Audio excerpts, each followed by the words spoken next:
Right. Marilyn?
Let's try to unmute. Okay. Can you hear me now? Okay, let's see here. Can you hear me? Testing. Do your croissant thing again?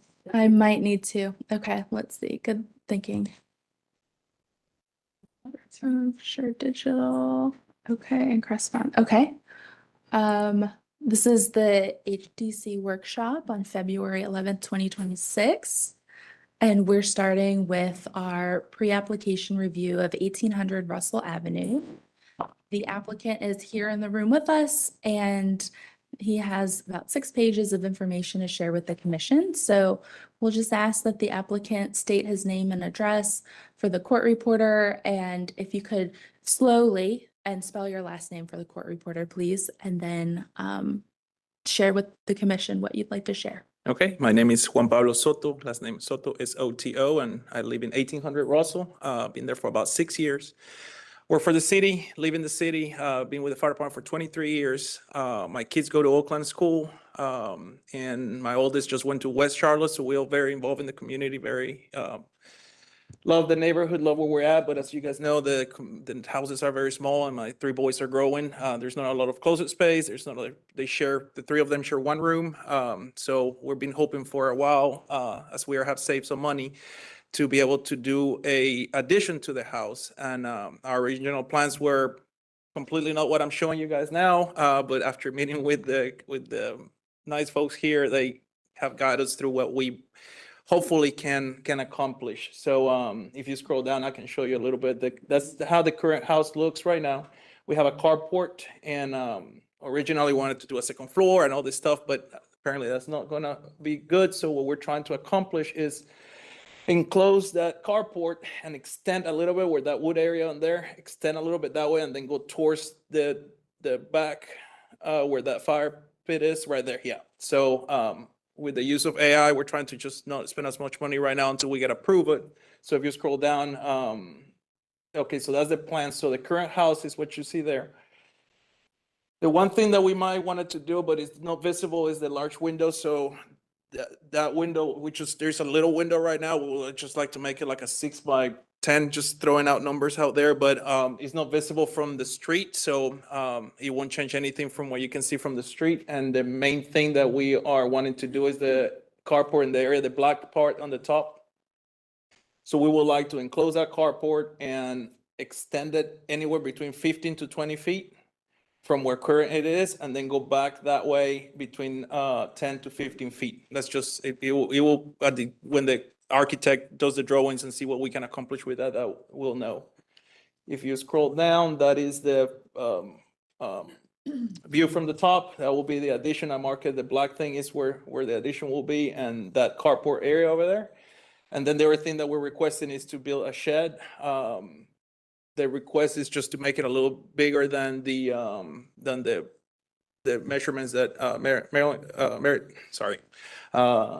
they sent me. So it's just a tiny bit bigger. Again, as you guys know, there's no storage in these houses. So anything that we can have for storage, bikes, loan equipment, and all that stuff will be ideal. I'm planning to build that myself too. So I guess adhering to whatever the regulations is when it comes to the type of material and all that, we're happy to adhere to all that. If you scroll down, this is what AI did for me. So it's not just the best that they can do, but it's kind of like what we're gonna keep. We're gonna keep the brick the same way, same type of windows. We'll probably have a door somewhere in there. And then the part that is the AI couldn't do for me is that extension. It will go back right there. Yes. If you scroll down, this is just a Google picture of a shed that I found.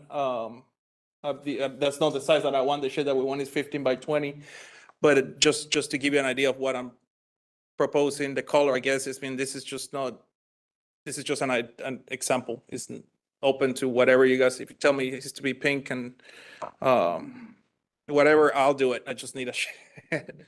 But is there anything else after that? No. So That's it. that is it.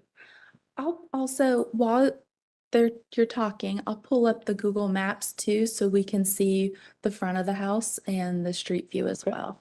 Mhm. All right, so this is a workshop, so everything we say is non-binding. Mhm. So we'll just ask a couple of questions and then give you some suggestions or feedback. Thank you. So anybody want to start? I'll start. Start. Hi. I think that, well, I guess the first thing that stands out to me from your proposal is not so much the main house, but the shed. 15x20 is a big shed. I mean, you're almost at a 2-car garage size shed there. Mhm. And it looks like you have a pretty sizable lot. Yeah, it's a very big yard, yeah. That's great. But I think, you know, in terms of the scale of that shed as it relates to the house, which is also going to be extended, you're just going to want to make sure that the relationships between those two structures are logical, you know, in Yeah. terms of the shed being secondary and not looking like another house because it's so big. Correct. And it will be back there in that corner. So you see those trees, and right there is where I planted to build it, like kind of tucked in that corner. Yeah. So it's separate. We have a pretty big yard. So yeah, I appreciate that. That would, it wouldn't be, ideally, I would like it like a garage, but yeah, but no, it's just a little larger, and it's not gonna be 2-story or anything like that. I'm trying to keep it just as nice as possible when it comes to a Yeah, shed. because your house is you have a one-story house, it's a ranch. And then I think the challenge will be, again, to kind of keep it looking secondary. Make Okay. it look like a utility structure versus another Another house. Okay.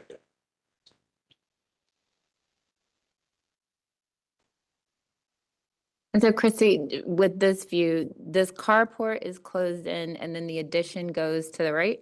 Correct, yeah. Yeah, it will, can I stand up and point? Just take your mic with you. Yeah, this will be enclosed, and then this will add to probably like around here, and it will go back a little bit. For what I understood, talking to them, they, originally I wanted to do a second floor, they said no, then I thought about adding towards the street, but they said to keep it level, so that's what we end up deciding, going back and back, so.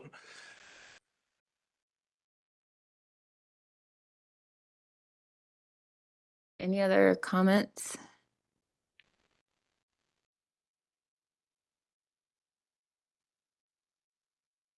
Is it, no, I'll go again. And because of the nature of your addition, it's kind of gonna wrap around your house and you're on a corner, which is helpful, I think, but you want to keep in mind, you mentioned a big window, you know, on kind of the left side of your house as we're looking at it in this image. It faces the neighbor's side. house, yeah. Just maintaining. It's that little window, Yeah. yeah, that little window over there, yeah. Yeah, because, you know, this sort of mid-century ranch style house that you have, you know, the facade on the front is kind of, that's the main event architecturally. And if you put in a really big window on the side, it could throw the balance of the house off. And you want to make sure that you're kind of maintaining that the front of the house is the front of the house. In terms of fenestration, windows, you know, basically, and doors too. Yeah, they explained to me, because ideally, originally, we wanted to make that window bigger, one over here. But since they talk about the front of the house not being done, so all I wanna do is make a window just about the same size as that one here. It's not gonna be huge, it's just Gotcha. this window right there is very little.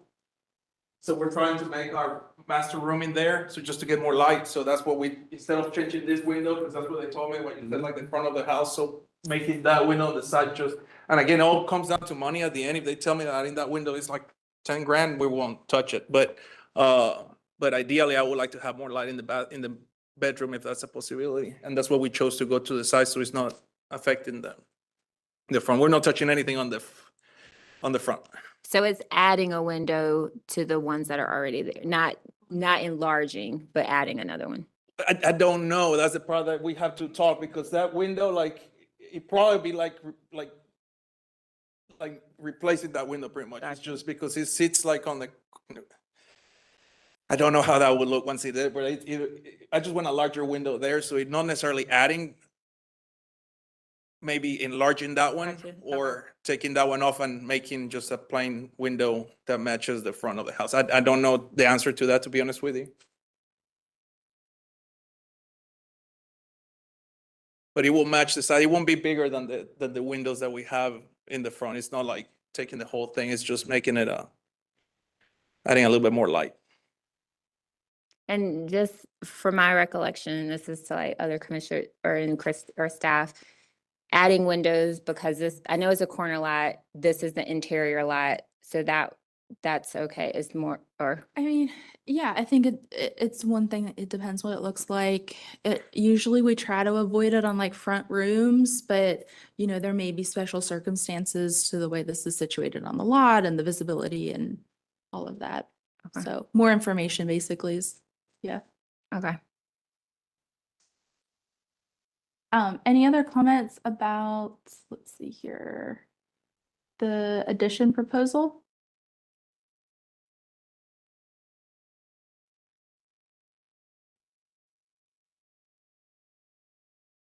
My kids already picked their room, so if you guys say no, then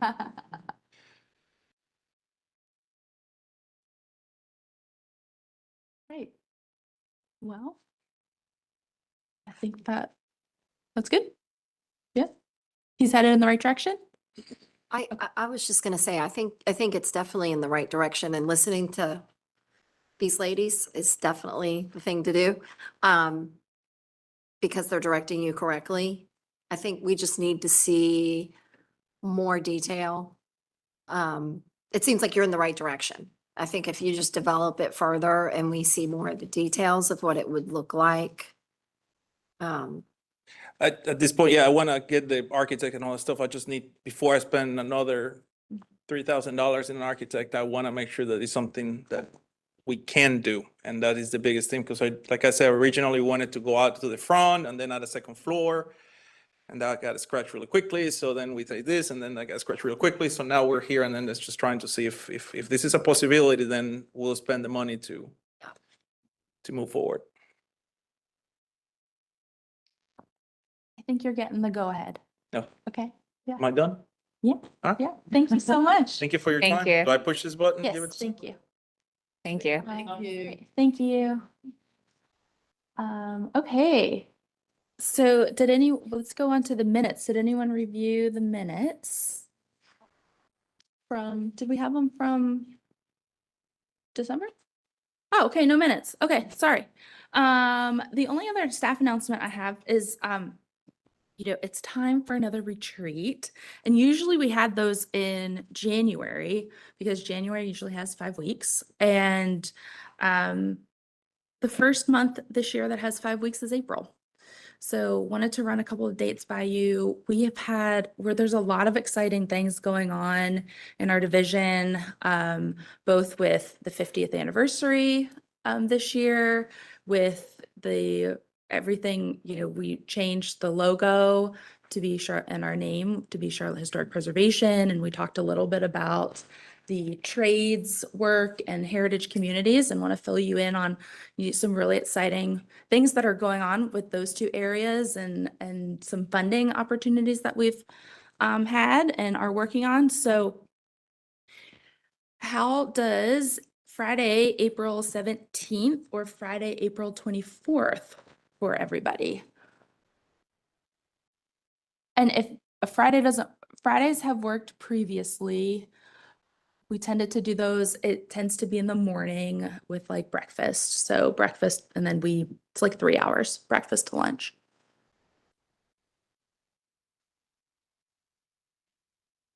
For me, later in the month would be better. Yeah, okay. Maybe Like the Okay. 24th?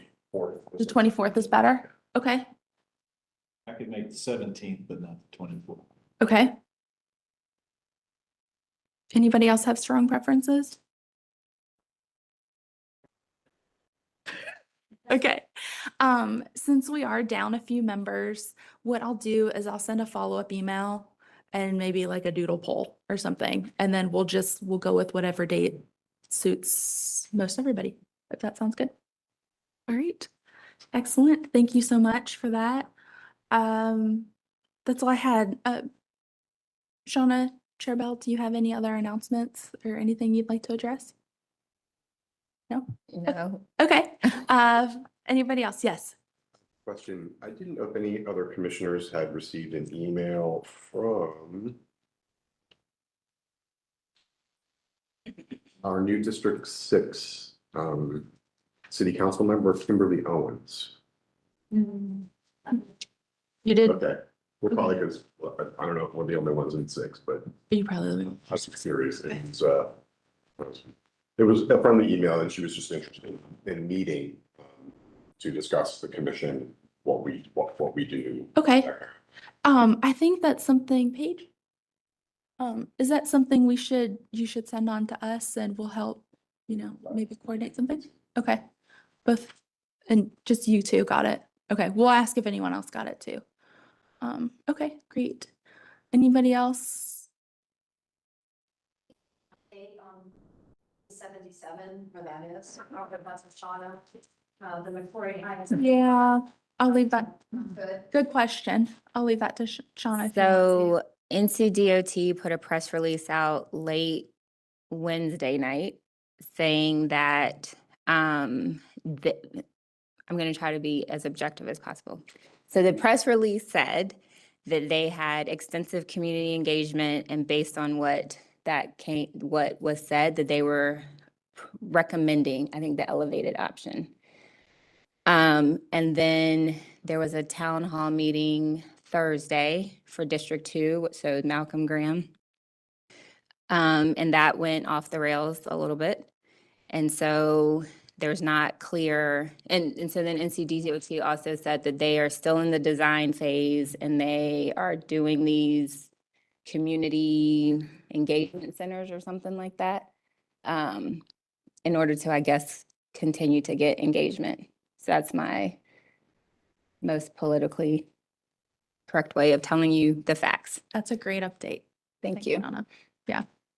Community, my understanding was that the community. Oh, Krista, can you, My understanding was that the community leaders unfortunately didn't get to speak. Is that accurate? At the town hall meeting? Mhm. That is Because correct. it was, Yeah, it was yes, ended yes, abruptly. yes. Okay. Thank you. just kidding. I have one more update. Tomorrow is the National Register Advisory Committee meeting. It starts at 10. It'll be live streamed. I'm glad to share the live stream. Then they will post the actual meeting a couple days later to their YouTube channel. But Oaklawn Park and McCrory Heights are up for discussion at that meeting tomorrow. I have no indication that anything won't go smoothly, but in case anyone wants to tune in, I'm glad to share that link. It's also on their website. If you Google North Carolina National Register Advisory Committee, and I believe if you go to our homepage, there's a direct link still. We left up all the information from last month's public hearing. Nope, guess we didn't. I'll send it out to everybody, but you can tune in and see what they say about McCrory Heights and Oaklawn Park. With that, Question. yes. So once that happens, that we voted on, Mhm. does that impact what happens with the project? No, Okay. I mean, not directly, like they are separate processes, but because they will be National Register districts, they are required to give a high level of scrutiny to the impacts that this project will have on. So that's a good connection. Yeah. So then after Thursday, the next step is the information is sent up to the Department of the Interior for official listing in the National Register. So we're very hopeful of good news after tomorrow. Some good news. Okay, do we want to take a 2-minute break and then get started with everything? Chair Bell, is that okay? Okay.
Hello and welcome back to the Charlotte Historic District Commission February 11th meeting. We are officially starting, and my name is Christy Harpst. I'm the program manager, and I am turning over the meeting to our chair, Shauna Bell. The Charlotte Historic District Commission welcomes you to the February 11, 2026 meeting. I am Shauna Bell, HDC Chair, and I call the meeting to order at 1:07 p.m. Also sitting on today's commission are Christopher Allred, Sarah Kerm, Cameron Holtz, Krista Lineberger, Sean Sullivan, Scott Whitlock, who are present in the room. Also present are HDC staff, Christy Harps, Candace Leidy, Marilyn Draith, Jen Bear, Elizabeth Lammy, Claire Light Graham, JT Fawcett, Paige Inman, Assistant City Attorney, and Candy Thomas, Court Reporter. You can't hear us? Okay.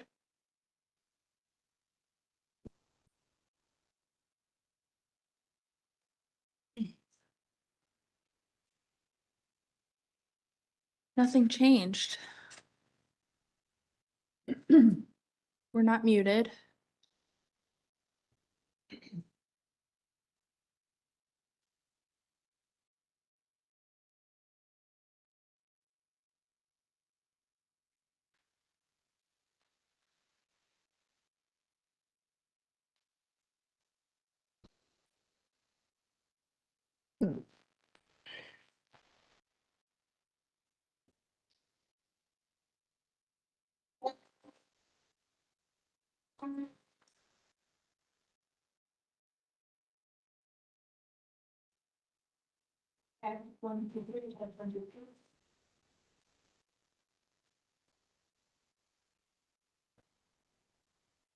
Oh, okay, so Shauna, if you would restart, I think we didn't have audio for the start of our meeting. Okay.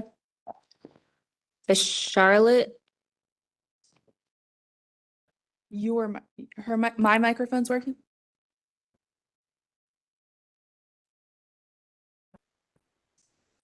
Unplug. Are they picking them up now? Can you hear us? Okay, it's working now? Okay, we've been having technical difficulties today, folks. Thank you for being patient with us. We'll have Shauna just restart just to make sure that we're in legal compliance with everything. So thanks, Shauna. okay. The Charlotte Historic District Commission welcomes you to the February 11, 2026 meeting. I am Shauna Bell, HDC Chair, and I call the meeting to order at 1:10 p.m. Also sitting on today's commission are Christopher Allred, Sarah Kerm, Cameron Holtz, Krista Lineberger, Sean Sullivan, and Scott Whitlock, who are present in the meeting room.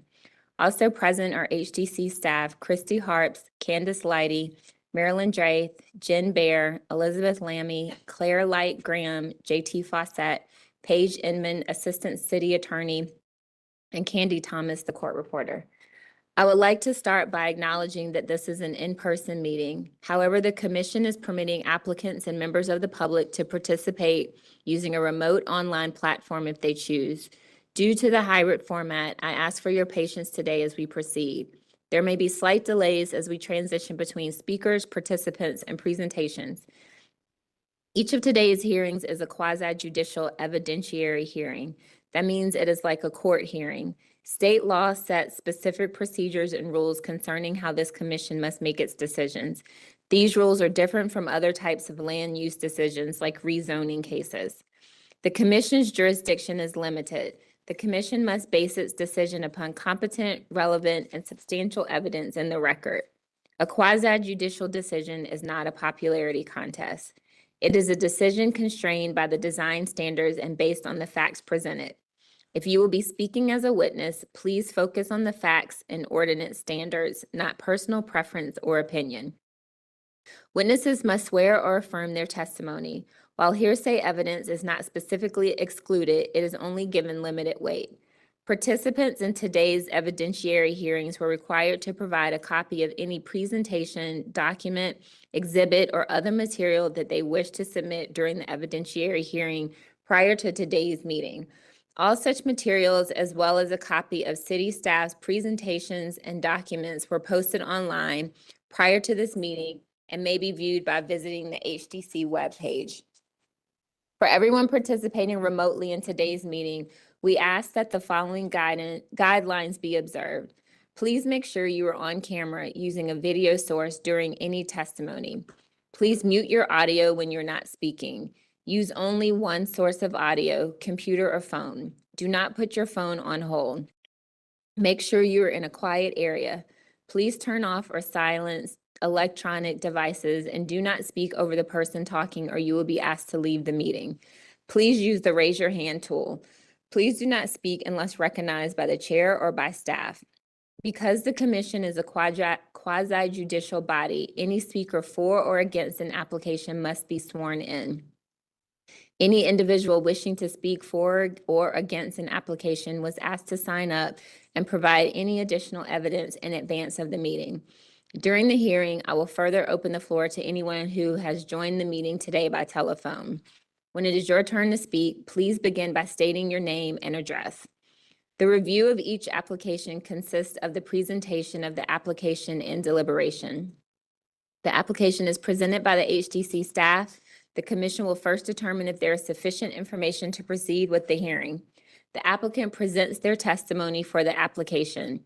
Other parties wishing to speak for or against will be given reasonable time to present factual sworn testimony based on the HDC standards. The HDC may question the applicant and the HDC staff members. HDC staff and the applicant will be given an opportunity for rebuttal and final comments. The HDC shall close the hearing for discussion and deliberation. During discussion and deliberation, only the commission and staff may speak. Any HDC member may request their hearing to be open for further questioning. The HDC will craft a motion for approval, continuation, or denial. The majority vote of the commission present is required for a decision to be reached. A final vote by the HDC will end the hearing. If you will be addressing the commission today, please raise your right hand and respond "I do" to the following question. Do you affirm that the testimony and information that you are about to give is the truth and nothing but the truth? I do. Please be mindful that we have a court reporter present who is responsible for making an accurate and complete record of these proceedings. The reporter must be able to hear and understand. Everyone present must state their names and addresses before they speak. Speak clearly, loudly, and one at a time. The reporter will interrupt only when absolutely necessary to get clarification on what was just said or to alert speakers that they are having difficulty hearing or understanding. Are there any questions? I have a brief announcement. We have 7 out of our 12 members today. So if we lose a member, we lose quorum.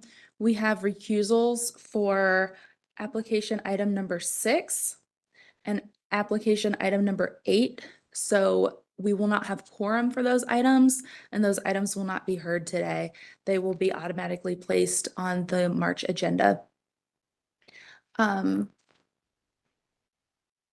Just a note along those lines, since we only have 7 people, if anyone needs to step out, if you could request a break first, because if you leave, then we will lose quorum for the item that we're hearing.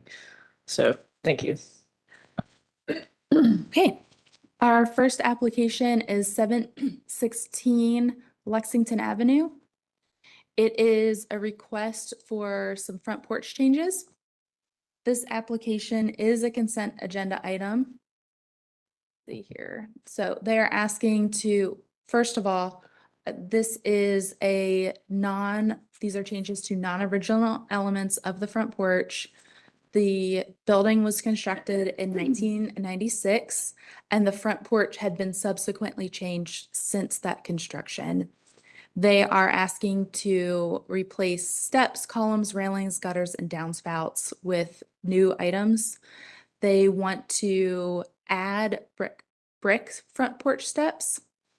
And they want to change the design of the columns to better match the design of the house. Information about this is shown further on slides. So here are existing conditions of the existing front porch.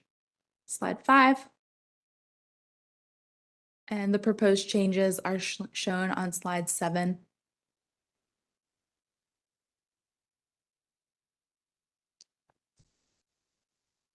Okay, I don't think we have anyone to speak for or against this project, so over to you, Chair Bell. Does anyone have an issue with this remaining as a consent item? Do we have a motion?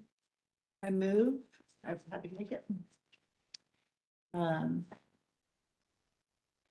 Here, we'll make- Thank you.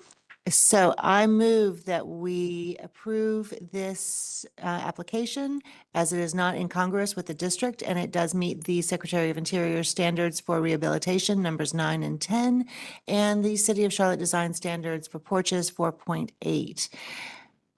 I note the additional information that the applicant will need to provide column beam alignment detail drawings to staff. Similarly, provide brick and mortar samples to staff for approval. All masonry is to remain unpainted. All columns, railings, and trim must be wood. And any repairs needed to the corner boards after removal of the engaged columns must use wood and match the dimensions and detailing of the existing corner boards. All right, there's a motion made by Commissioner Holtz. Is there a second? Second. Second by Commissioner Sullivan. Any discussion? Okay, we'll take a vote. Commissioner Kerm, Yes. Commissioner Sullivan, Yes. Commissioner Holtz, Yes. Commissioner Whitlock, Yes. Commissioner Allred, Yes. Commissioner Lineberger. Yes. Commissioner Bell, yes. Motion to approve passes 7-0. Okay. Our next application is also a consent agenda item. However, we do have a speaker to speak against the project, so we will need to take this off of the consent agenda. However, that doesn't mean it cannot be a quick review. If the applicants would come up, please.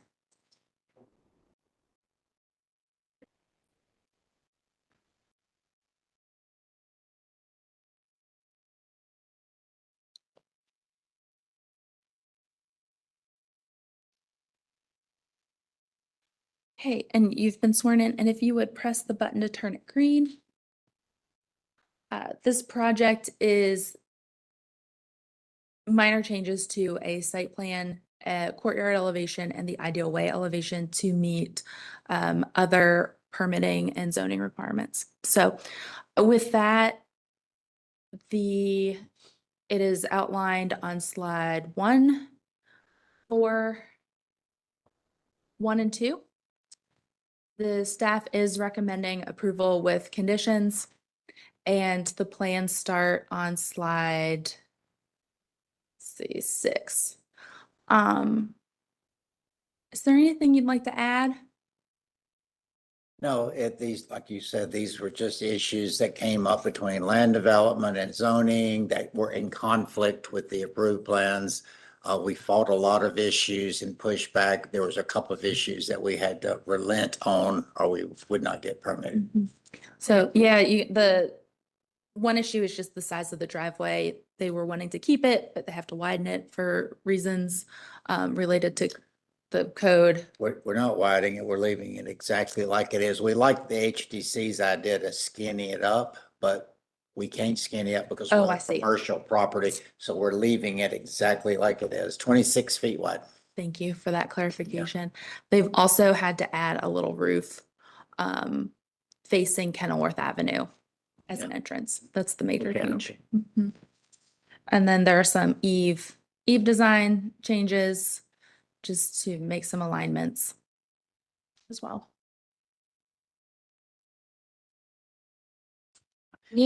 Can both of you state your name and address for the court reporter? Stephen Overcash with ODA Architecture. Veronica Grant with ODA Architecture. Okay, great. We have a speaker.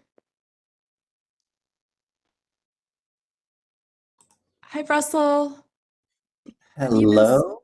Hi, welcome. Have you been sworn in?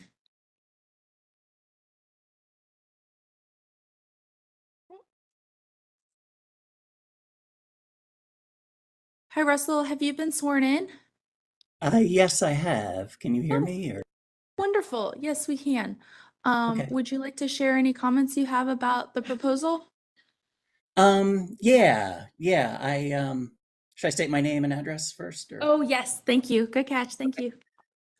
yes, I'm Russell Ruchterstall. My address is 1227 East Worthington Avenue, here in Charlotte, 28203. Okay, thank you. Feel free to proceed. Okay. Yeah, I just wanted to speak a little bit about the recent revisions to the hotel addition proposal. I was going to focus on 3 areas where the current submittal differs from what was previously approved, primarily the building orientation and entrance strategy. I also want to touch on the project intensity and the lighting. These aren't really minor refinements. They represent a meaningful change to how the project will function and how it'll be experienced in the historic district. So first, I want to talk about the orientation and entrance strategy. The revised plan emphasizes a new, more formal entrance on Kenilworth, suggesting that this is now the primary building entry. Under Chapter 7 orientation, all new residential construction must maintain the historic pattern of how the buildings address the street and how people actually enter and use them. But in practice, this hotel site, the parking, service access, and most vehicles will arrive from Charlotte Drive. The guest circulation is between the buildings through the courtyard. And the Kenilworth entrance functions more as an architectural statement rather than the true operational entry. So this creates a mismatch between how the building appears to function and how it will actually operate. In a historic district, orientation is not just about where the door is drawn, it's about where the activity, arrival, lighting, and noise occur. This is not consistent with the intent of the orientation standard, which is meant to preserve the historic relationship between the building, streets, and pattern of use. In addition, the existing building number of units has increased between the original proposal and the current proposal from 15 to 17 units. This further increases the, this is an increase to the, Russell, yes? I'm Mhm. sorry, that's not in our purview, the number of units. Right, but it does apply to the Secretary of Interior Standard 1, which requires minimal change to the defining characteristics of the site and its environment. We don't do interiors, so we just look at the exterior. Do you have any other Right. comments? I wasn't mentioning the interior, I was mentioning the Secretary of Interior Standard 1. Uh-huh. How does that relate to the units? So this site is in a historic residential site with rear yards, modest traffic, and domestic scale activity. And increasing the room count increases the operational footprint of the site, not just the building size. So it further shows that it's just a bad fit for a residential historic neighborhood. It's no longer that scale. So my final comment is the lighting impacts. I've asked in previous meetings for the photometric plan. There hasn't been one generated. There's been some discussion of the types of lights that are going to be there, but the lighting needs to be appropriate for the residential historic district, minimizing glare and avoiding spill into adjacent properties. No plans been provided, no mounting heights or shielding details are shown, and no color temperature limits are stated. This is a hotel. It's going to operate at night. The lighting currently is very poor. It's very dark. And this lighting will be associated with guest movement, entries, and circulation, and can significantly change the character of this block. So, yeah, those were the three comments I wanted to make about this most recent submittal. So I asked the commission to treat this as a substantive change and to require further modification to bring this project back into alignment with the standards. Thank you. Thank you. Does the applicant, Oh, Any comments? yeah, we reduced, the number's been reduced to 14. It's been reduced for a long time now, so that was false information. We've actually minimized the project. The lighting has been approved by this committee. We've submitted cut sheets of what we're proposing. It's all in keeping. They're cute little back porch lights and recessed lights. And the last comment was the entrance. It will get used, is to say it's not going to get used. A lot of the guests will be picked up by Ubers and taken to the hospitals to visit guests that are there. There's going to be sidewalks eventually that will walk all the way to East Boulevard. We're starting that. We've got a sidewalk in front of ours that will be continued. So that entrance on Kenilworth is going to be a very, active pedestrian entrance. It's not a fake entrance that never will get used. That was 3 points. all right, any other questions for the applicant or comments?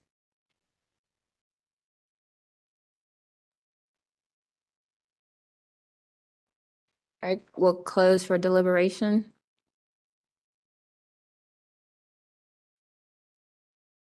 Any comments? This was originally a consent item that staff felt was appropriate with the changes, and I understand most of the changes are for code reasons.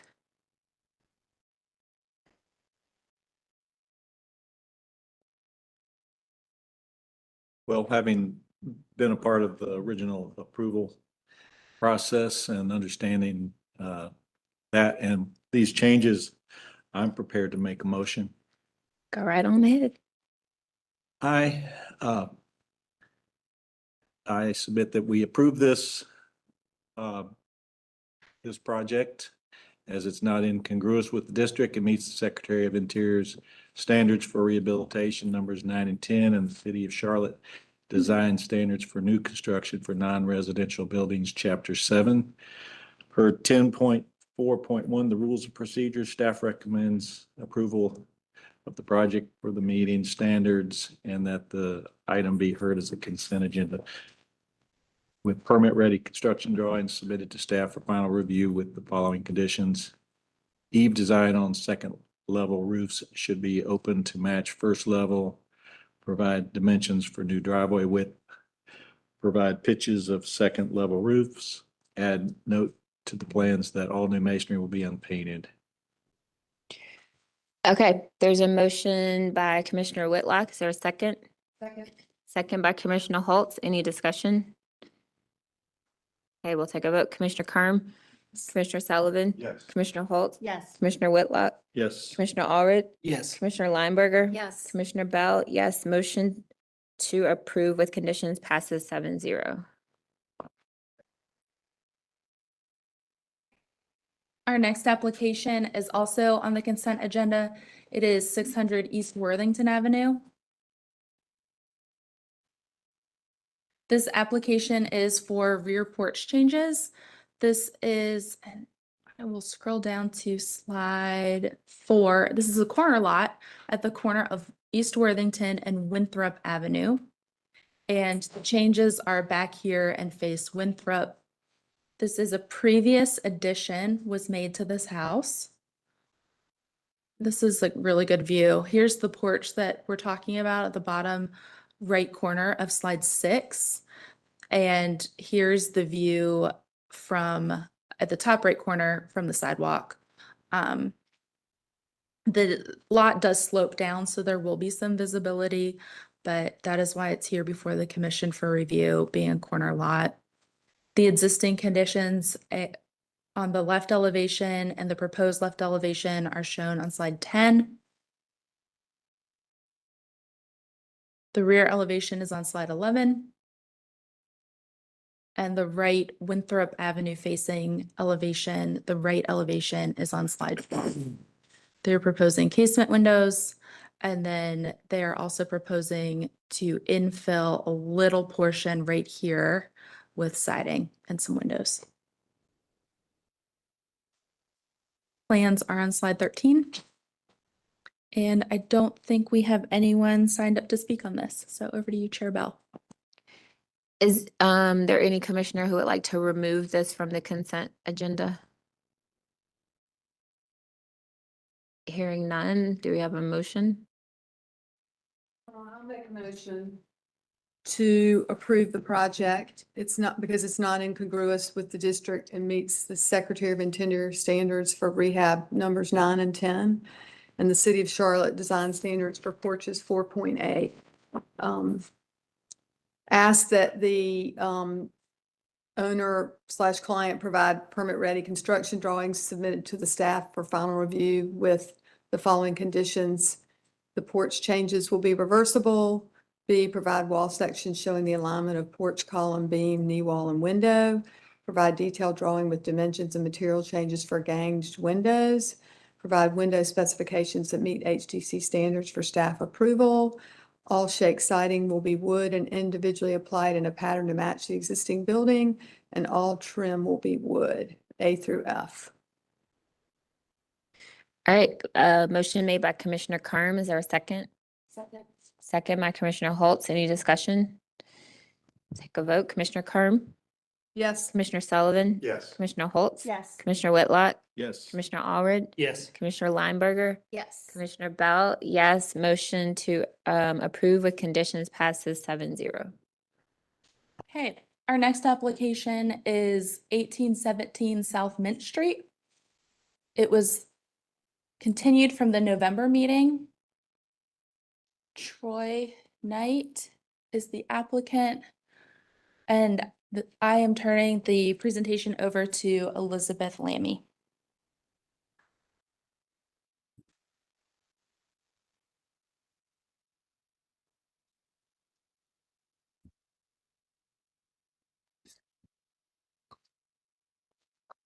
Right.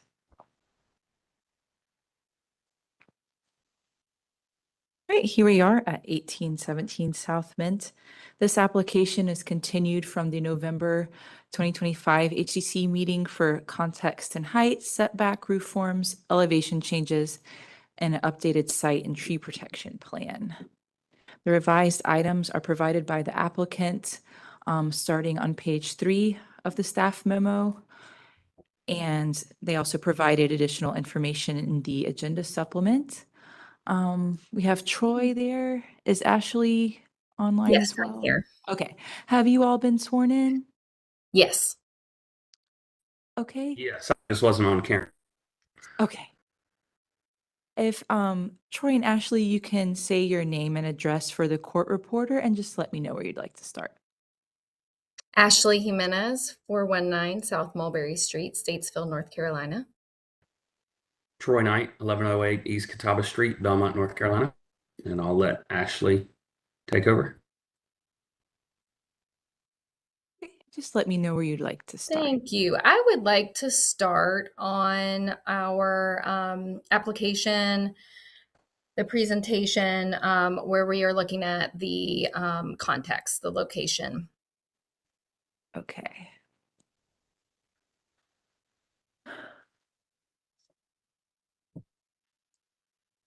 Is that in the supplement? No, Or- I think that would be the PowerPoint or what the other presentation. Okay, from a past meeting? No, from Looks like it starts on yes. page 19. There we go. There we go. So Okay. yep, there we go. Yep, okay. Okay, very good. Right. Thank you. So this is an open lot. There's no we are proposing a new build. And the location is the GIS you can see highlighted in green. So we have homes on each side of us. We have a home across the street. If we go to the next slide or the next page there, this is from the GIS showing our different zonings. So we are surrounded on this lot by some multifamily. I think you can see across the street, we have R22 multifamily zoning, and then we also have behind us UR2 zoning. So with this being residential lots and residential zoning, our context is going to be Mint Street on the other R5 residential zoning homes. So, and then as we go the other direction, we hit West Boulevard. So we feel like that's kind of a defining line, and we need to look at our context essentially up the hill through South Mint Street here. We've also looked up West Worthington Avenue, I think is another, it's across the street from us. So if you'll scroll to the next page. Here is our bird's eye view. So you can see the empty lot. Each house, so we're kind of on a curve. I think you can see that. And so the house if you're facing it from the street to the left, is much closer to the street. And then the house to the right is much further back. I believe the disparity is around almost 30 feet of distance. So I'll go more into the dimensions where we plan to place that. But I think that's an important piece to talk about. As we go to the next slide, we can see our street views of the lot, standing straight, looking at it. You can see kind of the two houses, how the one on the left is set more forward, the one on the right is set back. We can continue. Thank you. This is from an angle. You can see a little bit of that curve happening there. You can just scroll slowly and I'll keep talking. Okay. This is coming down Worthington Avenue. Our lot is there to the left of the house you can see facing us. And as we continue to scroll, now we are going to be looking from South Mint Street at going up that block where we feel like, okay, the R5 zoning, that's who we are. We're building a single family home. As we're coming up South Mint Street, this is the context. So our lot is just to the right. There's some cars parked down there in the driveway on the right, and our lot would be right next to it. So you would see a peekaboo of that sticking out beyond that house. And as we continue up the road, just to give you full context, we are up further on the hill at South Mint Street, and you can see our lot from this location. Okay, so this is the next block. This is where we have our context. As we continue, the next piece we want to look at is, okay, what homes are on this block? So the Zoutwell survey here, the ones that are historic are marked. So this Zoutwell survey is that last view where we're looking down the street. This would be on your left. So that's what we're looking at. And we have our heights here. So the tallest house that is historic on this side, as we are relating it to height and context, is, can you zoom in? It is the fourth one from the left.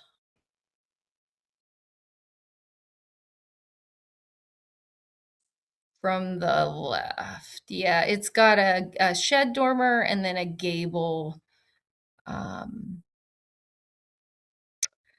I believe, I can't read what that says. Okay, so can you, thank you. 1932. Thank you, 1932. So obviously not the house closest because that's not historic. As we continue, if you can scroll towards the left of the page.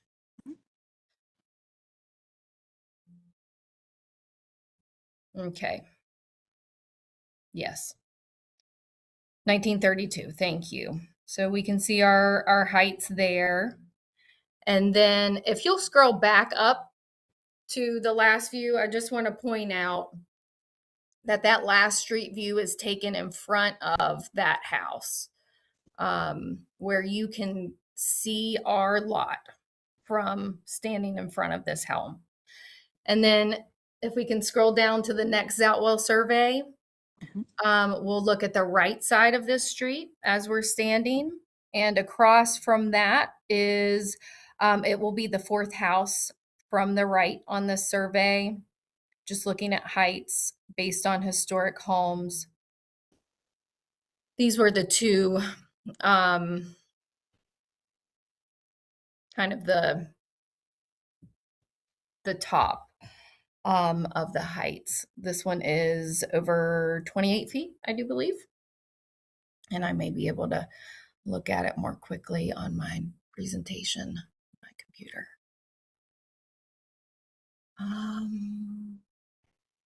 That was that one. Yes, so those are our, the context. Those are the homes, those are the heights, that's our positioning, our zoning, what we have to use as context to know where we should go with this design. Okay. I think next, let's scroll on down. Okay, so looking at the context and then now looking at bungalow designs, we have spent some time going through other old architecture books, pattern books, and we just have some here. Front facing gable, very common, 1-story roof over the front porch, rectangular in shape with roof simplicity, and these kind of a bump out on the side is a very common feature. We also looked at these. You can continue to just kind of scroll slowly, if you will, please. Thank you. This home in particular is very close to kind of what we're proposing. We also did find one of the things that we needed to address is how to terminate the eaves and how to do that. So we found some examples. You can see here, this is a sloped closed eave. And as we continue down, we found also that we have many options that show a roof return. So we've actually opted for a roof return on our design. We have also applied the trim in a very similar manner above those second story windows to do a trim and a difference in siding material up there, taking cues from this. Also, our orientation is very similar to this one, where we're going to have a ridge going left to right and then a front facing gable, which is again a common form that we see in this bungalow styling.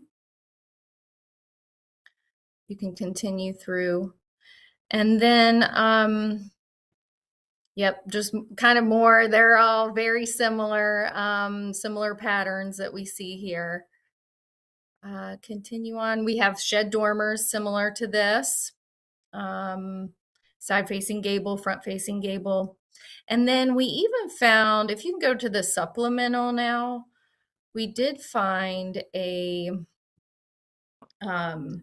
home just across the intersection with the light there.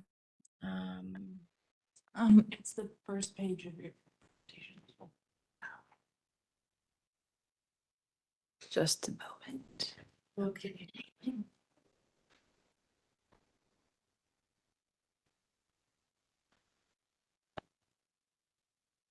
There we go.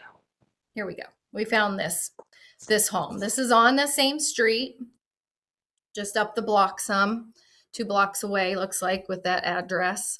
So front facing gable, it has some dormers popping out the side. This is historic per my understanding. It does have that trim above the windows on the upper story as well. Has a bit of a steeper roof line on this one. one-story roof over that front porch. Okay. Now getting into our design. So we've talked about context, historical patterns. So where we intend to place this home, let's look at a site plan. Maybe go back up to the home to the left, and these are dimensions I've taken off of GIS. So they are estimates, but based on that measuring tool I was able to use. The home to the left is positioned approximately 28 feet, 7 inches from the front boundary line. And so that's where our curve is. That's the house that's closest to us. And then we have the house to the right of it, and that is approximately 54 feet, almost 55 feet from their Sorry, front boundary line. Sorry, page I can go. 17 Yeah. has the dimensions Thank for you. neighboring houses. Perfect. Perfect. Thank you, Troy.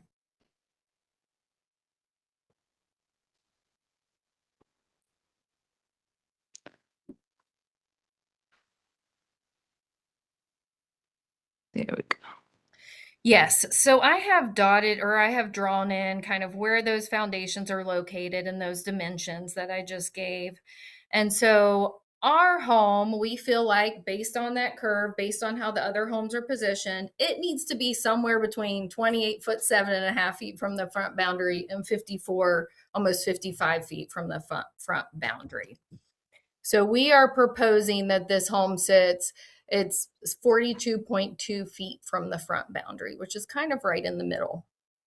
It feels to be the appropriate setback. The front setback for zoning is 17 feet, but it would really just be way too close to the street if we positioned it there, taking into account the homes and the context. Okay. We're proposing a 1.5-story bungalow. We talked about the massing on that, the rectangular gable left to right with a reverse gable on the front. We do have a front porch.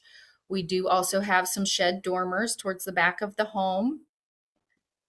Our overall height is 25 feet 8 inches from ridge to lowest grade. Let's see.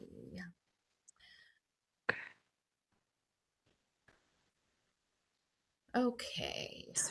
We are doing a directional expression that's more rectangular on the main mass of the house, which we believe fits in with what is beside us, having the right ridges as well. Let's look at our drawings.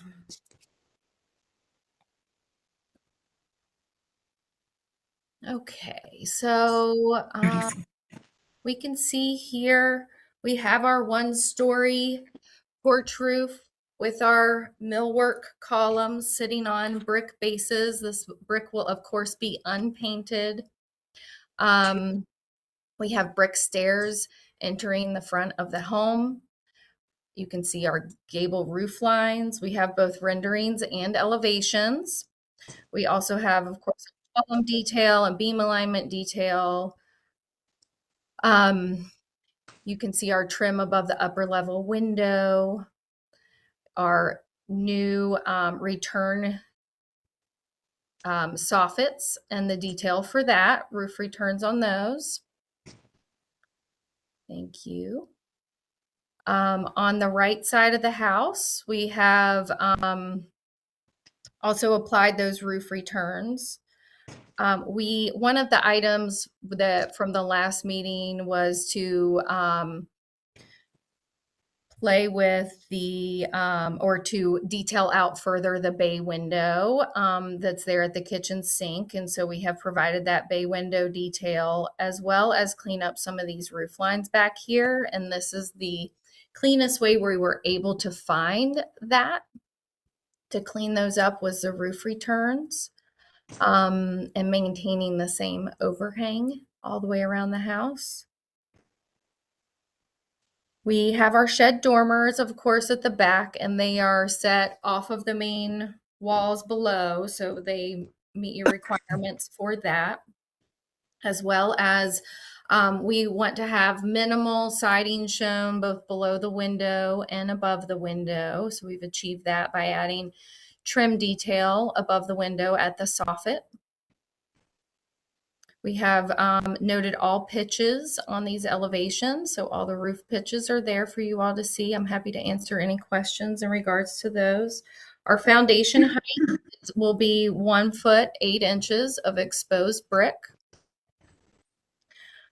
Our exterior materials are, of course, the unpainted brick foundation, a smooth finish cementitious siding with corner boards that are appropriate to the historic requirements, given the, I believe it's a 1/4 inch reveal is what you all require. And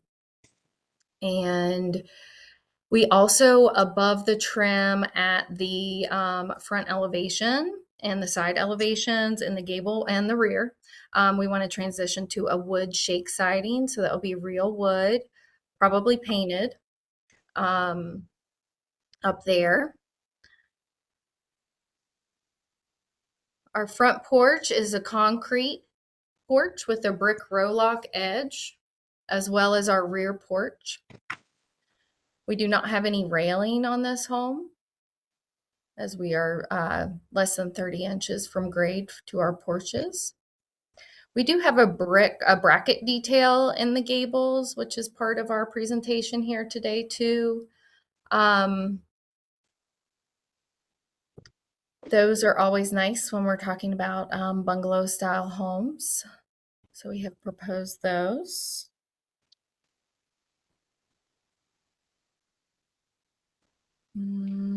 We have our front and side doors are wood door designs.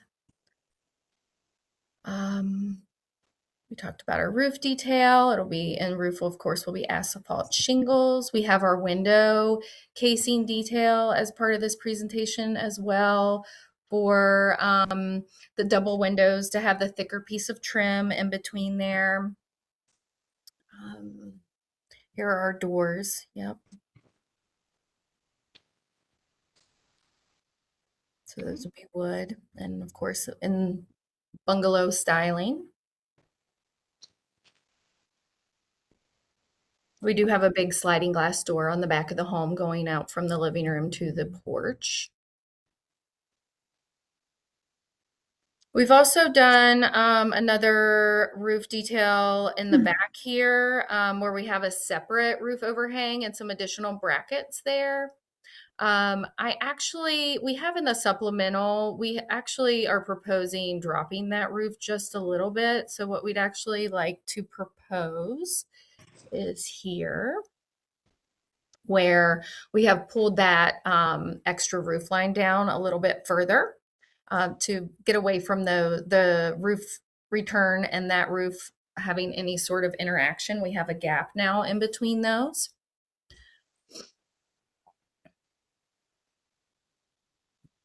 Okay, all the trim, of course, will be 5/4 inch. So we have our 1/4 inch reveal.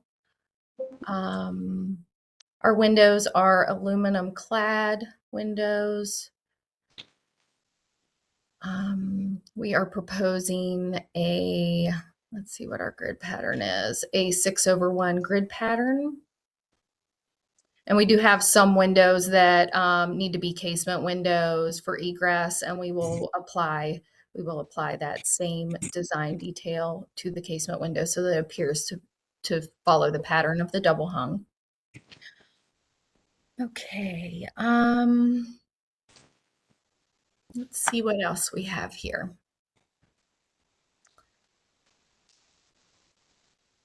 We did our site plan, setbacks of adjacent properties. We do not have any trees for protection. Our HVAC is going to be located on the right elevation towards the rear, and it will have landscaping placed around that for screening. So it's under the two windows on the right here, this right elevation. It goes underneath the two further back. Yep, under there. So it's furthest from the street. And we'll have landscaping located around that. There's no accessory buildings. I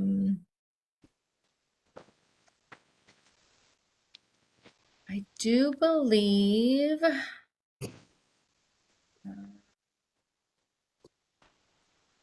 we have gone over all of the items through to address the context and the height, the materials, the updated roof lines. Yes. So can we look at the renderings one more time? They may be in the, I don't know if they're in the supplement or in this one. Page 30. Thank you. Yes. So I think these renderings are always the best. They really give you that 3D view of the structure. Gives you a little bit of context. Of course, we don't have the houses next door, so it looks like it's out in a big field, but we can see I think it looks great. So again, this rendering, that roof line on the rear there, we're proposing we drop it further than that. So the proposal would be the one in the supplement for that specific roof line alone. That's the only thing we're changing back there. And yes, I do want to point out that the rear elevation, the porch to grade is incorrect on this rendering. What is correct is on the elevation for the rear elevation. That is the correct grade. So yes, thank you. That is the proposed rear elevation right there. Thank you, Ashley. Thank you. A note for the record, slide 12 was added accidentally and should not be considered. Do you want to say this? It looks like we have two speakers calling. If you're calling in for 1817 South Mint, can you state your name and address, please?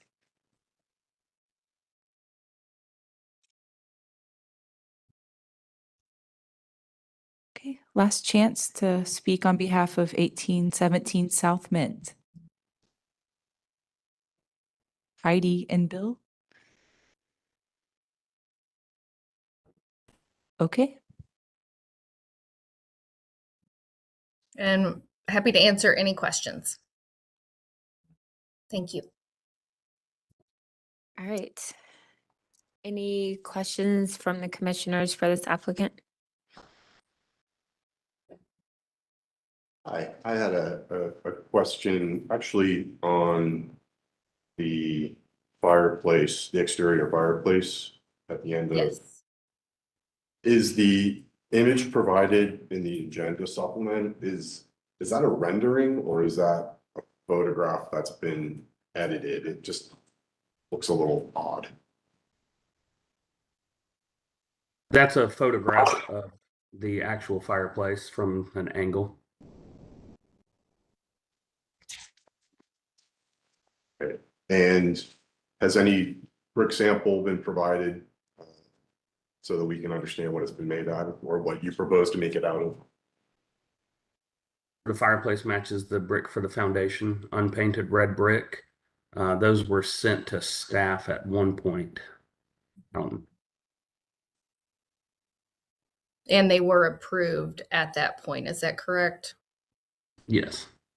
We do have a separate staff COA for the fireplace project. Yeah, it's at the end of the presentation.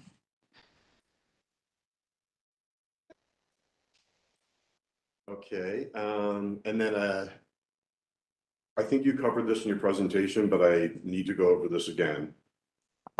The height for the house from the front is 25 foot 8 inches, correct? That is correct. Ridge to lowest grade. And you had, in the beginning of your presentation, you had gone over, the Zotwell, looking at the different, heights. Yes. Could you just go back to that and help me sort of understand in your 360 what the heights are in the immediate, vicinity? Yes, so looking up South Mint Street, and I say up because it goes up the hill, looking at the Zoutwell survey, South Mint Street, and this would be the 1900 to 1940 of South Mint Street. We do have quite a few historic homes located on that street. I'm sorry, Ms. Mendes, can you just remind me, where is the subject property in this Zotwell? Okay, right there. It is on the next block. So it would be, you see at the end of the Zoutwell on the right, it says West Worthington Avenue. Our Yeah. home is like right across from the end of West Worthington Avenue. So there was a street view photo of that. There's a street view photo, and slide 19, I think, provides a good overview. Can you zoom out a little bit, Elizabeth?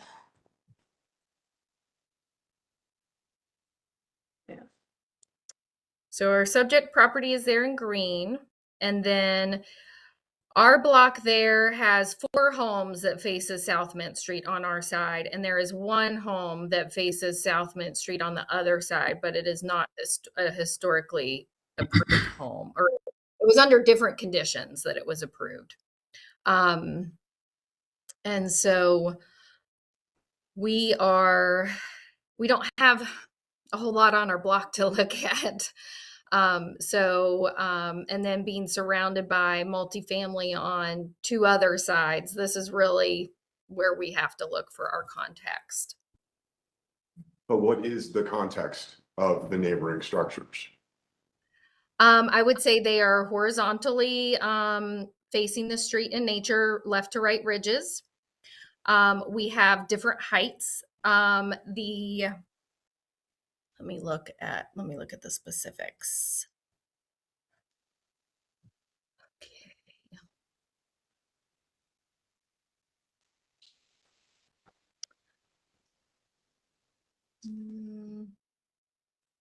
Thank you for your patience while I found this information. So the highest home on that block, the next block of South Mint Street. 25. I'm doing the math here real quick. I can speak to that real quick. 1923 South Mint is 25.6 feet tall, and then 1932 South Mint is 27 feet tall. Thank you. Excuse me, this is Commissioner Holtz. Usually an applicant provides us with a Zoutwell, including the proposed structure, so that we can see all this information in one place. Have you provided that? We do have that. Where is that? It would have been on, I'm not sure where it is in this presentation, but Looks like it's on actually We're finding it. okay, thank you. Page 87. Thank you.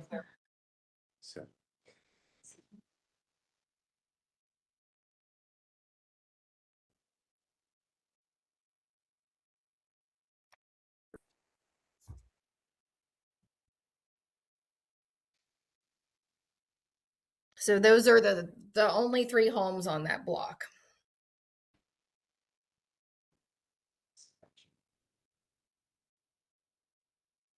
And it is showing actually 25.7 feet, which I guess is 8 inches maybe. Okay, 25 foot, 8 inches.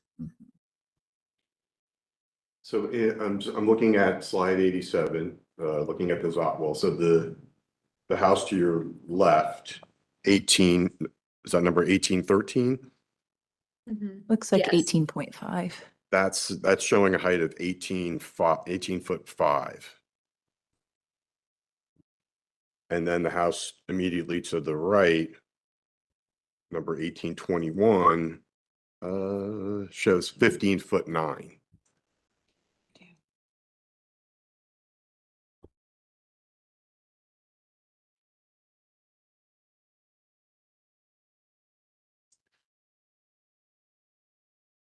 These are, what style home would these fall under, Christy, or anyone on staff? Those ones on the sides, they're a different style home.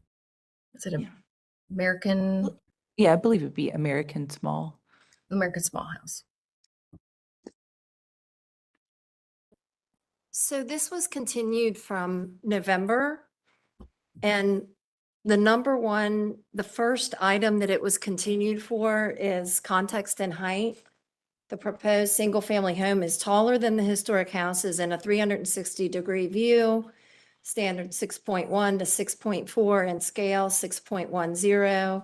Noting the proposed new single-family house is proposed to be 25.7 in height as measured from grade to ridge. So what is different? That was the number one thing. From the very first item it was continued for. So as one commissioner, I'm seeing no difference proposed at all in getting that height, addressing that height, other than trying to tell us that, houses in the neighborhood are, some are at that same height. Yes, so the Not last the immediate presentation did not address that the other homes, and did not fully address the context. So that was really important that we did that for all of us. So that is a lot of the work we did. We also, of course, adjusted front porch, all sorts of different things. Can you keep?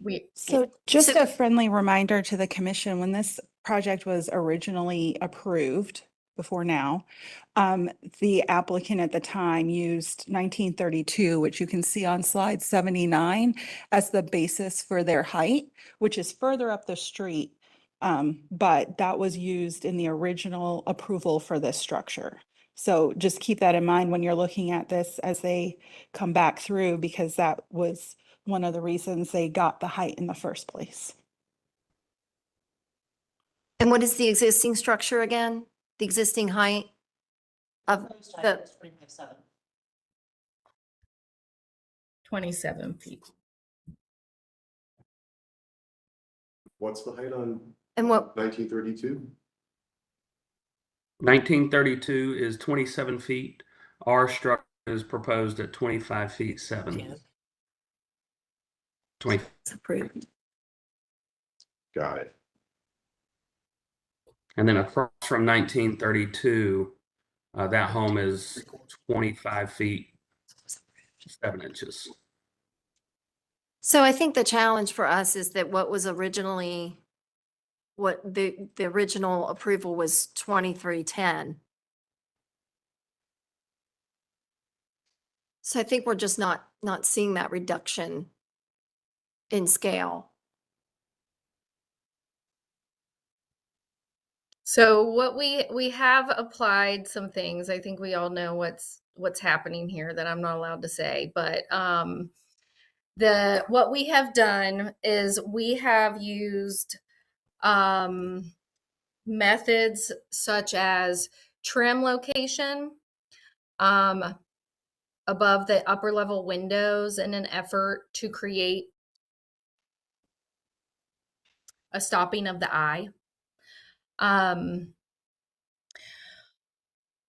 We have also, of course, used trim on those dormers. We have adjusted the height of the front porch, as well as changed. There was like a stacking gable on the front elevation originally that has been changed, and now that's just going to be that front porch roof line.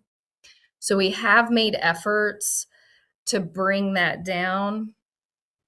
In a lot of ways, I wish I could drop it. Just This is Commissioner Sullivan again. I I do appreciate, and I can see in the application how there have been adjustments made based on feedback from the commission. And I would say, as one commissioner, you're moving in the right direction.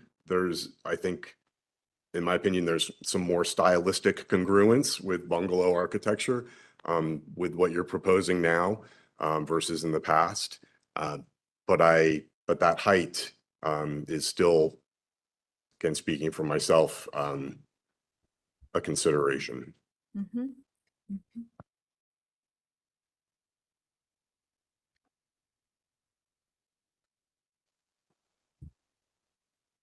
Commissioner Holt, again, in addition to echoing my fellow commissioners' concerns and about the height, again, what you've shown us is the Smalls Outwell where your building is just excessively tall compared to its neighbors. If you want to make another case, give us that information, but I'm not seeing it in your presentation now.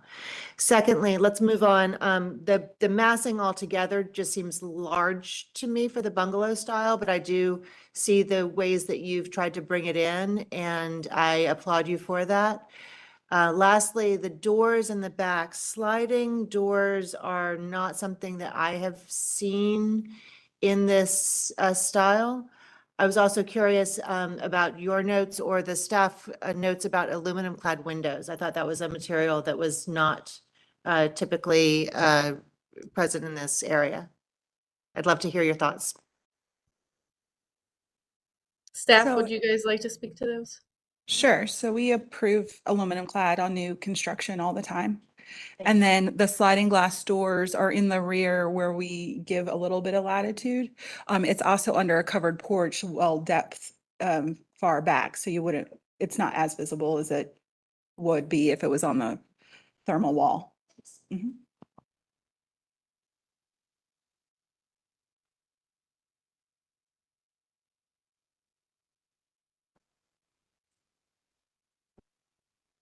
Any other questions before we close for deliberation?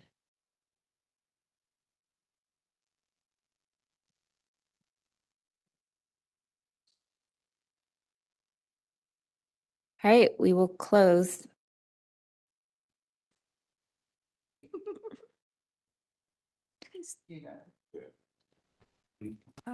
Where's the height that was approved in 22?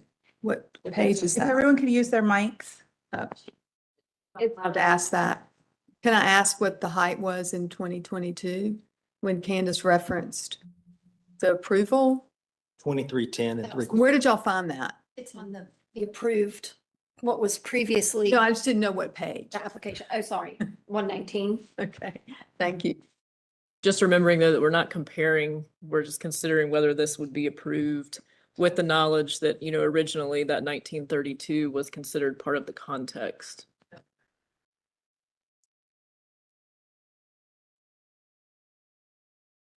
Well, aside from the height, does anybody have any commentary on the other items that have been adjusted in this application? It looks like the applicant has taken the feedback from previous meeting and incorporated changes to their application that align with our feedback. I would say it looks like the sticking point, at least for 2 or 3 of the commissioners, is that height. It's and I think if we were to entertain a continuation, it would be for height. Yep. Are we going to consider asking them to tear the second story off? I'm sorry, what? Are we going to consider asking them to tear the second story off? I'm not seeing this as an after the fact. I don't know if that's in our purview. It's an after the fact, but you're supposed to be looking at it as is. If it I would hasn't not approve happened. this. So Yeah. That's a yes. She didn't say she would. I'm looking at the information given to me and I would not approve this thing. When we originally approved this, it was a step acknowledging how challenging it was for an American small house. Those houses are, I mean, it's only, what's the one next door, 15? Yeah. Yeah. So we extended it beyond what we normally would allow because of that situation. So it's 4 feet more than what we already extended ourselves. Just making that point. I just don't, if we're okay with that, to me, it says to everyone out there, go ahead and do what you want and build it the way you want it and add 4 feet if you want. And, you'll come back for an after fact review and see what happens. I mean, it's a precedent for me. So then what would a continuation do versus, like if we're saying 25/7 is not what we want, continuing it is gonna do what? I guess it would give them another shot to come back, or if we, To figure out how to get the height lower? yeah, since we are reviewing this as Oh, a, true. as a Proposed. proposed project. I agree. I just think we should be clear about, we're not going to accept the height as proposed. Correct. And whatever that means, it means, but let's just be clear about what we're saying. And just a friendly reminder, the applicant has 2 more months available to them in this 180-day round. Gotcha. Thank you, Candace. That would be part of my consideration for a continuance, would be they have some time to look at their application and come back if they choose to do so. I agree. I just think that probably we need to be clear that what has been proposed to hide the height is not working for us, and that we just are not going to get it comfortable with the height as proposed, and it needs to be reduced, not just hidden. It's in too my far out of opinion. standard. Is that kind of advice something that we can, that we have done in the past, something that we do, or do we just couch it in standard? Standard. Yeah, Well, the standard is around height and yes. is around height, so I don't think But in it's terms of couching. being specifically, like, you gotta reduce the, like, Yeah, it's too. okay. So are we going to tell them what the maximum height we'll suggest it or accept? What was it before? 23. I mean, I don't know. I think that that they have a lot of information about what we've approved in the past, what the standards are, and I don't think that we need to spoon feed them. They understand the information that we've approved in the past, and they can read the standards as well as we can. And What was that dimension that was approved before? 23 feet, 10 inches was the There's original. how many feet? There's almost 3 feet difference between the two. I think the two. current proposed height's 25'8". Almost 3 feet. Yeah. So I think, remember too, that No. we're not designing for them. So I think that it's clear that the height is a concern to this commission. So I think, if they bring back extraordinarily different evidence or design, your opinion might change at the next meeting. So, I think a continuance couched in the standards with an understanding that it is high is what the applicant needs. All right. With that said, unless there's any other discussion, I'm ready to make a motion. I move to continue this application because the proposed project is incongruous with the following standards. Context 6.3, height 6.9. Commission would encourage the applicant to consider today's question and answer during the meeting in regards to the height of their proposed project. And especially given the timeline, and they have a couple of more months in which to resubmit. There's a motion made by Commissioner Sullivan. Is there a second? Second. Second by Commissioner Halt. Any discussion? Commissioner Kerm. Yes. Sorry, Commissioner Sullivan? Yes. Commissioner Holtz? Yes. Commissioner Whitlock? No. Commissioner Allred? Yes. Commissioner Lineberger? Yes. Commissioner Bell? Yes, motion to continue passes 6-1.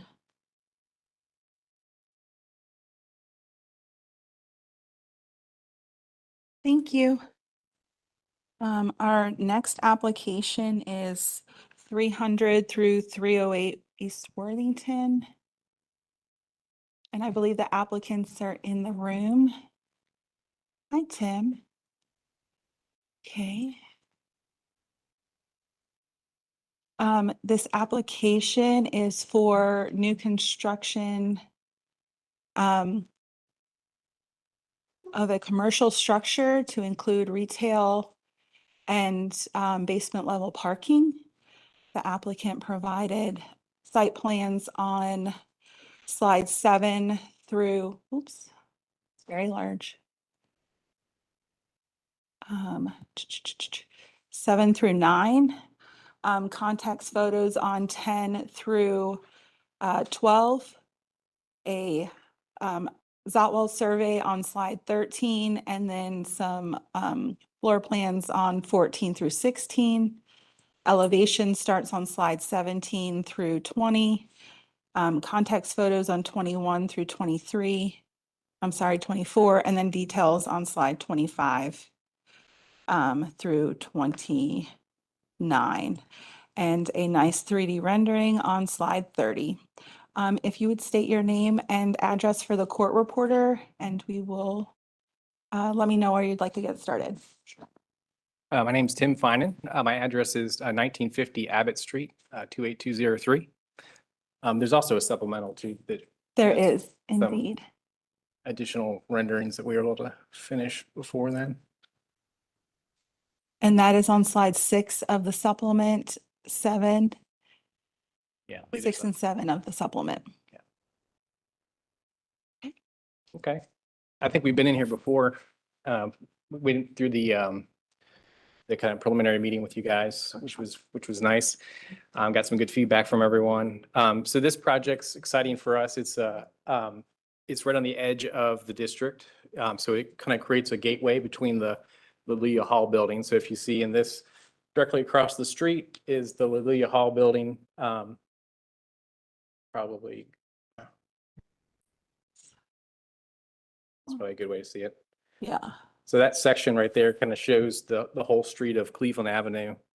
You can see we did the Lilia Hall building a while back, and then the Leeper Wyatt building was moved from South Boulevard to this location, which we also had approved through the HDC. Our building's here in the middle, and this was a building that was approved a few years back that has not been built. So if you look, I think down below that one, the existing structures there, it's a very small structure. That's, and I've talked to the adjacent owners. They're real friendly with us. They did put a letter in, I think a public comment in the supplementary, so we can address that as well. But I guess, Candace, go back to the first couple sheets. If you want to go start there. So this was originally 3 lots with homes on them. The 2 homes, one home has been demolished already on the corner. The other 2 have been approved to be demolished. So our owners are taking over this for their, actually the upper level is gonna be their dental practice, but then they want to go ahead and do more on the site. So they envision, some retail tenants or some kind of more pedestrian friendly tenants on the lower levels. And so if you go to the next slide here, the site plan here shows starting on it's probably easier to start on the level 1. That's the kind of the at grade level, the street level.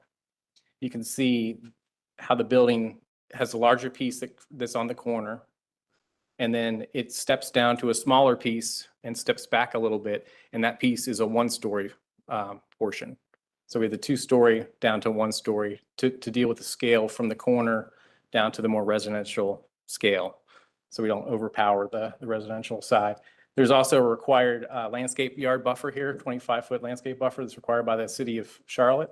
So that's also a nice kind of green space that's kind of a buffer between our building and the residential buildings there. In this one, probably a little different from last time, we did work on connectivity. You can see that there's pathways around the building now where pedestrians can go from the parking deck that's below, which is shown over here on the basement level, and they can get up to the top. So that it has kind of a free ability to move freely around the site. So when pedestrians come there and they, or when people come in cars, they can park below and they can get up to the levels above pretty easily. I guess the adjacent buildings, we move to the next slide. I mean, you can see here too, this one's probably a little more technical. We're working with a civil engineer. We can see the different grades and things we're dealing with the site. I could go into more depth or questions on this, but as you can see, we're starting to deal with, the street's not going to change. So we have to step the building a little bit with the smaller building piece there. So it does step down about a foot from the right to the left, which kind of actually makes it nice because it varies that elevation as well, which you'll see in the elevations. You go to the next one, you can see, here's pictures of the site. You can see the structures that are existing there, with the corner lot here down at the bottom where you can see it's been demolished already quite some time ago before our owners purchased the property. You keep moving down, Candace. These are the homes around it and some of the rest of the commercial structures. You can see Lily Hall there at the top, and some of the homes that are kind of down the street from us, across the street. And then these are some examples, kind of showing you the other lots. There's a big blank lot, which is not in the district. It's across the street. And then this is a little structure that's kind of next to us, our neighbor here. And then this was also in the district here. It's the corner of Tremont and Cleveland, and it's residential condos. And then if you actually, one thing to point out, the top one there is, even though 1920 Cleveland Avenue is not in our district, was built in 1948. It does have a barrel vault roof, which is some of the context we're pulling from for our design. So again, not in the district, but it is a very old building, built in the same time frame as a lot of the places in the district. Keep going. We looked at these. So top one's coming down Worthington Avenue. You can see how the scale. Oh, you're fine. Let's see, the scale goes from the smaller residential homes where we kind of match that scale with that little piece. There's the buffer in between. And then our building kind of steps up to the corner to create a presence on the corner as the gateway into the district there. And then on this one, you can see the Cleveland. We already talked about that one, of course. And then these are our plans, kind of give you some more details. I think there were some questions with staff as far as the size of things. So you can see the dimensions on this. There's just some kind of overall general dimensions. You can also see the dimensions along the front. So if you have questions about the size of things, and again on the upper level. And then our elevations here. So this drawing's doing a few things. It's calling out all the materials. Mainly, we're using brick with a trim board, a painted trim board, cementitious board. It does have some painted steel, some aluminum or steel awnings that we have along the front. They kind of vary. One over here is kind of a smaller, low profile one. This one is a little bigger at the entry on the corner. Our windows are storefront windows with black with applied mullions, so they kind of have that nicer division of the window glazing. And then all of our doors are kind of that more kind of old time kind of storefront type door, with the old shops with the nice little wood piece at the bottom and a glass window above. So we don't take anything down to the bottom and just do straight storefront. It's got like a little ledge there at the bottom. You can kind of see along the base. We are using a little bit of concrete in here. We pulled some of that from some of the other older buildings in the district and in and around South End. So we like that. I think it felt a little bit industrial, but not too crazy. But generally not too many like a lot of materials, but I think the 3D renders probably show this a little bit better, but you can see too how we block, there's the corner section of the building, it does change. And then we have the storefront here for the middle lot section, and then the lower section here. You can see that. And then going along, scaling from Lilia Hall down the hill. We do have the entry there in the corner, and then it moves down along the hill where you can see there is the vaulted roof piece here. And then we have the two elements kind of flanking that. On the far end, there's that little door. I know it looks a little quirky, but that's actually where the stair is. So the stair comes down there. We didn't put windows above there, mainly because they weren't needed. We could always add them if we needed to. I kind of liked how it just wasn't the same matchy across the whole piece. So I liked how it was kind of telling you what that is. We do come down to the end here, and there's a wall where the dumpster enclosure is. And I know there's a comment about the dumpster enclosure we can talk about here in a little bit. We can look at the renderings, but also another point on both of these, we show that all the HVAC units will be on the roof, so they're all going to be hidden away. You'll see them. The viewpoint is so high, it's you're not going to see at that point. It's not like a one-story roof, and even on the one-story roof, there's a parapet wall that would hide them. We make sure they're not too close to the edge to be seen. Keep moving if you want. These are the rear and side elevations. So the top one is from the landscape yard buffer. You can kind of see how you go down a few steps out of the back, and you walk along a sidewalk that walks along this retaining wall here that goes to the back parking. And we have bushes and everything along that side there. That's also kind of the mimic of the other side there. You can see the glass windows and the barrel vault there. And that's the rear elevation. You can see the dumpster enclosure there. The entrance to the parking lot, that was as minimum as we could make it there. This one's a little bit wider, but you got to think this is really far back. So that's not seen as much as the one here at the front. These are just the color elevation versions of it.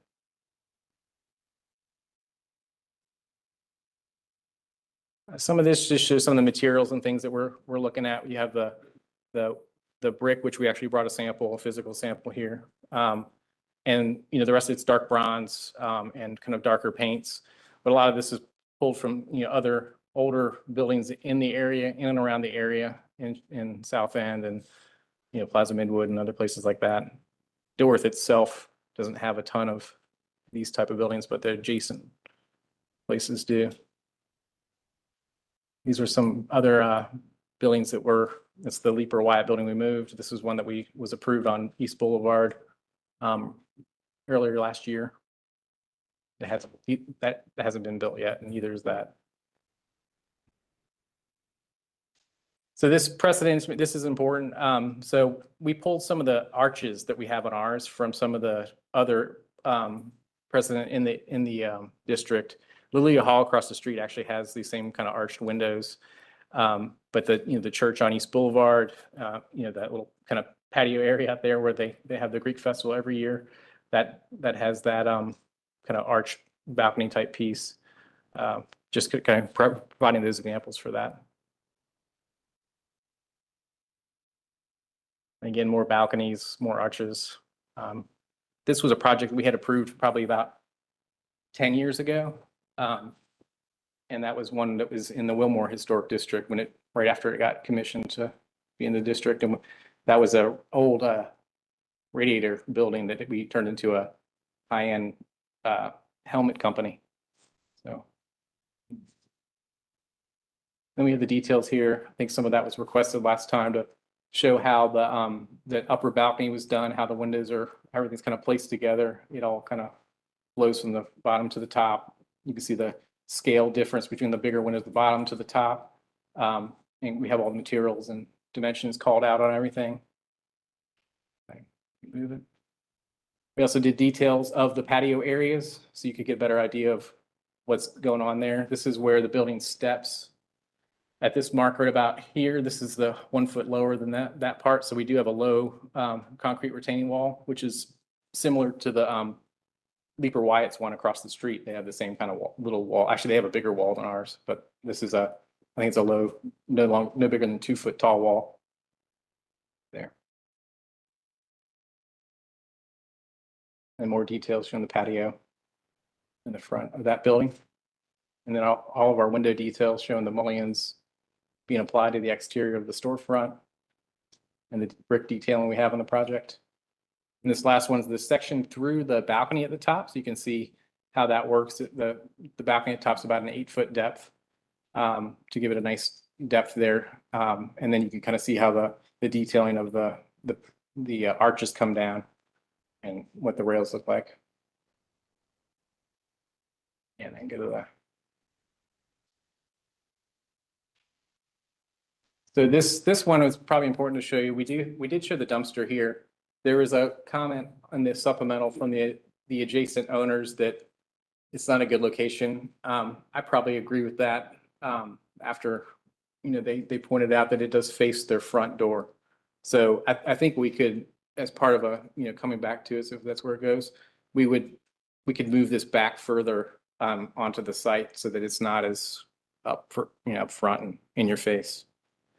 I think eventually the thought was eventually when the next building is built, it would be a lot tighter and it wouldn't be as seen. But this one's so far back, the existing building's so far back that right now it's going to be visible from their front door. So while they haven't done that, we don't know when they're going to renovate that building or redo that building. It's probably good just to push that back. So that's probably the one thing that we probably didn't get right on this one. But this one's coming down Worthington. You can kind of see the little walkway to the back parking and the greenway area there. And then it's a nice little view of the street. You can see how the roof lines and the stepping of the building works, bringing the scale down. You can also see the low concrete wall there. So how that works with the grade change there. But we're excited. We're excited about the project. I'd like to hear what you guys think. Thank you, Tim. As previously mentioned, we do have a supplement from a neighboring project, but they might also be online. It looks like we have some unknown callers. We have 2 unknown callers. If you're calling about 300 East Worthington Avenue, can you state your name and your comments?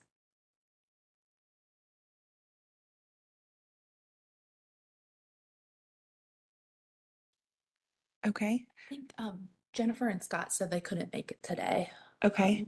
So this is from the neighboring property owners, Jennifer and Scott Ray. And their comments are on slide 9 of the supplement information. And just a friendly reminder, if they're not here in person, there's just limited wait to written comment.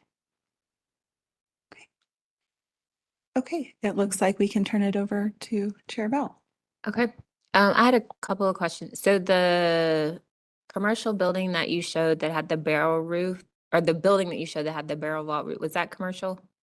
Yes, the one across the And street. you said it was built around the same, or It was built in 1948, so it's historic? pretty old. Okay. And then I saw like a lot of the design elements that you pulled from other commercial buildings. Is there anything that you pulled from like the residential that's right next to you?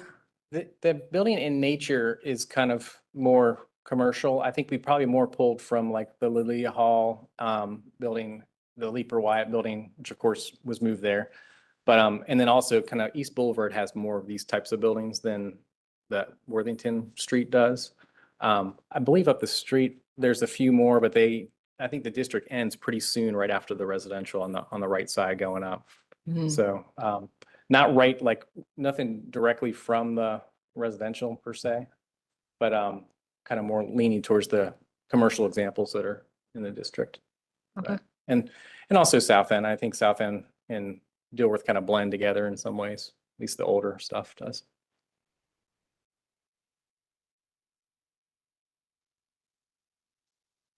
Anybody else, any other commissioners, questions? I had a question. Looking at slide 7 of the supplement, and I was just curious about the material. There we go. Yeah, on the Oop. Maybe I'm looking at the application.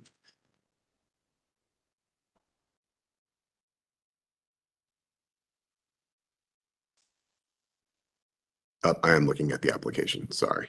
It is slide 5. Pardon me. Nope, it's slide 30. Round the world tour of your application. I was just curious, in the image on the left, what's the material for the lintel above and below those windows? The kind of the white-ish one. Yeah, Yeah, yeah. it's concrete, so like a Concrete, precast right on. concrete ledger. That was all. Yeah, Thank you. yeah. Thanks.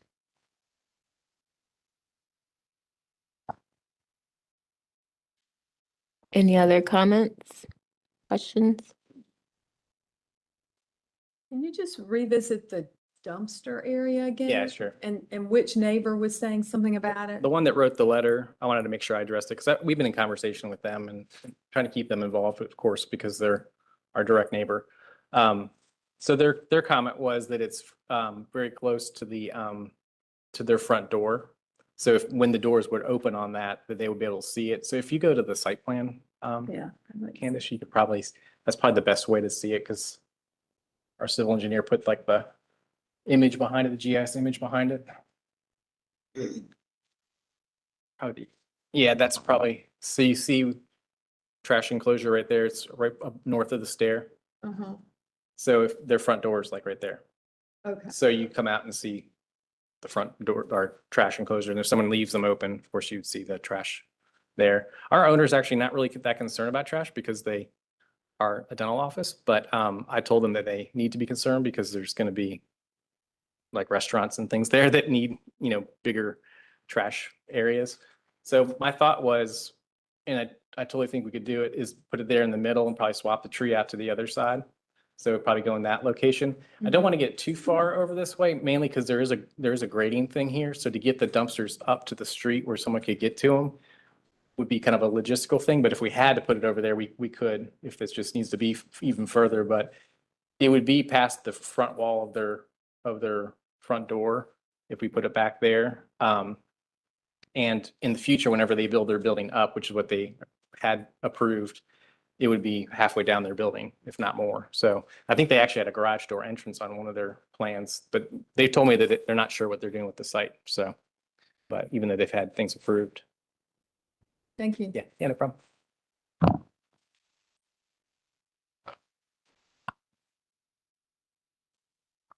Any other? Hey, Tim. Hey, Krista. So for context, when we look at chapter 7, new construction, our standards for non-residential buildings. So number 1, while non-residential structures can take many design cues from existing historic buildings, respecting the immediate historic context of the new development is essential in terms of setback spacing, height, scale, massing, roof forms, materials, foundation heights, window head heights, and cornice heights. I would just like to hear your thoughts on that. Yeah. I know that it's a challenge. You're coming down a residential street, you're responding to the residential houses, the spacing, thank you for pulling that up. That's what I'm looking at, Candace. That's a good. But I guess for form specifically, and I really see it on the rear too, when you come to the corner and then you go to the rear, I understood what the Ray's comments were about because it becomes a little bit severe Yeah. when in form compared to even across from the church. I get that. I mean, I struggled with the Wyatt Leeper building because I felt like it was out of, it was such a stark contrast to the street. You would never build that there, right? Yeah. Nor under normal circumstances. So I'm just curious to hear your thought process on that and responding to that, because that's a struggle for me. And that goes back to just that basic number 1 thing for us is the context. Yeah, I think the biggest thing that made me go this direction instead of kind of making it look like a big house was one, the use is not a kind of residential use, but also too, I wanted to complement the Leaper Wyatt and the Lilia Hall, since they're there, as a way to kind of bring people into there. So if you put a residential type structure in between that and which was, they were gonna build this building, it would have felt out of place, going down into the neighborhood there. So I like the idea that these two pieces kind of flanked each other. And I took some of the cues from some of the, there's some trim and things here. There's some, of course, this is, you're very much like this building, kind of actually bigger, honestly, than when you look at it in this drawing. And even this one here is a 3-story, where we're only 2 stories here. So I tried to not be bigger than the church, but also kind of keep it in the same kind of context of the rest of what was going on the street. So it didn't feel like it was, the odd person out. And that's what we were trying to, down the street towards Cleveland, bringing it down to, a smaller scale. And then you get that big buffer, that landscape buffer, which is kind of like a, little break between that and then the residential. But that was the thoughts. So I was a little leery of, the big home that has been kind of forked into being a office. It feels uncomfortable to me. So that's why I went towards this look.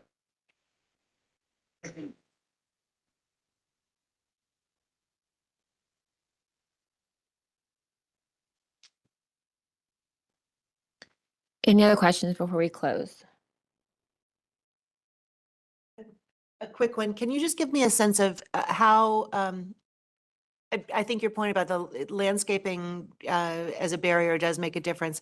Is that a permanent thing? Is that a zoning thing? Will that be durable, or could that be reversed in future? I'm leery of depending on that for that transition without assurance that will continue to be the condition. It's a required buffer by them, so we have to have that there. Like actually, I think at one point we didn't really like it. I think when I was talking with staff at one point, we were talking about it'd be nice to have another building there if we could have kept one of those buildings. But again, we would have to go through some kind of a variance for that, because that's a required buffer. Sometimes they'll let you reduce it with a staff amendment or in some cases with a variance, but that will be permanent. So that's, unless they change the buffer requirements in the future. But I can't imagine that we would have to go through a whole redo of that, which we'd have to go back before you to get rid of that, even if they did allow it in the future. So yeah, permanent. And they do make you maintain those. So if trees die, you can get fines if you don't put it back. So urban forestry is pretty severe about that.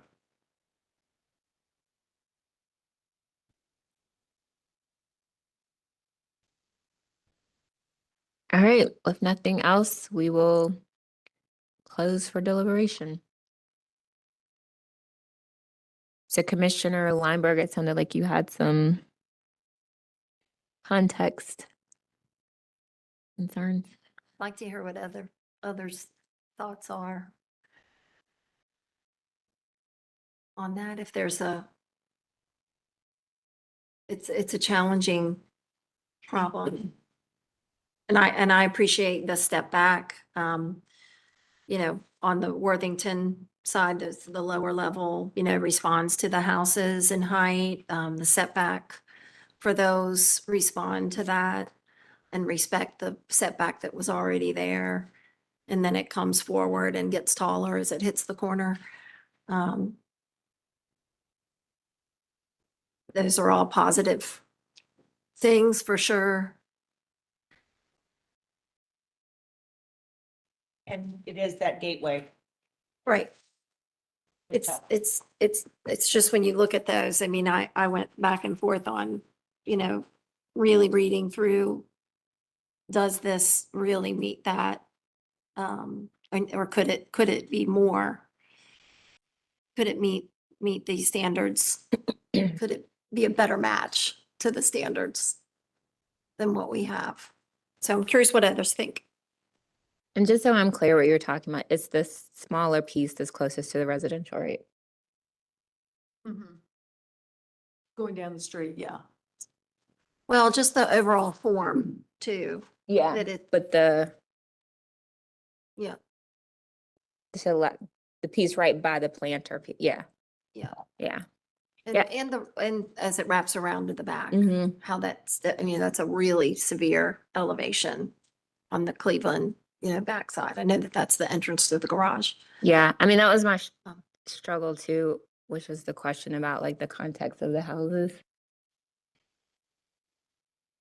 So, I'm sorry, Commissioner Limber, it's what you're talking about it in terms of the transition, is it from residential to commercial just in terms of the massing of it or detail? I think it's both. It's the massing and that form, just the severe form coming off of. So when you say, the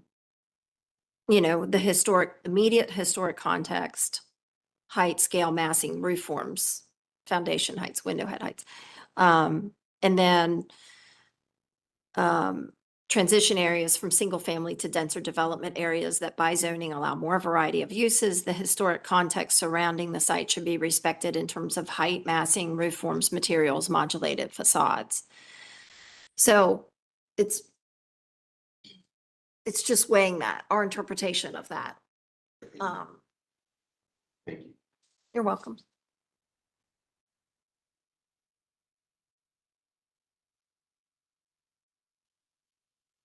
anyone else have, I mean, I'm struggling with it. Anybody else have a?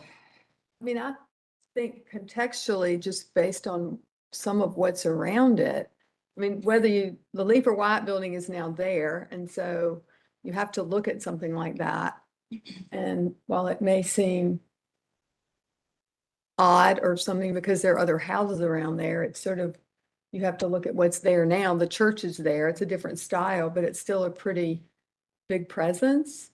And then you look at the project we looked at a while ago at the corner of East Boulevard and Dilworth Road, the big office building that's been redone, and that kind of was going up East Boulevard and bled into some just residential houses. I think in that area, it's going to be less consistent. I'm curious about how does the White building fit in from consideration of it's a historic building, but it was moved there, so it's not part of the neighborhood. But how does that work in terms of the district? Does it qualify as a Historic context. historic context because it's a historic building, but it's moved? How does that work? I agree. I mean, That's exactly why I was challenged with it, because I appreciate it. I wanted to save it, but when we were presented with that, so. it was a major exception. Yeah, it was an exception because that wouldn't have been built like that next to the church. That building was specifically built with other buildings just like it for South Boulevard. And bookending it with at 1913 Cleveland, which was a building, a project that was approved, but has not been built. And folding that into, sort of a context conversation about the proposed building. So. It makes more sense Yeah. for Cleveland side than it does from the other corner. I'm actually, we don't.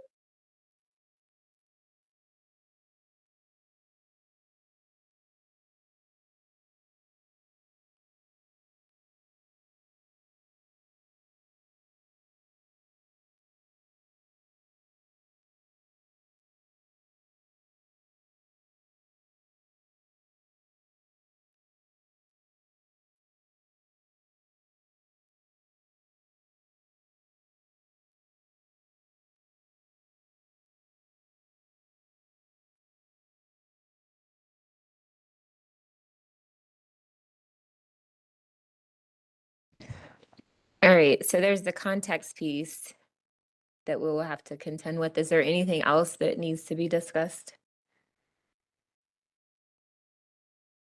I appreciate that they brought in the context on the barrel roofs, even though they're not in the district. It does give me more comfort with that. What about you? I was just gonna say, I mean, the cornice condition, if you will, just across, not so much that one story piece where you sort of, there's some variation in height that kind of harkens back to a, in the early 20th century commercial building style.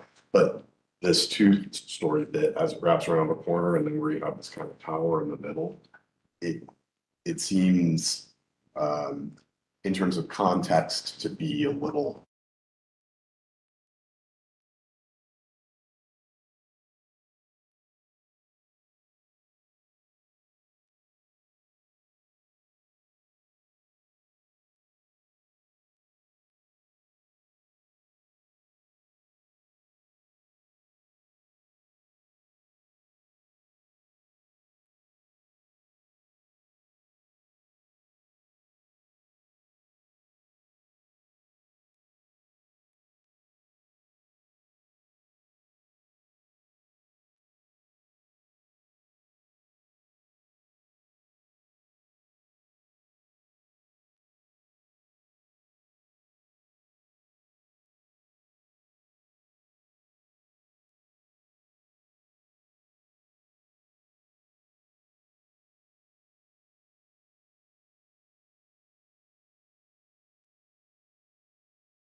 Just a friendly reminder that on this particular corner lot, in terms of heights, but overall, you give leniency since the lot across the street is outside the district and could potentially be a much larger in scale and height structure.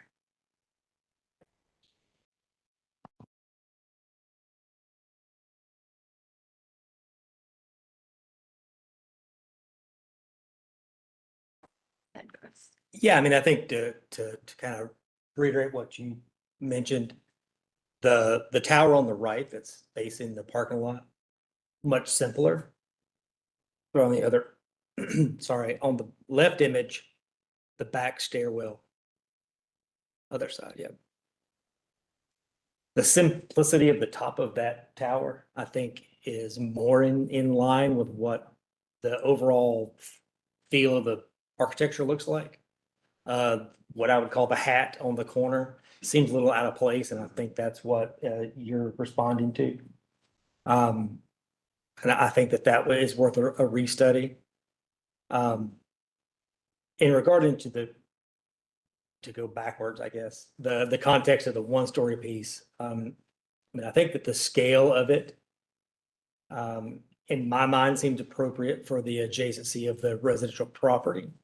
What my curiosity is, if a change of material from the larger mass of the project to something that kind of separates it more visually from being just part of this big building, as opposed to kind of being a separate one-story piece, just in a change of material or even color of brick, would not help kind of accentuate that it is a smaller piece of a gateway project that works to kind of bleed in scale and size and potentially visually materiality with the projects that are mutually adjacent.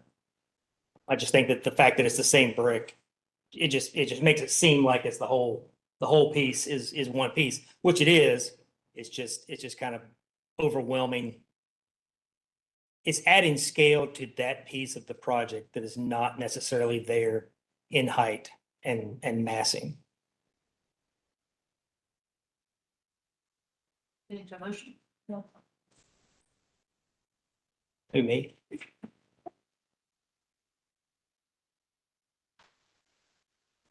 I'd be happy to move forward with a motion, I think, if y'all will give me some help. Yeah. Okay.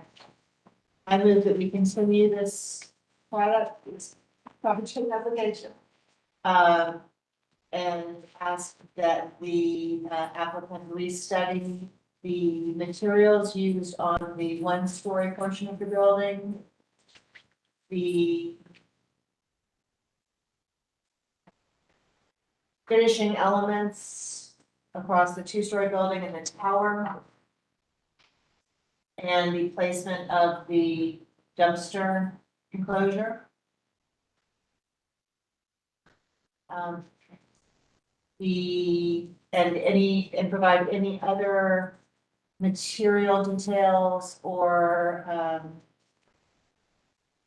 samples that staff indicated were missing and,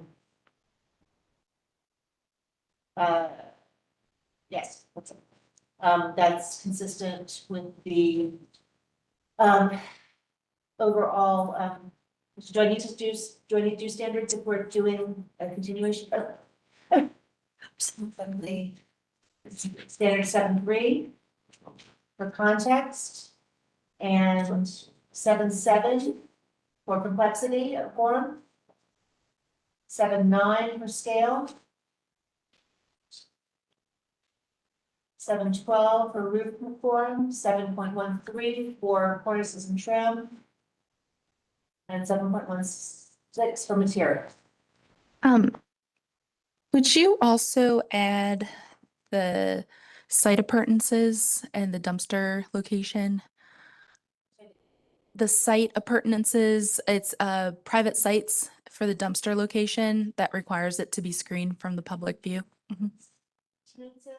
8.9. And the dumpster would fall under that as well? Yes, but.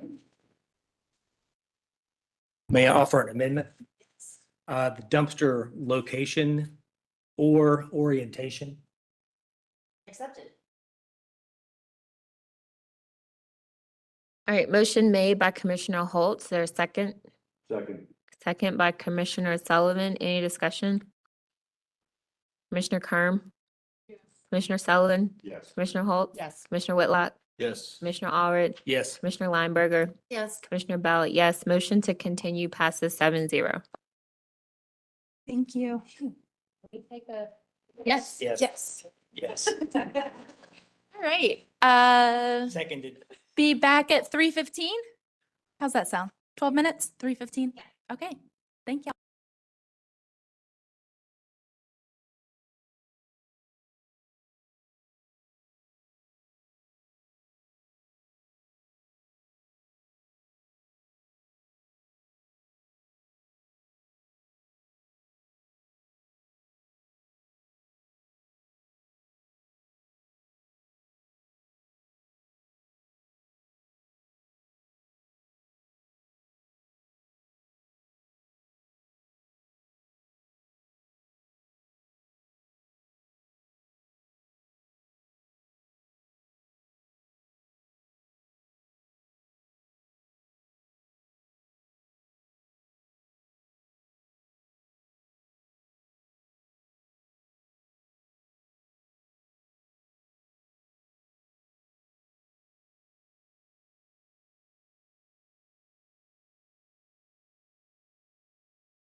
Hello and welcome back from break. We are back with agenda item number 7. As a reminder, we lost quorum for agenda items number 6 and 8 today. So agenda item number 7 is 300 Westwood Avenue. And I believe, is Craig with us online? Hi, Craig. Hey. Do you have video? Hey. I'm here, yes. I have not been sworn in. Okay. See if you can turn on your video and we'll go ahead and swear you in. There you go. Whoops. Awesome.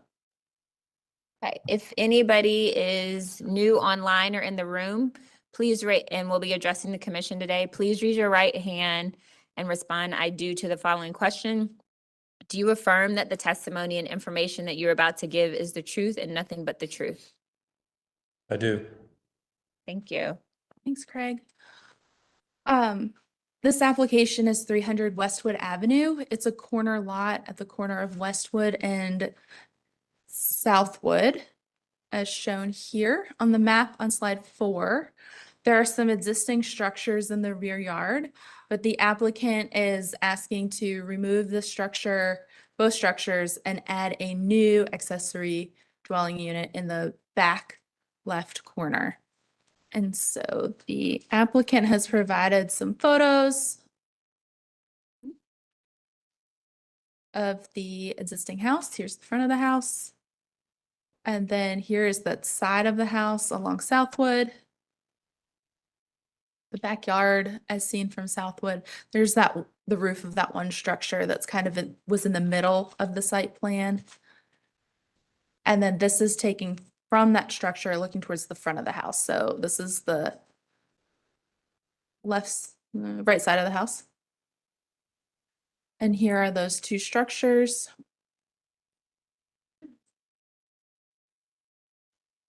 Another view of the back. It abuts commercial. And the aerial view is also very helpful of what the existing conditions are. The addition on the house is an old addition done a long time ago. And the site plan is on slide 13. So Craig, with that, I'll turn it over to you. If you would please state your name and your address for the court reporter, please. Craig Isaac, 900 Linda Lane, and that's Charlotte, 28211. Okay. Is there any way I you think can it's- get, sorry, is there any way you can get a little bit closer to the mic? Craig Isaac, is that better? Yeah. Yes, thank you. 900 Linda Lane, and Charlotte, 28211. All right, Craig, where would you like me to go? Well, I think it's fairly self-explanatory. The addition, the existing addition, I would say, is a non-conforming addition. Doesn't look anything like the house, but we can't really do anything about it. The carport that's there is obviously a structure that they just added at one point, and then there's a shed. So removing those, getting the ADU in place, and then having a little bit of storage to replace the storage shed as part of that ADU, along with a little covered porch area that gives you cover for the entry into the ADU and also cover for that storage area. I mean, we tried to keep it somewhat in character of a rear yard structure. I mean, it's a simple, brick front, gabled house. So, I mean, we just tried to at least put a gable in that front and then keep the roof line fairly straightforward. Yeah, if you look at those. And the intent is that the owner lives by herself. So it's the opportunity to have somebody actually help keep an eye on the place and not be on the property alone. So that's really the intent of the ADU. I don't know if there's anything specific really to talk about. I mean, wood siding and windows to match the house, and tried to pick up the same roof lines as the house. roof pitches.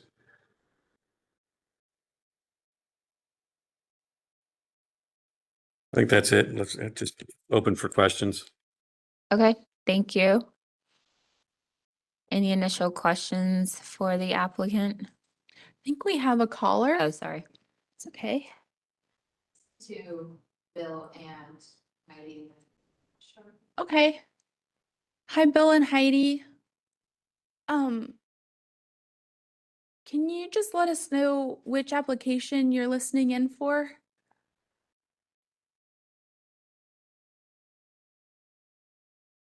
Can you unmute them? Can you nudge them to unmute? Okay.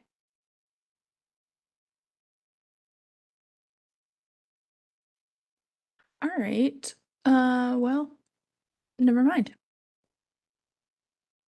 Back to you, Chair Bell. Any questions, comments? Question.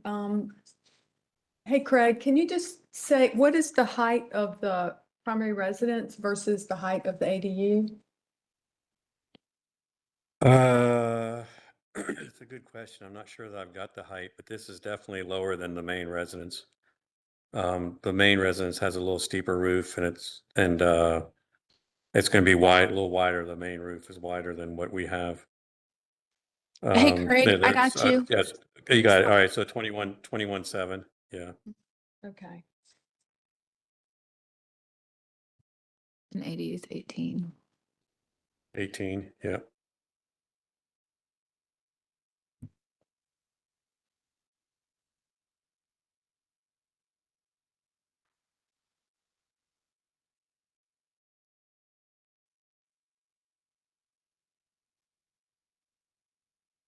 Any other questions?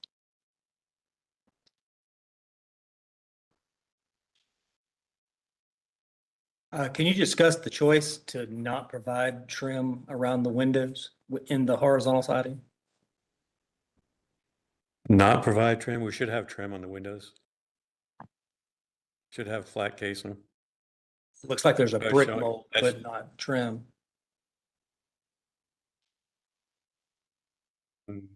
That's showing a flat casing. It shows an extra head, an extra bead at the head.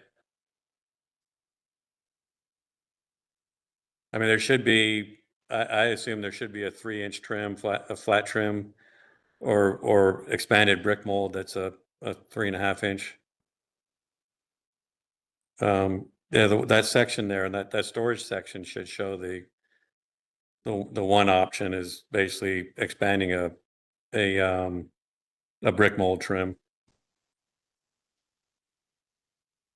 That's the head. That's basically showing an expanded brick mold. So instead of just a 2-inch brick mold, it should be a 3 or 3.5 inch brick mold, and then an extra little head piece.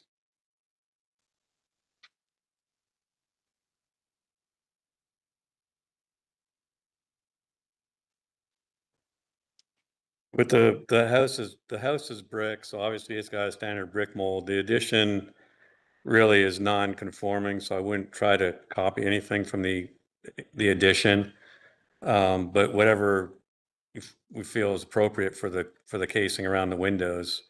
But it would be an expanded trim of some sort, not just a plain brick mold.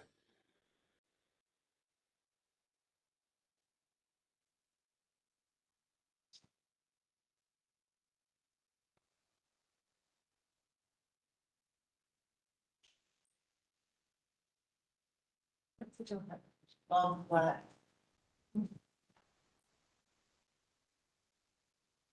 Hi there. I've got a question for you. One side elevation seems to show a very long area of no windows at all. I understand it on the rear elevation, but on the side elevation, can you tell me about that?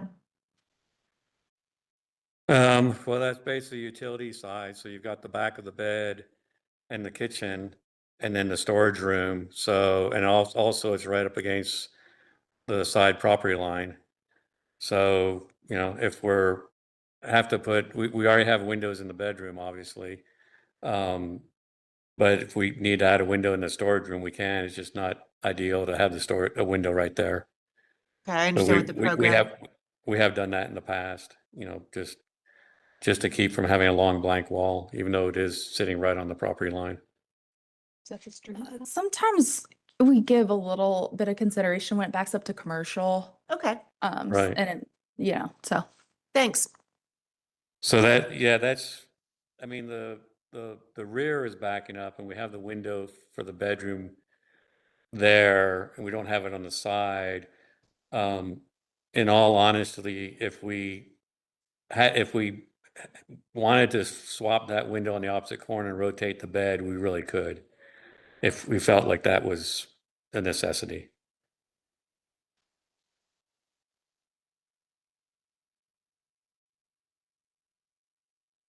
We could always add a transom window in the bedroom and same within the storage area that at least breaks it up a little bit. We also No, have done closed I'm shutters. comfortable with but- the explanation. Thank you. Okay, thanks.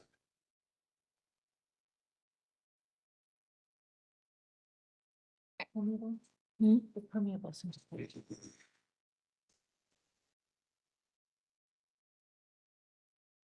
Hey, Craig, could you tell us what is happening with the foundation? And what that detail is? Because I mean, it should be, it's going to be slab on grade because of the site. But I know with the requirements, we need to show a brick foundation. So in the past, what we've done is we've essentially just have done a thin brick attached to the face of the turned down slab so that it looks like you have a small brick foundation and not just an exposed concrete.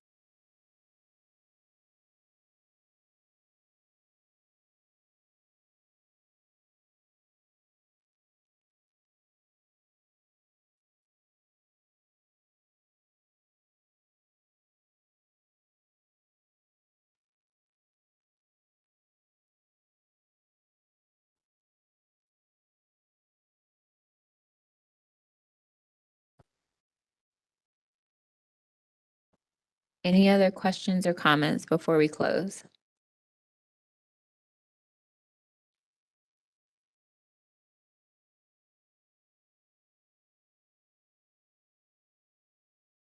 All right, we will close for deliberation.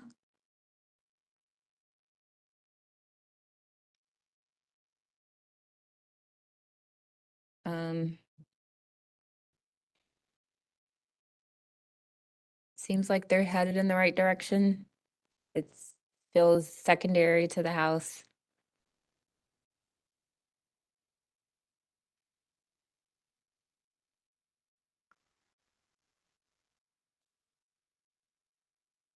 Anything?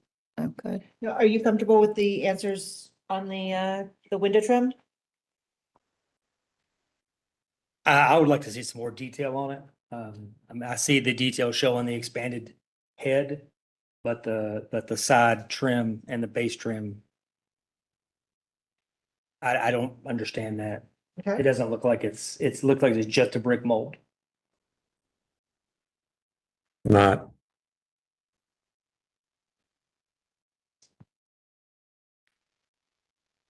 Okay, so that's a window trim detail. A little clarification on the eave detail, as it relates from the front of the property, primary structure to the back. They don't look similar to me. It seems like maybe they should be. Maybe you can explain that. Do you want to open back up and ask, or? Sure, if anybody has anything else, we can do it all at one time. Okay, we'll reopen. You're gonna ask your question. Craig, can you just go over the eave detail on the ADU as it relates to having the same eave detail as the primary structure? Or will it? Well, when you look at the primary structure, it has a gable in the front and then a secondary gable going back. It's hard to so- hear. It's hard to hear you. When you have the main structure has a bump out that has a gable and then a secondary gable. And so we've tried to pick that up as opposed to just doing a single roof line. And then a little shed area or a hipped area, I should say, gives you the little covered area. So it just breaks it up instead of it looking like just one large structure. I mean, that's basically the rationale, and then just trying to get some windows up in the eaves, up in the gable ends. And I'm not sure I understand the comment about the windows because the windows are not showing brick mold. It's a wider casing than a brick mold. And when you look at the head detail, that's not just a 2-inch brick mold. It's an expanded brick mold and a detail added to the top of that. So the jamb is just without the expanded piece. Oh, okay. So I'm talking about the eave and soffits at the gable ends on the ADU and as they relate to the front of the house being similar or hoping they'd be similar.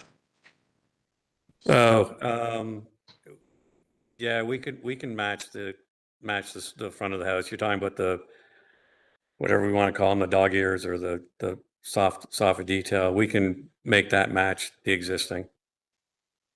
Thank you. Yep. Yeah, that's not a problem. Commissioner Allred, was the new explanation? Yeah. Okay. All right. Anything else before we reclose? Okay, we will reclose. So Commissioner Kerm, are you okay with well, it sounds like he's willing to modify the details to match the front of the house. I feel like that's something that staff could. Okay. We still have the trim detail. Anything else? Things should be vertically oriented. It seems like you can work with staff on that. Sorry. You guys speaking to? Being vertically oriented, can they work with staff on that? What about the trim detail? Could we pop that to staff too to make sure? Okay. And are there window and door specs on this? Yeah.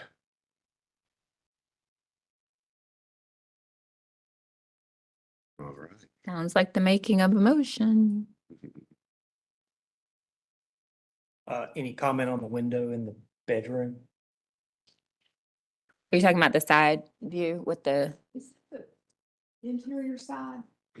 to the commercial? The commercial will be to the rear. Again? Commercials to the rear. When it says side, I wasn't sure which side. Yeah, it's labeled. So this is Southwood Avenue right here, which is labeled as yard elevation.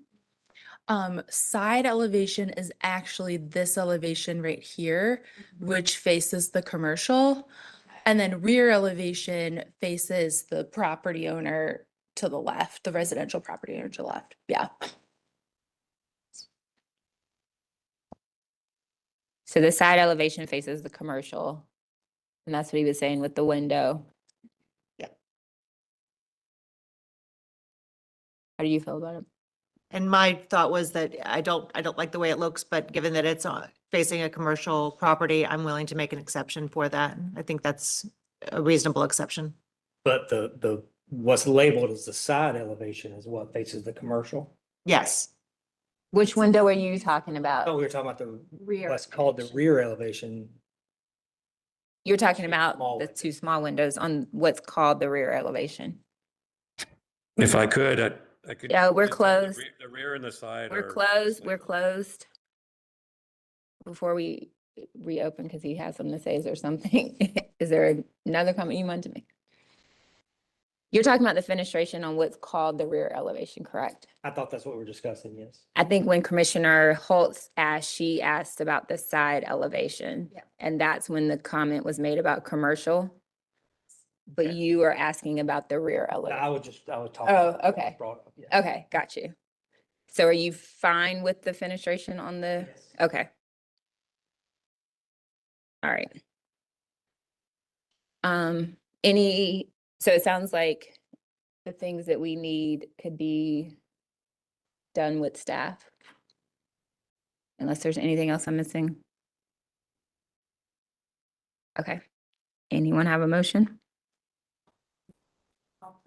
I make a motion to approve the project as it is not incongruous with the special character of the district that's described in chapter 3, design standards, secretary rehabilitation on page 2.5, and that the accessory structure under 8.10 meets the conditions, and that they work with staff to provide column and beam detail, eave detail, window trim detail for single and paired windows. Corner board material should be wood, windows and door specs need to be provided and should be wood, and that they provide foundation materials. And that they provide the property section detail that shows the ADU is shorter in height than the primary structure. The window panes should be all delivered vertically. The windows need to be confirmed to be double hung, and the rear eave design should match the original eaves on the principal structure. See front entry gable. All right, so we have a motion by Commissioner Kerm. Is there a second? Second. Second by Commissioner Holtz. Any discussion? Like a final, trim details to be. I said it. I think you did. Window trim and detail for single and paired windows. Yeah. Just make sure. Yeah. Any other discussion? Okay, Commissioner Kerm, Commissioner Sullivan, Yes. Commissioner Holtz. Yes. Commissioner Whitlock, Yes. Commissioner Allred, Yes. Commissioner Lineberger, Yes. Commissioner Bell, yes. Motion to approve with conditions passes 7-0. Thank you. Thank you. Our next application is, if I can get over there. Is, well, we're skipping, application number 8. Friendly reminder, due to quorum, we cannot hear 916 West, or Mount Vernon Avenue. So we are moving on to application number 9, 429 West Park. And I think the applicants are joining us online. Okay. Hi, Marcus, are you with us? He's about to join. He's about to join. Okay. There you go. Hi, have you guys been sworn in? We have not. Okay, so if you are in the audience or online, please be sworn in now. Please raise your right hand and respond "I do" to the following question. Do you affirm that the testimony and information that you're about to give is the truth and nothing but the truth? I do. Thank you. Okay. I just came in, you guys. Did you not raise your right hand? Marcus, did you hear where you I just did, confirmed? yes, I hear you. Oh, you did it? Okay. Okay, Yeah. thank you. Good to go. Okay, so this is application number 9, 429 West Park Avenue, and this application is for a infinity pool above ground and some site work to include a new fire pit, pathway, cornhole court, and fencing, as well as tree removal. The site plan, the tree plan is on slide 10 of the application. The site plan for all the work detailed is on slide 11, and you can see that the pool is proposed in the rear side yard facing South Mint.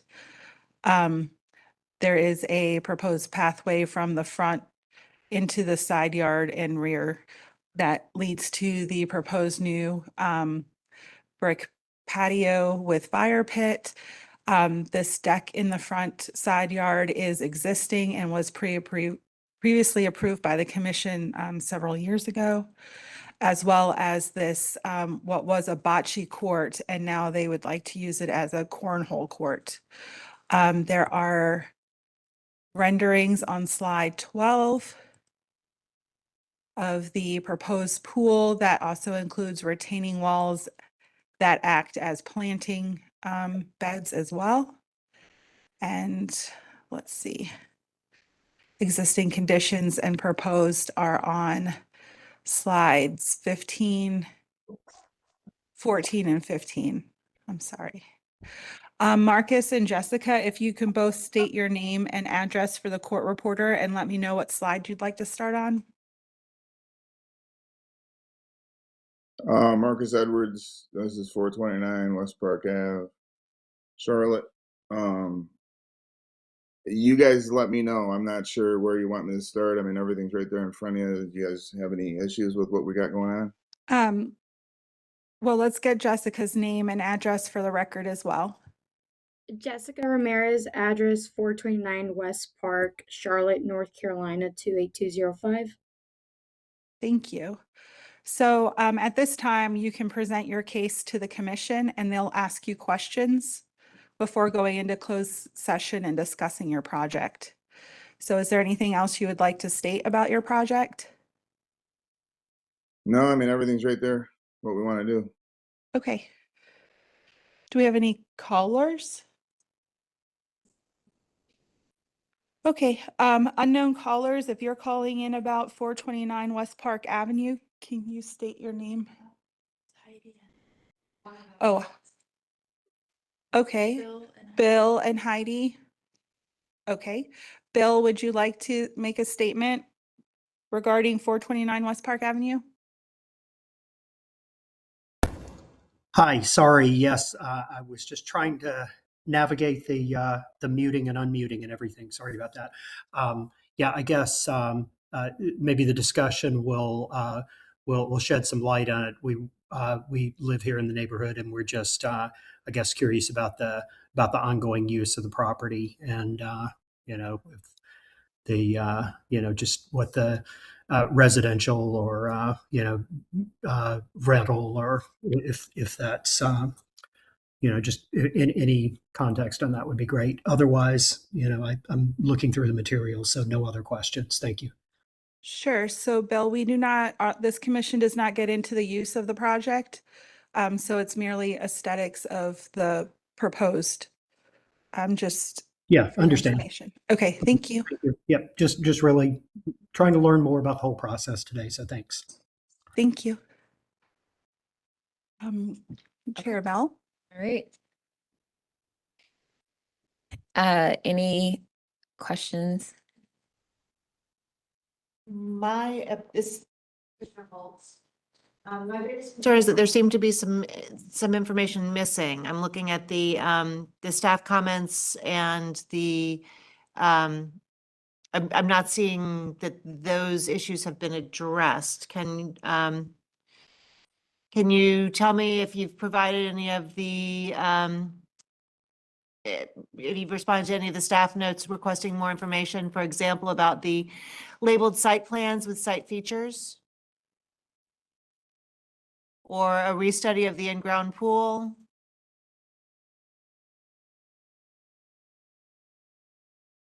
I'm also concerned especially about the rear yard calculations.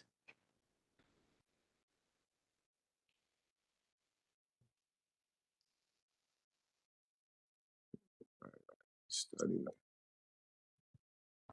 I thought we got them everything that they asked for. Marilyn, did we not go back and forth on this? And we got you everything you were asking for. Did we not respond?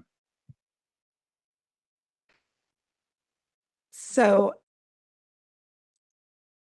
I'm sure Marilyn told you everything that was required for this current presentation. The staff comments were submitted.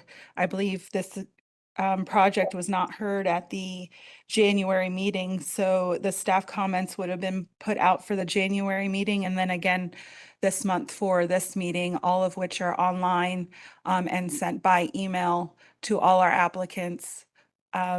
So January 2nd would have been when the has been all the comments have been available since January 2nd. The commissioners are asking about these items that once we got your presentation and reviewed your presentation, there was still information that was outstanding, that was put in the staff memo. So I guess I would ask before we go any further, if the commission feels like we have enough information to deliberate this case. No, No? no. Okay. So Because the we need to application make is a, incomplete. Paige to weigh in. Since you already started hearing it, I think you need to make a motion to continue. Yeah. Yeah. okay. Okay. So we Thank you. will close for deliberation. Right. Do we feel like we have enough information to hear the case? We did not. I propose Okay. that I'd like to propose a motion that we continue this application and request that the applicant respond to the staff comments, especially giving more information and providing details, drawings and materials and calculations regarding the rear yard as noted. If you could just say the staff comments for the pool and patio on slide Specifically, the staff comments for the pool and patio on page 1. 1 and The 2. staff comments on page regarding the cornhole court paver pathway and the rest of the site plan on page 2. And That's it. In addition to what you already said. right, in addition to what I already noted. The standards that I would cite in offering this motion to continue would be let's see, landscaping 8. 6.2 context. Also 6.2 context.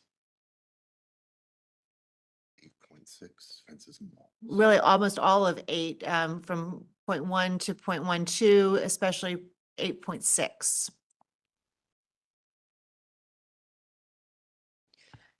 All right, there's a motion made by Commissioner Holtz. There a second? Second. Second, Commissioner Allred. Any discussion? All right, Commissioner Kerm, Yes. Commissioner Sullivan, Yes. Commissioner Holtz, Yes. Commissioner Whitlock, Yes. Commissioner Allred, Yes. Commissioner Lineberger, Yes. Commissioner Bell, yes. Motion to continue passes 7-0. Thank you. Right. Our next application is 305 Westwood Avenue. We are starting on applications that were continued from the December meeting.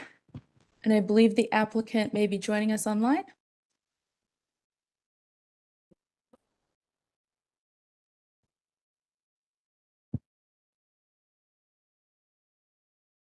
Hi Heather, you're on mute.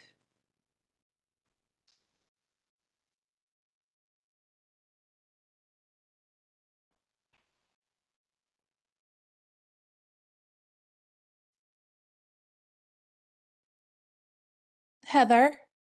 I'm trying. Okay, hi. Oh, Can- can you hear me? Yeah, we can hear you. Okay, good. Sorry. Can you Technology also, is not my friend. can you also turn on your video, please? Only if you don't judge me. We won't. We know you're sick. Oh, you managed to mute yourself again. While you're working on that, Oh, how's that? we can't see you. Do you have it closed at the top? Well, Have you been sworn in? yes, I did do that. Okay. I was having problems with my camera this morning, Okay. even though I Yeah. thought that I was using it. It says stop video. Yeah, it's showing up as like a camera with a slash through it on our end. I see that. Okay. Well, if you can get it, we would love to see you. I'm gonna keep Here. going though. This Okay. application was continued from again, from the December 10th meeting for a restudy of the accessory dwelling unit for accessory buildings, massing scale, roof forms, and materials. The revised proposal is on slide 2. And the new information starts on slide 6. So slide 6 is the site plan. Heather, if you would state your name and your address for the court reporter, please. Yep, Heather Wojcik, Wojick, and my address is 417 Fisher Street, Pineville, North Carolina 28134. Okay, let me know where you'd like to go. I have you on the site plan.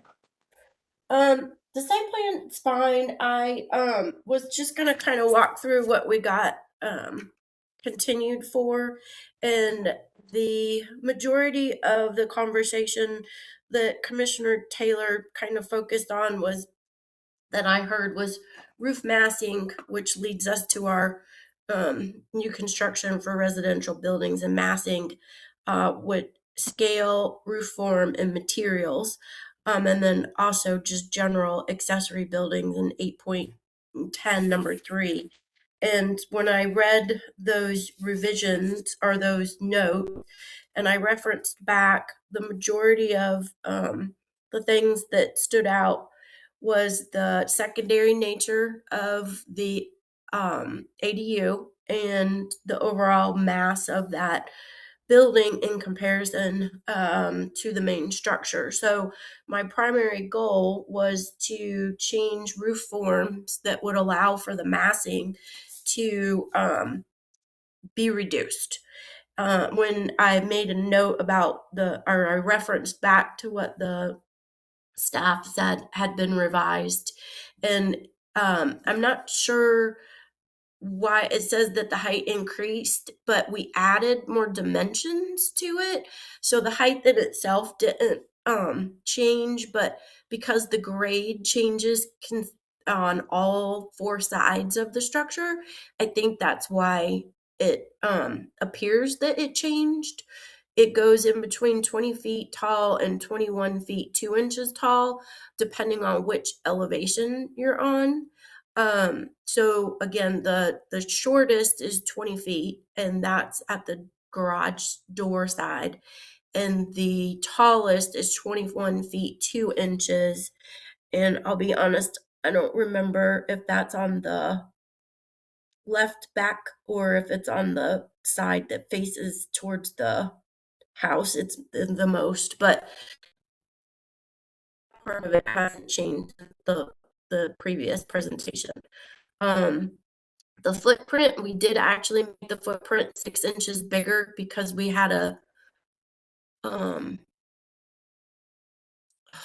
wall of the dormer over the garage door was in plane, and we needed it not to be in plane, but because we have made the second floor so tight, we couldn't even take 6 inches out of it. So I actually made the wall of the garage move out so that the dormer was a dormer and not a continuous Hey, two-story wall. Heather.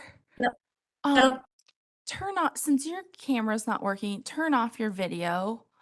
You're Okay. you're breaking Oh, up a I'm little bit. flashing at you? Yeah, no, you're Okay. breaking up a little bit, and I've often found that sometimes turning off a video takes up less like streaming power, and it might Okay. help your audio a little bit. I hit stop video. Does that maybe sound okay? Okay, keep going. We'll let you know Okay. if you break up again. Okay. And then, so overall, the big changes for the design were in the roof form, and we actually went back with a clipped gable roof design because that in itself is consistent with the bungalow design, but it has a huge impact in the presence of the volume of a structure. And so we were using that new roof design to help bring the mass of the structure down.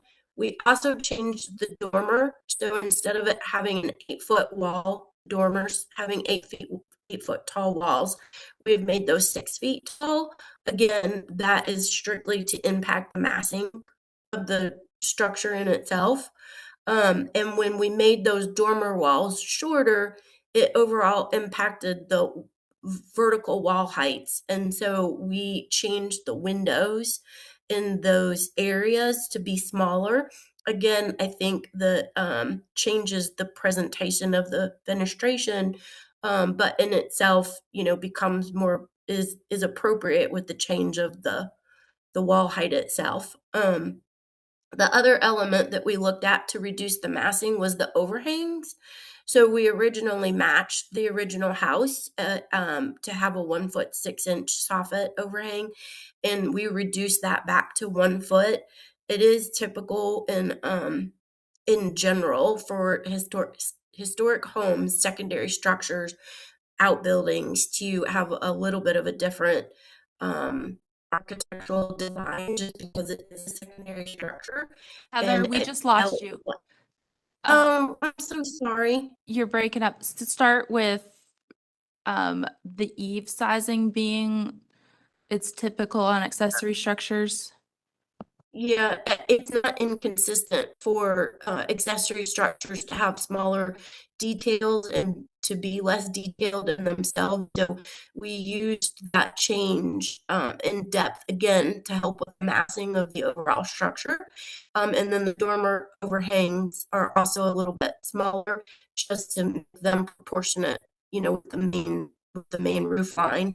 And then we removed a little bit of the detail. We took out some of the brackets and we took the cedar shake off of the structure because we felt like the complexity of it was making it feel like it was. Commissioner Taylor actually said that he thought that the structure looked too much like the main house. And so in my mind, I felt like if we simplified it a little bit and took off some of the extra details, it would help with the subordinate element of the ADU and not have it kind of compete so much with the main building. So those were the elements that we did address and were noted in revised drawings. And really our goal was to deal with scale massing, and then just the overall secondary concept of the outbuilding not competing with the main structure. And then as I went through, there was a couple other questions in here about the Dutch siding, and that is going to be wood. And the trim details, we were expecting to match the main house, and I know that we said that, and I thought that we had notes on the plans that specifically said that the trim was going to match the main house. I think we had the main house in the last presentation because we were going through them at the same time. But because now the main house isn't part of this presentation, it probably doesn't make as much sense. So, but we can get that detail. We have it. We had it documented in close-up pictures. And then the beam and column design, I actually asked my graphic drafts person to modify a few of those things, but it's really not evident in the scale that the drawing's being presented to you all. So we can definitely do a zoomed, blown up scale of that beam and column detail. We do know what it's supposed to look like. It's just getting it to represent properly for you guys. And then in terms of the site plan, we don't have any trees on the property, so there are none to be protected. And we didn't actually locate the mechanical for the ADU on there. And I haven't really discussed that with the contractor in terms of what kind of system that they would want to use. But realistically, we would tuck it into the niche that's kind of behind the stairs in the corner where it offsets to the garage, like closer to the house. So if you were walking up the stairs, it would be on the right-hand side of the garage. And then there's like a little L shape. I'm thinking that it would go in that, but obviously we can get that confirmed and documented for you. And then there's no extension of the existing driveway. The driveway that's there would stay. The carport that is currently there will be removed. The outbuilding that is there will be removed, and the concrete patio that is there will be removed. And we'll have to have a small section of driveway from the alley to the garage door, which we're planning on being concrete. And we don't have that documented, so we can document that as well. So those were all of the things that were on the staff's comments and summary of our changes. So I will open up for questions from you guys. Doesn't look like we have any callers. Over to you, Chair Bell. Okay. Any questions for the applicant?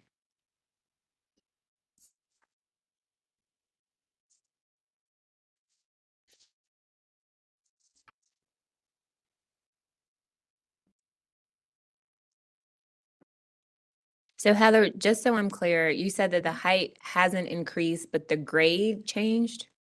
The grade didn't change. We just only had it documented in one location, and I knew that that's always the thing, so we just added some more information. Got you.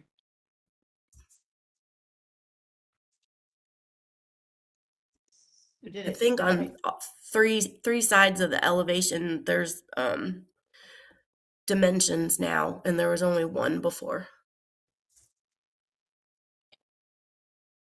So we're only looking at the ADU?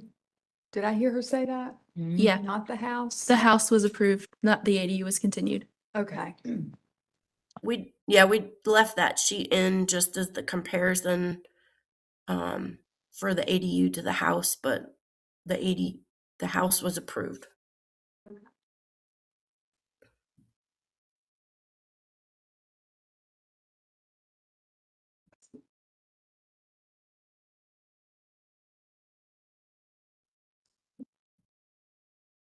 Any questions? Sure. Hey, Heather, it's Cameron. Hi.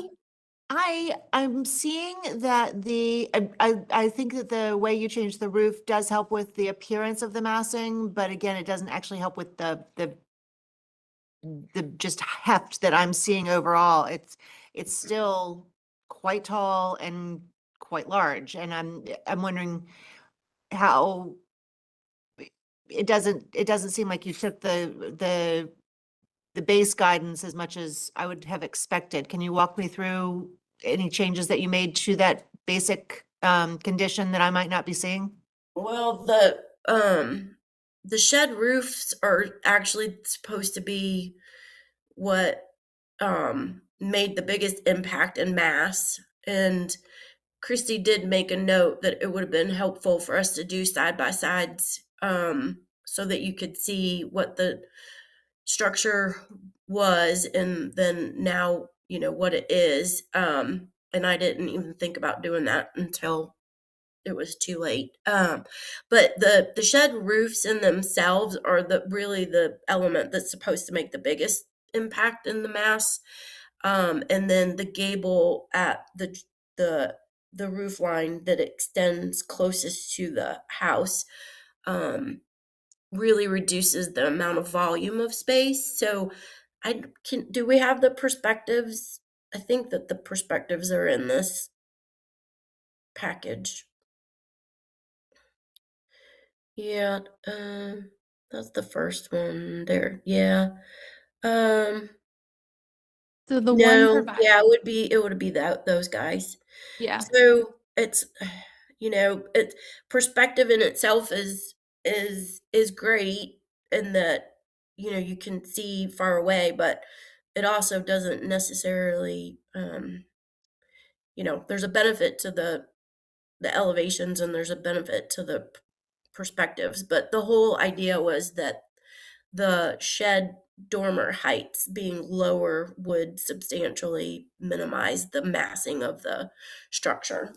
In terms of programming, based on what my client's asking for, I have taken every inch out of that floor plan that I possibly can, and have it still be functional. So my goal was to reduce the height of elements and mass of the structure itself to appease your requirements.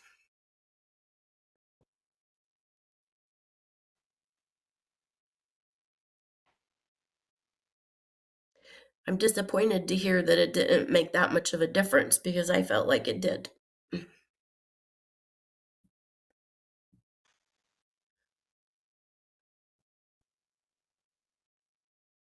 Any other, What's the height of the principal structure? Can somebody point me to that? It should be on the elevation. Yeah, I'm just trying to find an easy way to read it. So 21.7. 19.2 21.7. in the front. Yeah. This is slide 8.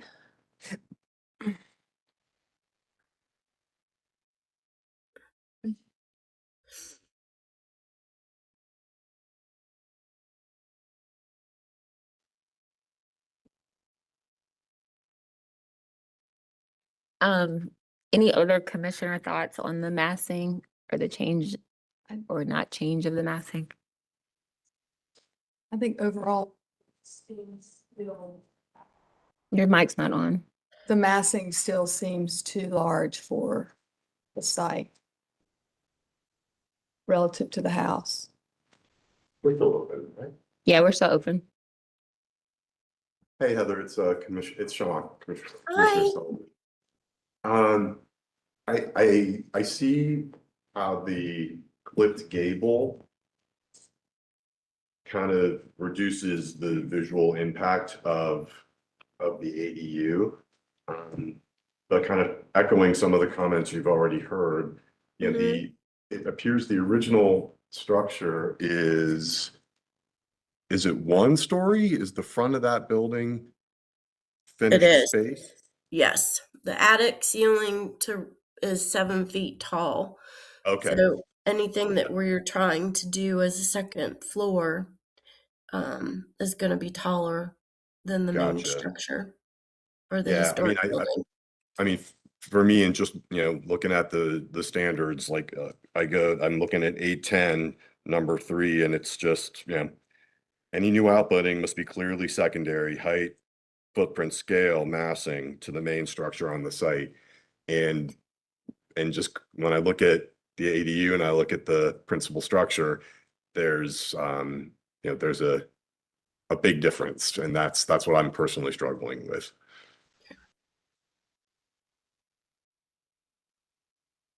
Understood.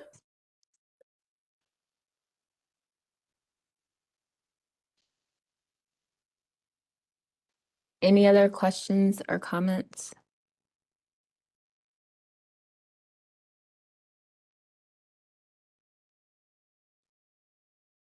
The piece on the left side of the gable, I don't know what kind of roof that is. Yeah, that. Oh, yes, that. What is that? I'm trying to figure out what's in the programming for that. This is stairwell. Oh, it's the stair, because that's what feels big. Yeah. It's the It's stairwell. the roof over the stairs and then the access for the head clearance and onto the second floor. And that's what Commissioner Taylor said last time, and that's why I thought the clipped roof would make a difference. Gotcha. It helps, but it doesn't. And the stairwell needs to be inside. Well, Shauna, that's a great question. I would have to confer with my client on that. Okay. All right. Any other questions or comments? Okay, we will close for deliberation. It sounds like, oh, okay, go ahead. I think we have a motion. Oh, well, yeah, go. Go for it. I think, well, I'd move to continue this application because the proposed project's incongruous with the following design standards. 8.10.3 accessory buildings, 6.8 massing and complexity, 6.9 height and width, 6.13 roof form. All right, there's a motion made by Commissioner Sullivan, seconded Second. by Commissioner Holtz. Any discussion? Okay, Commissioner Carn, Yes. Commissioner Sullivan, Yes. Commissioner Holtz. Yes. Commissioner Whitlock, Yes. Commissioner Allred, Yes. Commissioner Lineberger. Yes. Commissioner Bell, yes, motion to continue passes 7-0. Thank you, Heather. Feel better. Thank you. Bye. Thanks, Heather. Bye. Our next application is 1815 Madison Avenue. This was also continued from the December meeting. And I don't think, oh, hi, Cam is here. Cam, come on up. Have you been sworn in? Okay, if you would be sworn in, and anyone who else is joining us in the room or online, also be Kabir. Kabir, if you have a video source, we'd love to see you. And also please be sworn in at this time. Okay. Please raise your right hand and respond, I do, to the following question. Do you affirm that the testimony and information that you're about to give is the truth and nothing but the truth? Yes. I do. Thank you. you. Okay, this was continued for a restudy of the massing, height and width and scale, and specifically taking into consideration the heights of the existing homes within a 360-degree view, including the heights of walls, soffits, ridges, etc. And the commission did make a note they haven't evaluated the details of the project. So the revised project is outlined starting on page 2, noting the reduction in height, changes to front setbacks, roof form and slope changes, fenestration changes, and material changes. And the plans begin on slide 7 is a rendering. And then the plans begin on slide 10 with the revised Zotwall surveys. So Cam, would you like to start with the Zotwall surveys, or would you like to start with the site plan or somewhere else? Where would you like to go? I mean, that was the biggest issue, I think, last Yeah. time. Okay, great. Will you also turn your microphone on? Oh, Thank you. yep. And there you go, green. Okay. And then if you would state your name and your address for the court reporter, please. My name's Cameron Singh, and my address is 2116 Vanderbilt Road. And if you could, sorry, spell your last name for the court reporter, please. Singh, S-I-N-G-H. Thank you. All right, floor is yours. Okay, so I think we got the, definitely the ridge line and the eaves down to what should be acceptable, or hopefully, let me see. We are at 14.6 on the single story side and 22.1 on the double story side, which fits in with the street. I think it's right. I think we're low actually we're below the average height on the single story side and below the average for the ones across the street for 2-story houses. We did it with using the roof lines that we studied from that Christy gave us a great tip. Do the roof line from another one that was on Washington Avenue. So we could really take it down on the single story side, and hopefully we're in line with where we need to be. I have a picture of that in here. Yes. Let's show them. Let's see what page. That is Ah, here we go, 25. right here. So this is on, is this Washington or is this Madison? Oh, it's 16. It should be 16 on Washington. Or is it Madison? I think they're both, I think they're both Madison. Okay. Okay. Sorry. So slide 25 should say 1612 Madison and 1601 Madison. Okay. If you look at the side, they have the short section with the side gable, and then it extends back. with Right. the So we rear could keep the facing. 4 by 12 slope, but then not have it keep going up. So, and you can see that on slide. Well, the roof plan, slide 16. But you can see it on slide 18.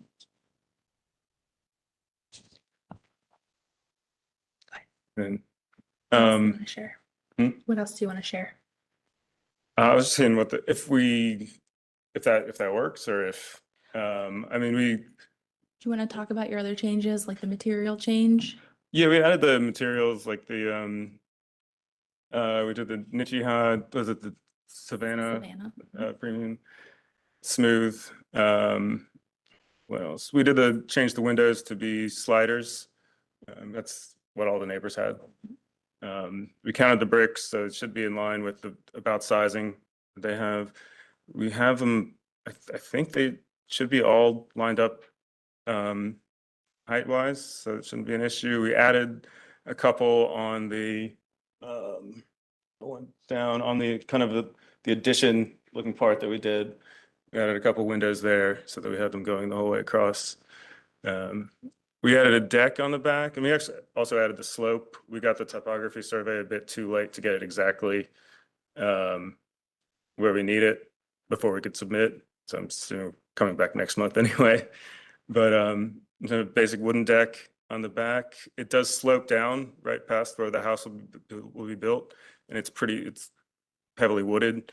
So we're not going to have much of a yard. So we want to make the deck as big as possible, but still just basic wooden deck.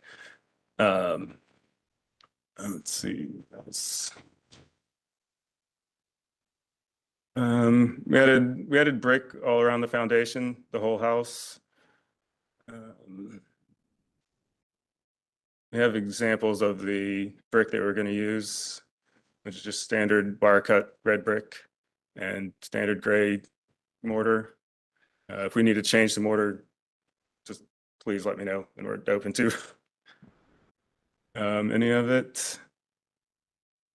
And I'm not sure if because we didn't really get too far last time past the massing. So, let me see. Did you want to talk a little bit about the change in the setback? Did you remeasure? Yeah, we remeasured. We think it's closer to 40 feet than 35, which we originally had, which put it back. And then we're trying to keep the heritage tree in line with that. So we're trying to keep as many trees as we can. We just cut them out for where we would need a driveway, and then where it's going to affect the building. And there are a couple that are leaning and don't look healthy. So we got rid of those, but everything else we're trying to keep, and we're going to keep the backyard wooded. We wouldn't be able to grow grass back there anyway. And that's the tree plan is on slide 13, and the setbacks are shown on slide 12. Mm-hmm. So, and then yeah, but the front porch, keeping it basic, just brick and black metal railing, just standard that fits in the neighborhood. Nothing new, nothing glass. All of brick with concrete driveway and concrete walkway. Right. I think that's. Does Kabir have anything he'd like to add? Kabir, would you like to add anything? I'm good. I appreciate it. Okay, thank you. I don't think we have any callers. Chair Bell. Just like to see where we are with. All right, any comments or questions for the applicant?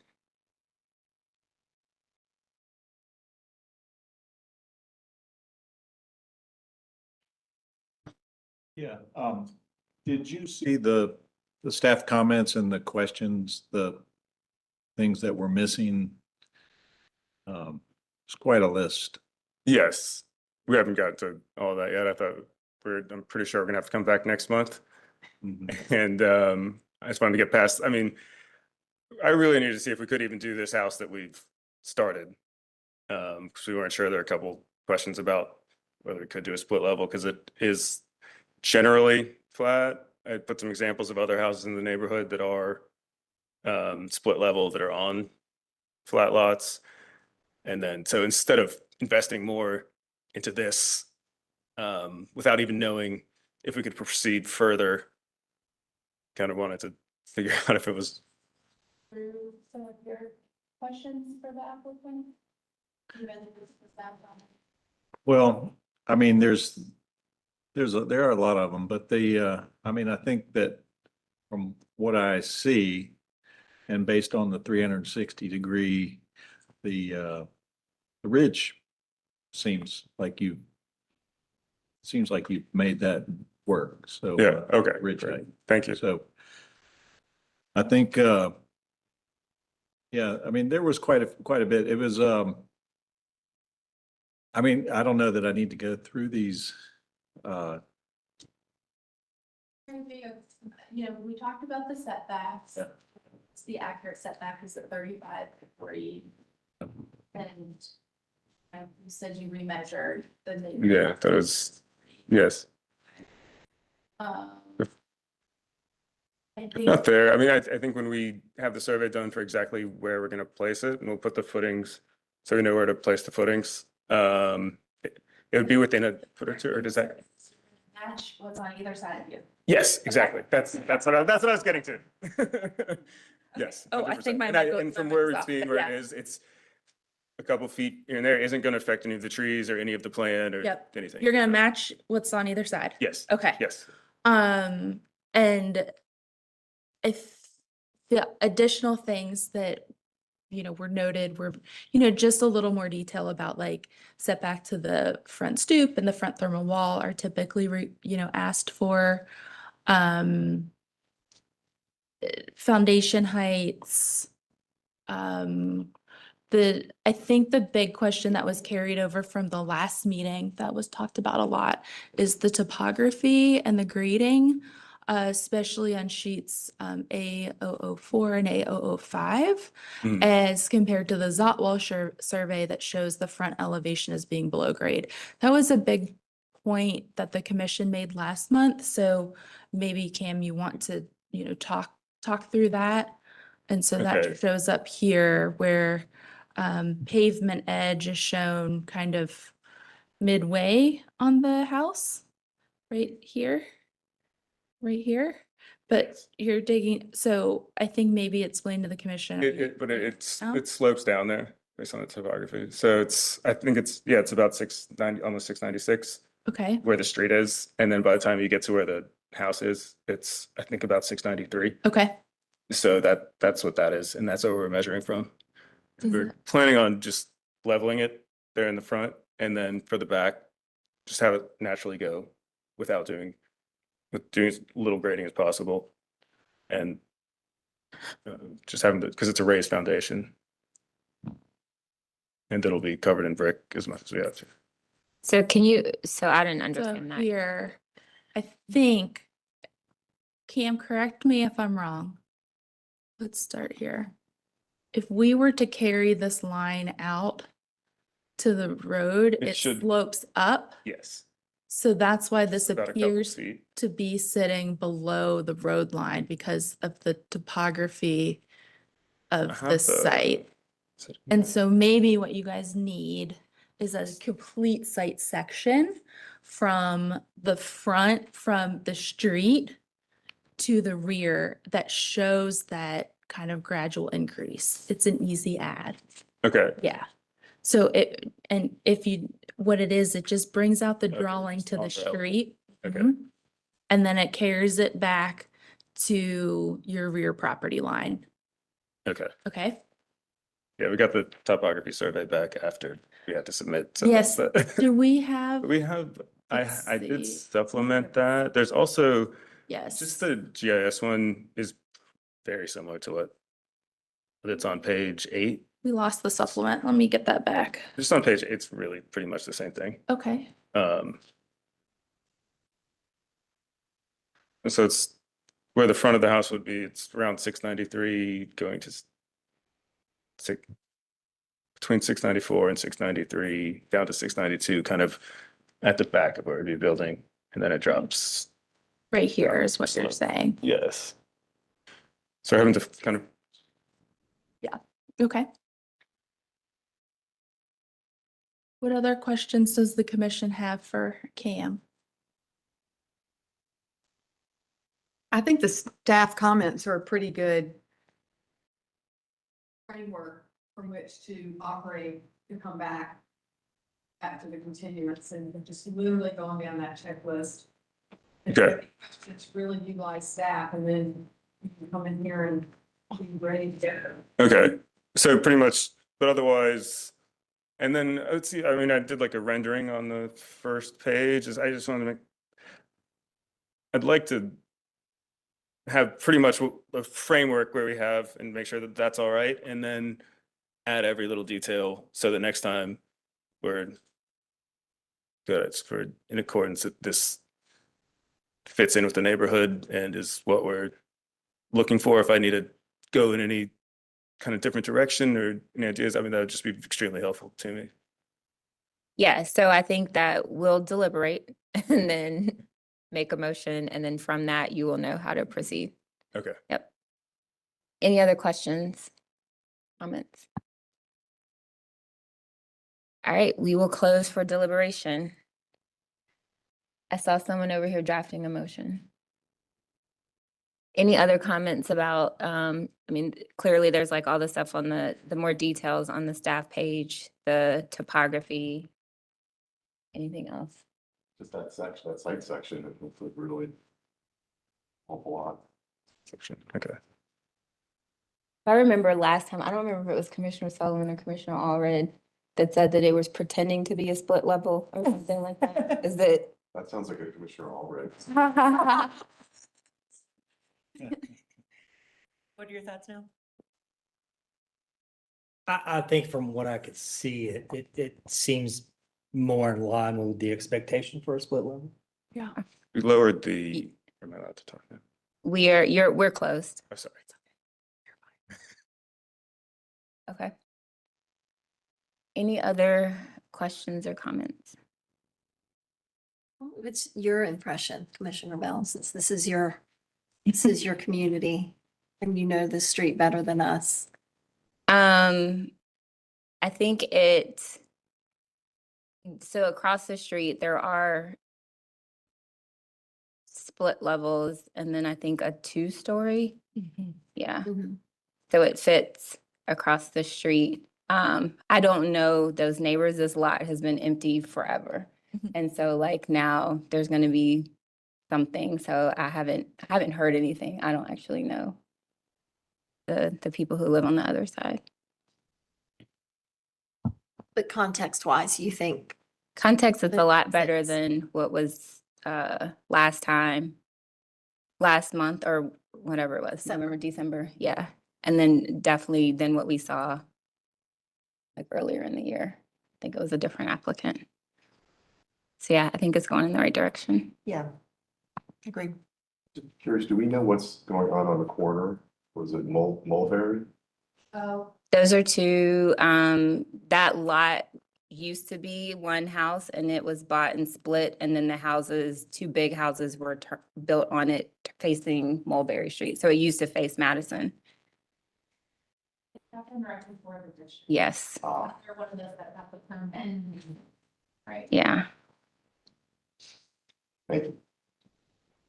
So what I'm hearing is that the massing has generally been addressed to.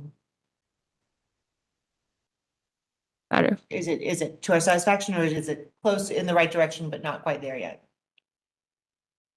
I think that site section will, at least for me, that would really cinch, not cinch it, give direction one way or the other in terms of that massing, because that's really gonna dial in what the heights are. Great point. All right, I'll make a motion. Okay, I move that we continue this application and we would need the applicant to follow the staff comments from the report and address all of these items and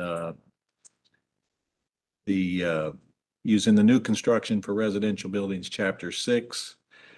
And in addition, we would like a site section showing the relationship of the the house and the curb. I guess that would be a Zotwell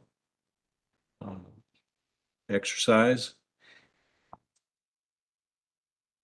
And that's the motion.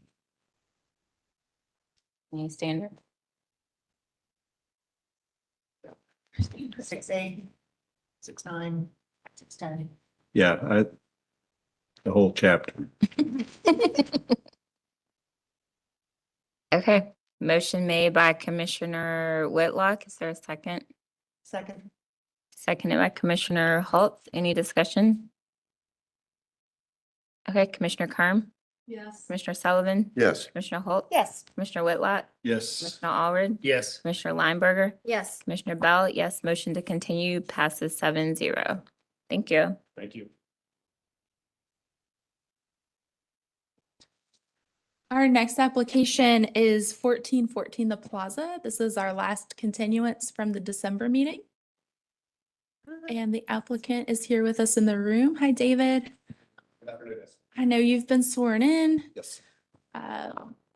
This application was continued for a restudy of roofs, windows, and landscaping and lawns, basically rear yard calculations.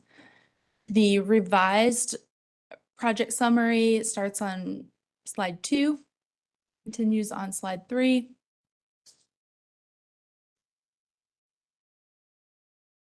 And the plans start,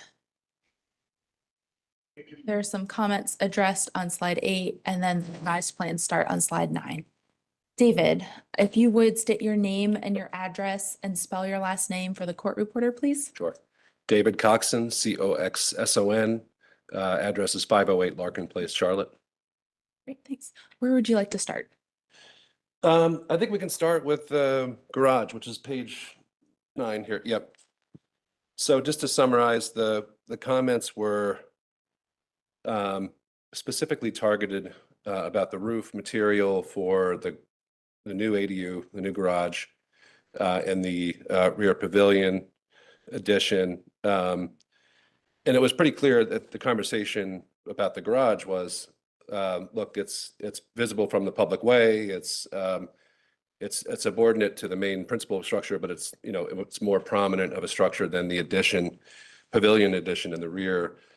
And, you know, the direction to change the standing seam metal roof to asphalt was complied with, and we changed that roof material to be the same roof material that's on the addition, which is on the principal house. So we are showing that material change. No other changes were made to the garage. So that's what you see on this page is the material change.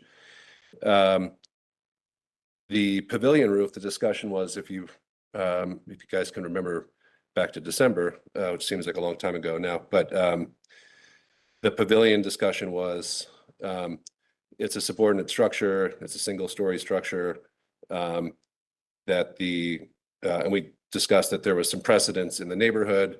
And, you know, it was asked that we think, you know, seemed like the committee was behind on the material choice, but just asked for some precedent. So we provided some precedent to just to state that it's not a unfamiliar material to the neighborhood.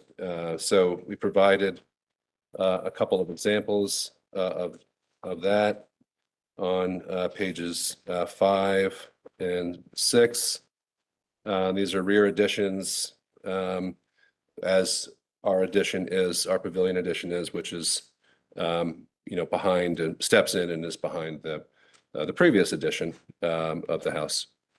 So we didn't change that. It was clear to us that it was more about, you know, can you provide us some examples of that material in context. So that's also page 7, which is more of a dormer condition. So those were the examples that we provided to hopefully address those comments. If I can make just one clarification, on the slides, it is slide 11, 1414 The Plaza, which was done a very long time ago. It was done under old standards. It's slide 12 and then slide 13.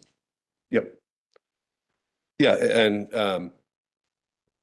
the charge to me was, is the material seen in the neighborhood? So we are providing some examples of that, hopefully, which are clear. So those pages lay that out. The next comment was in regards to the windows. So this conversation is about the existing original windows in the original house. And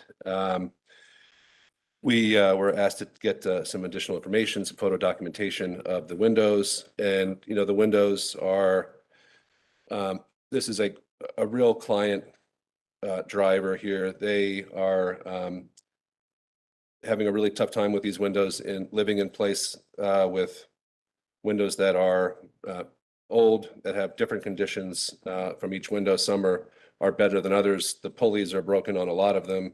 It's warped and racked on a bunch of them. Obviously, they've been painted over 100 times, which is not uncommon. Most of these windows, almost all of them are painted shut. That's not something that is a reason to replace them, but just giving you a sense of what the conditions are. These are all single pane windows. They don't all close. The thermal issues are very readily apparent in the house, which causes an issue with moisture, and there's mold in the second floor, the walls, which we're taking care of as part of the renovation. So, as a historic preservation and restoration, we're looking at the whole envelope. We're not touching anything else on the house, but the desire is to replace these, to have a sash replacement, to leave the frames as is, and have these be custom windows that match the Muntin pattern, the light pattern and size, and which is, with a Sierra Pacific window, which is quite nice. So great expense would be paid to make these replacement windows part of the project. We included a couple of examples of replacement windows, and, just doing a walking survey, there's a whole host of other houses that you can see on Plaza and Thomas that have had window replacements on the original house. So this would not be the first house. And frankly, some of those windows don't have the same light patterns, or actually don't have any lights. Some of them 1833, for example. So, our request is that we're able to not just go back and replace one or two, which are the worst exhibited conditions. We want to go back and have this be a holistic upgrade to the house with windows that are thermally efficient to modern day standards, to meet the energy code requirements, to have windows that actually are elevating the preservation of the project. But I know there's some comments from the staff about, a window preservation report wasn't provided. And that's understood. I mean, I think we don't want this one item to hold up the rest of the project. And if this is something that the committee feels like is holding up the rest of the project from getting a COA, I would say let's pull it from it, and we'll go back and we'll make this a separate case, because we want to move forward with the project. And but our plea here is that, we're not trying to do this with an irresponsible nature. We're trying to do this responsibly and do it to great expense with the client, windows that meet the spirit of the historic windows in design. And so we provided some photo documentation of the windows. Some are better than others, we understand that, but the performance of them is quite poor, and it's caused some issues in the house. So that was one of the that was number 2 of the comments. The last was the landscaping and lawns. There was a comment about our permeability diagram, which is on page 22 of this package, that we weren't showing the rear yard starting in the right place, even though the kind of the back fence starts where we had shown the diagram before. When we brought that line up to the There you go. Thank you. Yep, sorry. That's 22 on this, sorry. We had pulled up the line up from, the sunroom where the fence is up to the rear of the house, recalculated it, showed where we have permeable pavers, which have been in the project since we submitted it. But we just called out where those are and where non-permeable pavers are being shown, or patios, and recalculated it to get to a 43%, 43.6% impermeable. So that's the update for that.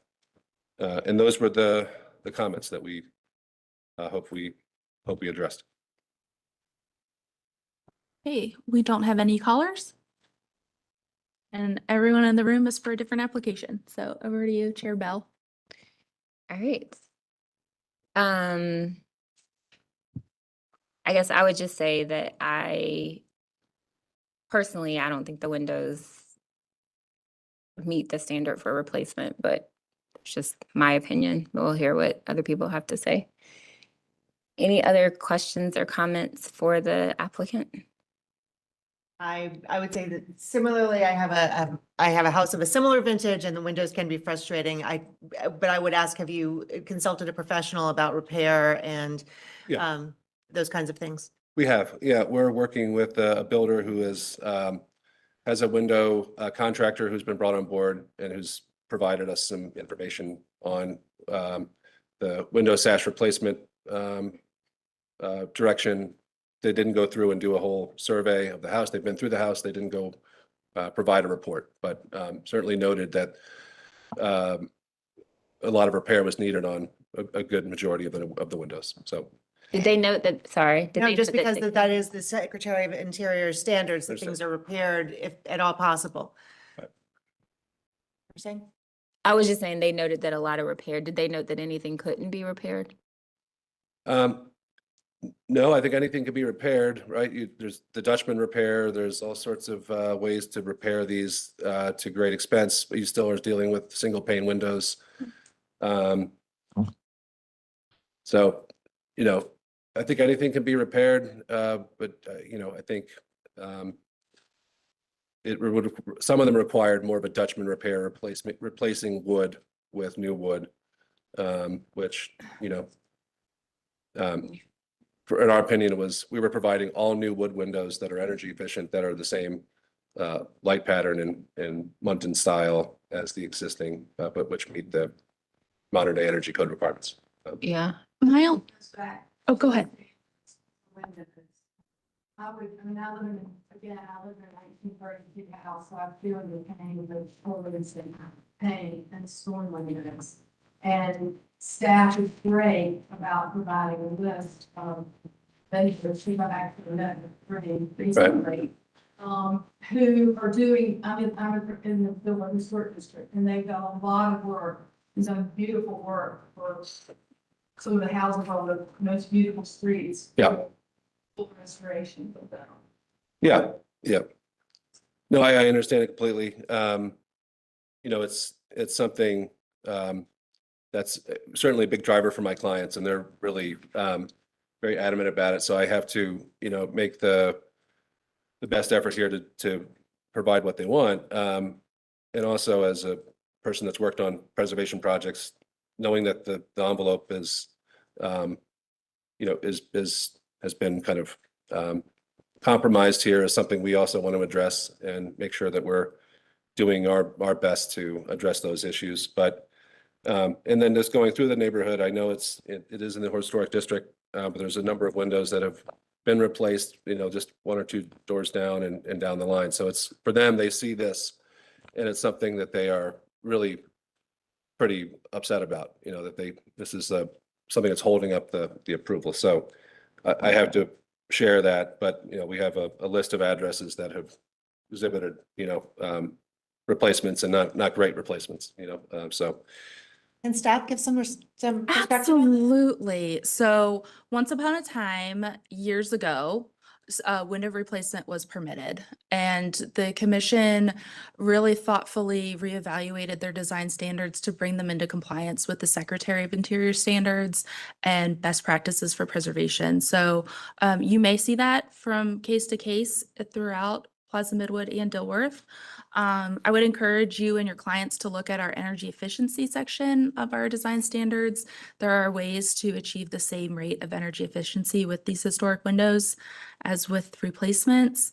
And then the only other comment is we have to, treat all applications the same. And the last time we had a window replacement request, the applicant provided both a cost estimate for replacement windows and a cost estimate for repair.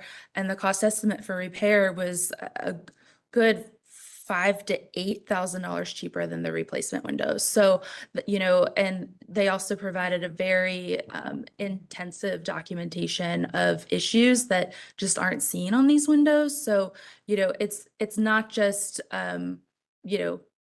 answering the questions, it's providing that actual documentation. Which, yeah, and I understand that's makes sense.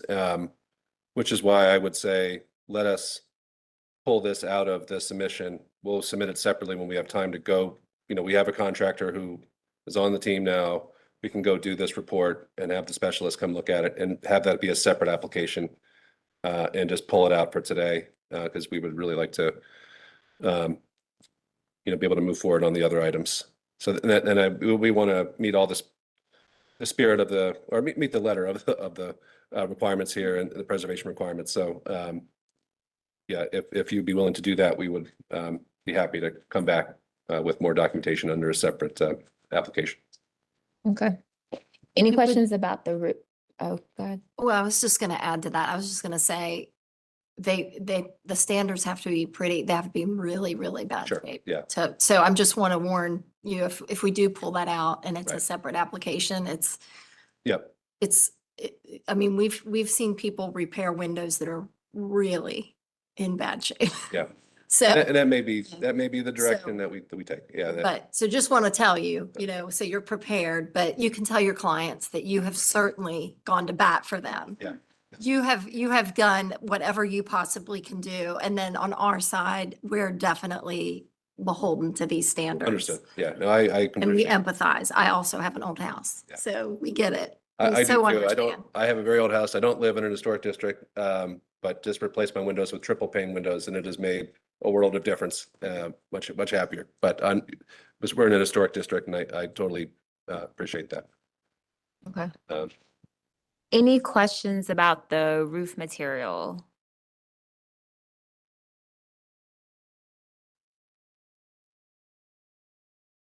The garage,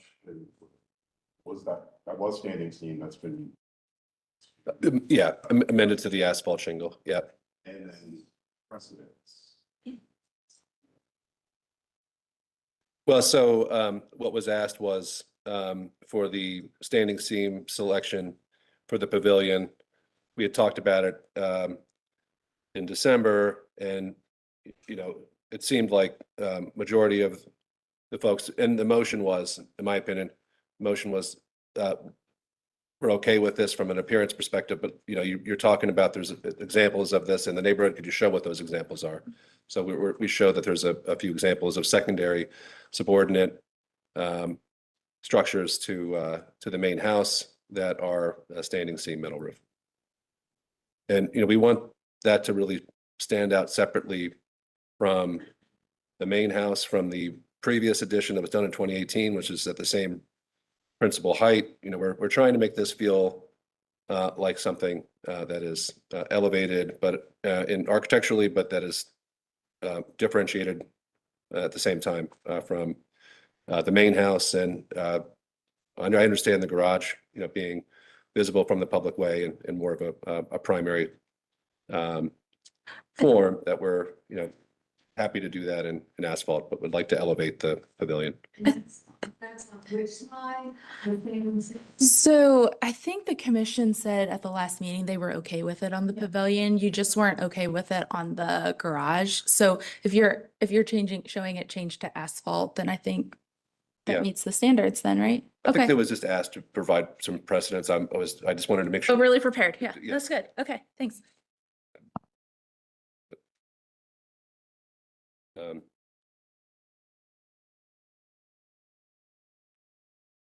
Any other questions?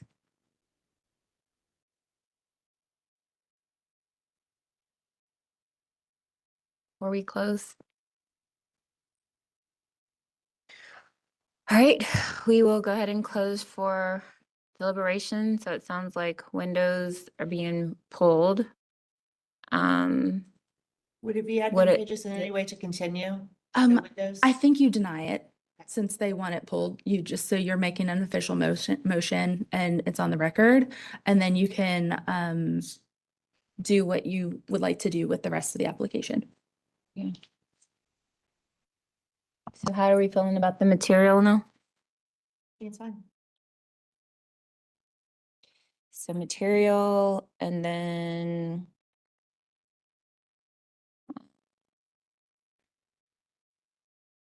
there's some additional notes about like site work.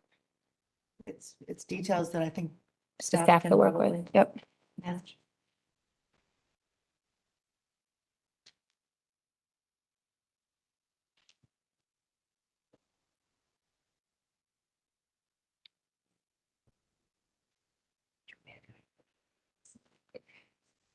Sorry, you got something in your eyes. I'll take a stab at a motion, if y'all will give me some help. Okay, so regarding, I propose that we approve we're gonna split this into two pieces. I propose we approve the accessory building with the roof material changed to asphalt shingle. I further propose that we approve the, site work as the applicant has demonstrated they meet the impermeable surface standard, with the stipulation that the driveway material specifications are shared with staff prior to any construction for their approval, that the driveway carriage track dimensions are provided, that the driveway gate specifications and materials are provided, and that the fencing and gate details, dimensions, and materials are provided, all to staff for their approval prior to continuing with the project. This is in accordance with the standards.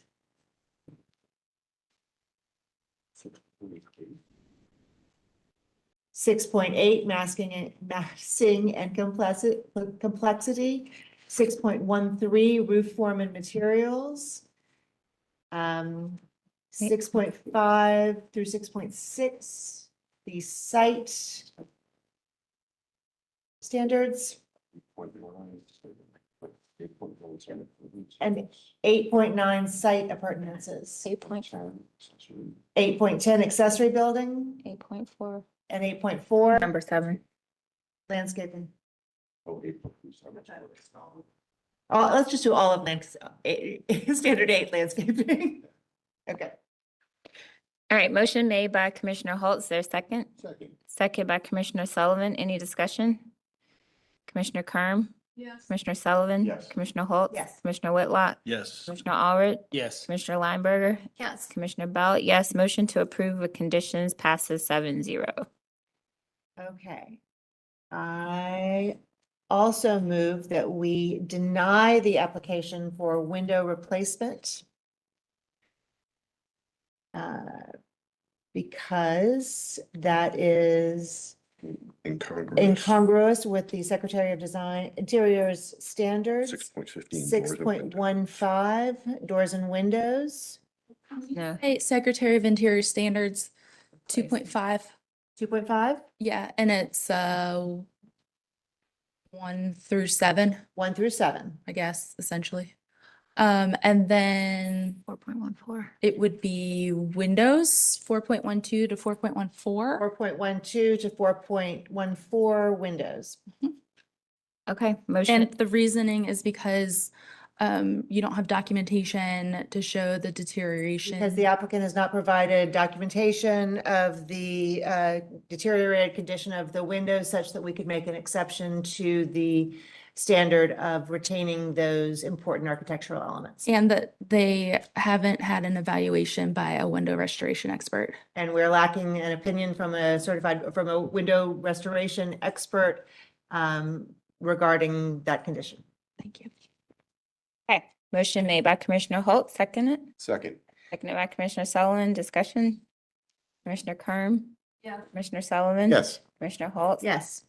Commissioner Whitlock? Yes. Commissioner Allred? Yes. Commissioner Lineberger? Yes. Commissioner Bell, yes. Motion to deny window replacement passes 7-0. Thank you. Thank you, guys. You guys want a break? Okay, it's about 5 o'clock. Come back at 5:15? Okay, we'll see everyone back at 5:15. 16.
Welcome back to the February 11th HDC meeting.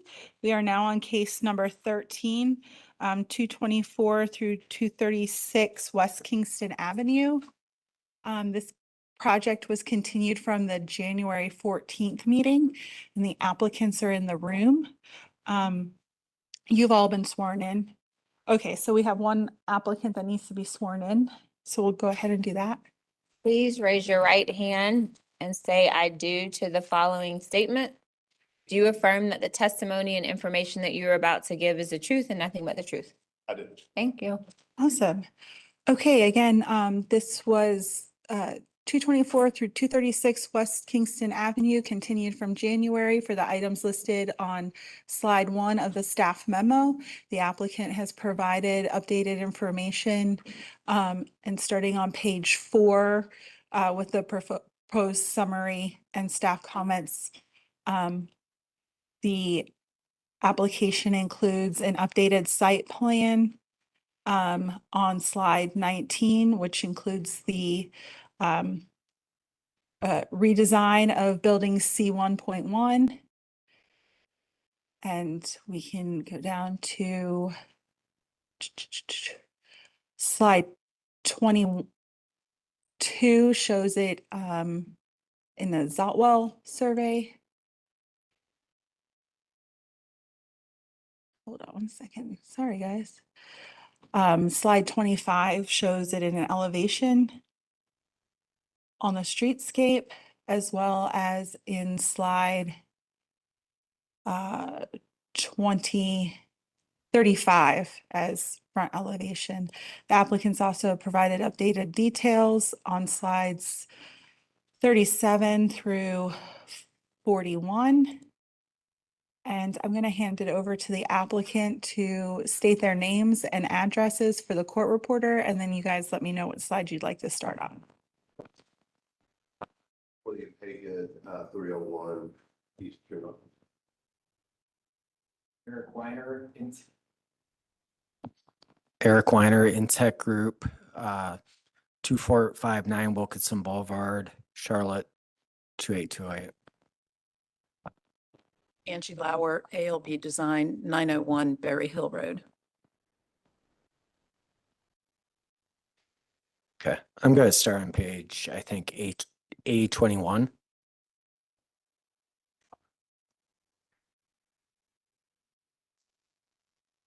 So thank you, as always, to the commission for your time and for staff for working with us between the last meeting and now.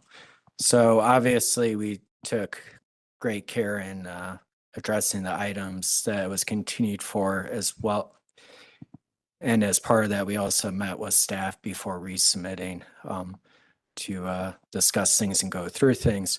So starting at 821, I'm just going to walk through, I think, the revised project summary from the staff notes as a guide. So we went ahead and we revised all the items that we discussed in the last meeting, but memorialized them in the revisions, which I think is shown in the staff comments that we did that. But just to refresh memory, we reduced the second floor windows by 6 inches, making those second floor windows smaller than the first, consistent with historical standards. We adjusted the gable vent to be a little bit taller and correct proportions on this particular building. So, I mean, there's pretty limited ones. So we just go to next slide.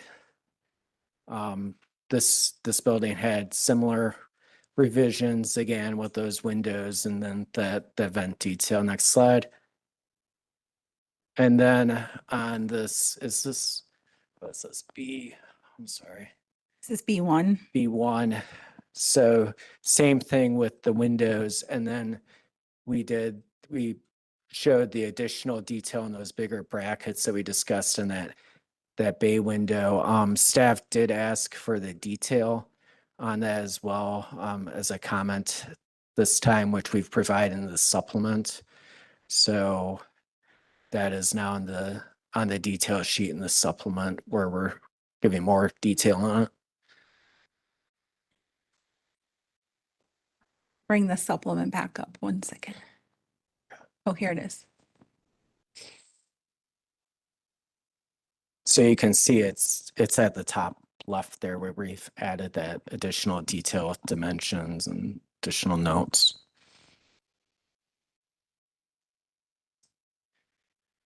So,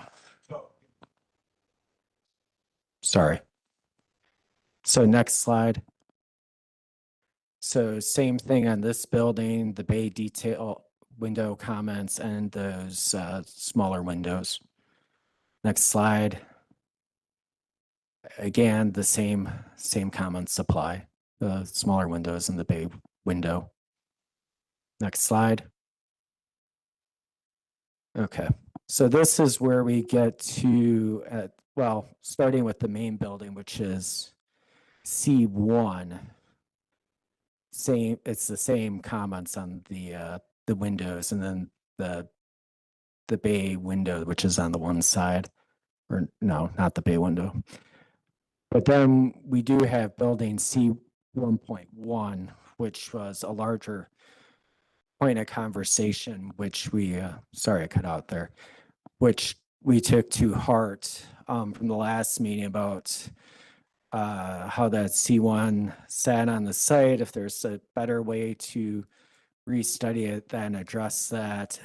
So we really took that to heart. We met with staff on that as well, did a number of iterations on it, and then of course presented and chose the one that we thought was the most consistent with the historical standards, the neighborhood, and that placement, that gateway corner, as well as site constraints.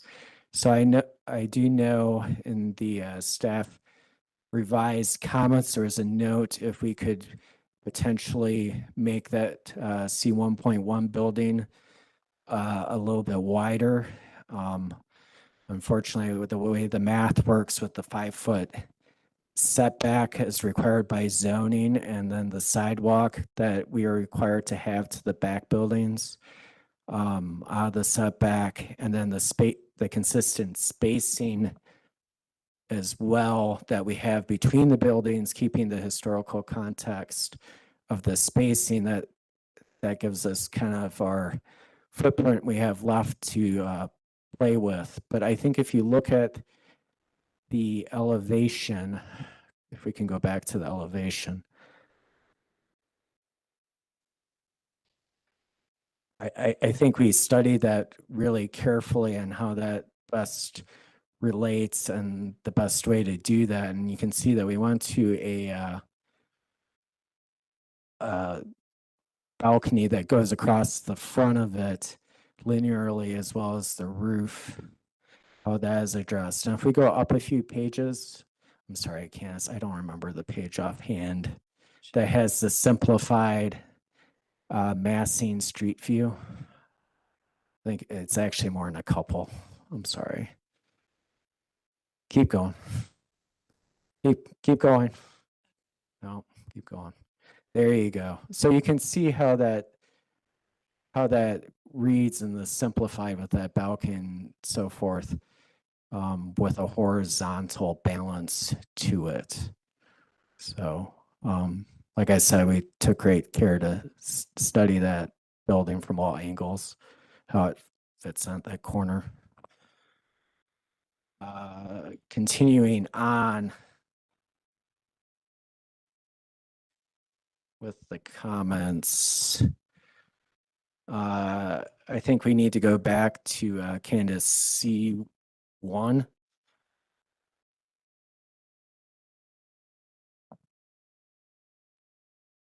And then go to the next slide. So slide 35. Next slide. Slide 36.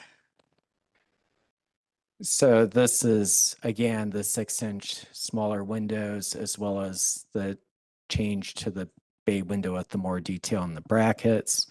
as well as the comment about the coplanar walls. We addressed that as well and clarified that with staff. Next slide.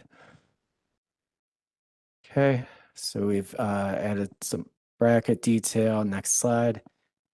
And then if you could maybe jump to the supplement, just so we have the latest and greatest, Candace. So on this, we already talked about the bay window that we've added in the supplement to the upper left. We also have the wood screen detail about the trash enclosure, as well as the wood fence along the left-hand side, and then the screening of the HVAC equipment, which we chose to design to be consistent with the wood screening at the trash enclosure, as well as the wood fence. It's just a little bit shorter because it can be to screen the equipment. So if we maybe jump to the, I think the site plan is where the last of the comments are. And maybe if we go to the one in the supplement, that might be the easiest and most up to date. There you go. So we've added dimensions to that trash enclosure, as well as dimensions to the sidewalks. The sidewalks are all concrete. We've added dimensions to the pathways up to the stairs, which are a little bit wider, aligning with the stair widths. And let's see if I'm missing any comments. I think that addresses all the open comments, and we address those all in the supplement, any ones that were added to it. We also have the building materials here available. I don't know if we want to pass those around or.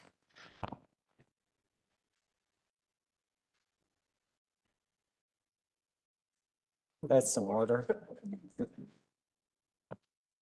So Exhibit A is the brick sample. Exhibit B is the mortar sample. Exhibit C is the shingle roofing. And Exhibit D is The hardy panel Hardy. unpainted. unpainted hardy siding. And it's the artisan smooth that's been approved by the commission in the past. Thank you.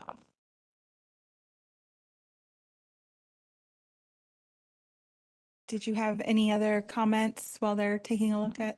Okay. I don't think so. Did we have any callers, Marilyn? No. Okay. So I'm going to hand it over to Commissioner Bell when you're done looking at the materials. All right, thank you. I had a question. On the left side, is this planting? Is that like what is that on the left? Is that a fence or is that like planter? There is a fence and specific vegetation required by zoning. Got you. Is it a code reason why you couldn't wrap it? Because this is commercial over here on the right side, right? I mean, we're showing the fence because it was specifically required as part of the specific zoning. They didn't ask for a fence on the commercial side. Okay. Just wondering, it just felt like more protection. Privacy, I mean. Any questions?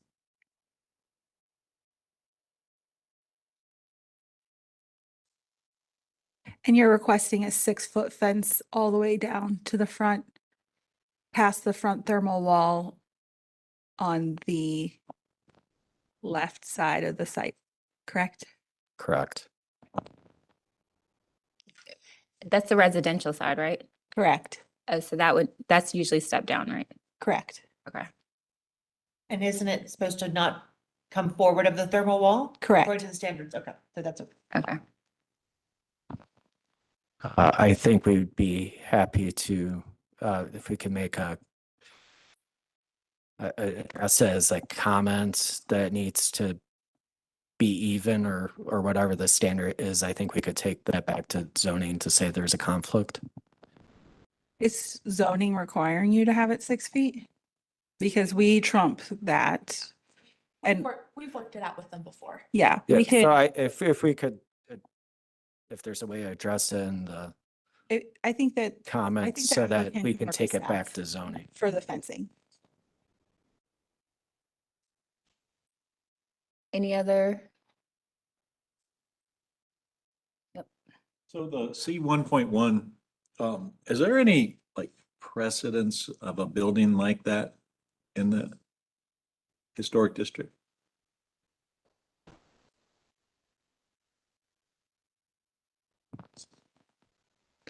Right.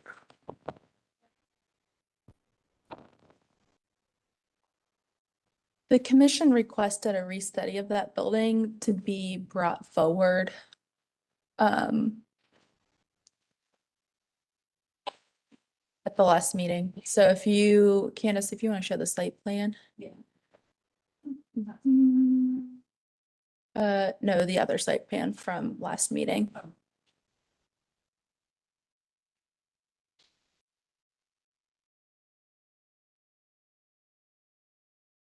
Yeah, so there was a lot of discussion about that and about expanding that forward to be in line with building C1.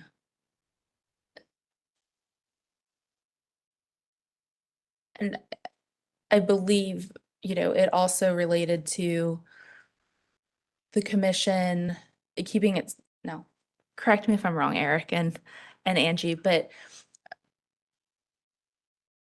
submissions ago, this was submitted as a triplex, like a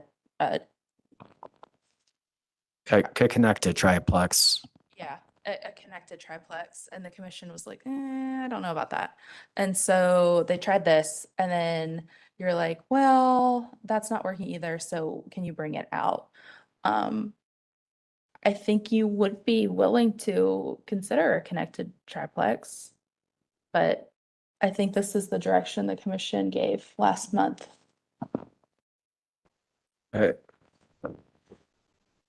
Yeah, I guess I remember that. I just remember there was also some consideration that maybe they would do away with that Do you have an elevation? altogether.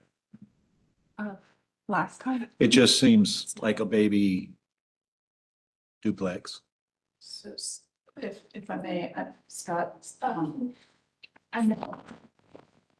We've got a mic problem here. Thanks. Okay, can you hear me now? I believe there was comment last month as to have a similar component to building C1, but as a single unit, as a standalone. And I believe, if I'm not mistaken, previously in the staff comments from the previous month, they were called out as quadruplexes, but they're not.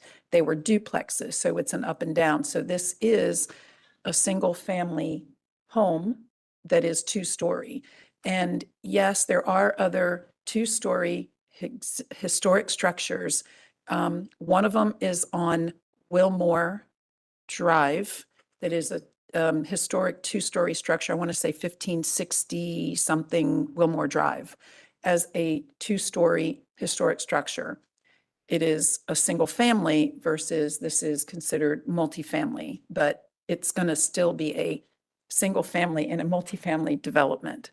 So the cues were from the meeting and staff meetings separately was take your cue from C1 and create something not as skinny, not as wide, but something that would fit within the same separation distance of 10 feet, I believe, between the buildings. I think this is 11, is that correct? It's 10. But have very, very similar components. So the takeaway was, it is the gateway, it is next to the commercial gas station on the corner. So it's going to be the first thing you see coming in or the last thing you see going out of the district. And I think the other thing is there was concern about leaving that space vacant as well. That was part of the discussion.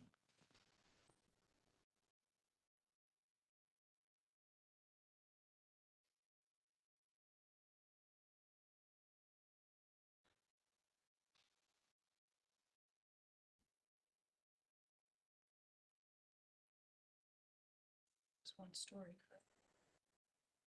So previous application, it was just a single story with basically a square. Now it is more rectangular in shape, so it fits the characteristics of the development coming into the neighborhood. And we matched roof pitches and elements and spacing cues, and we really did study it in depth.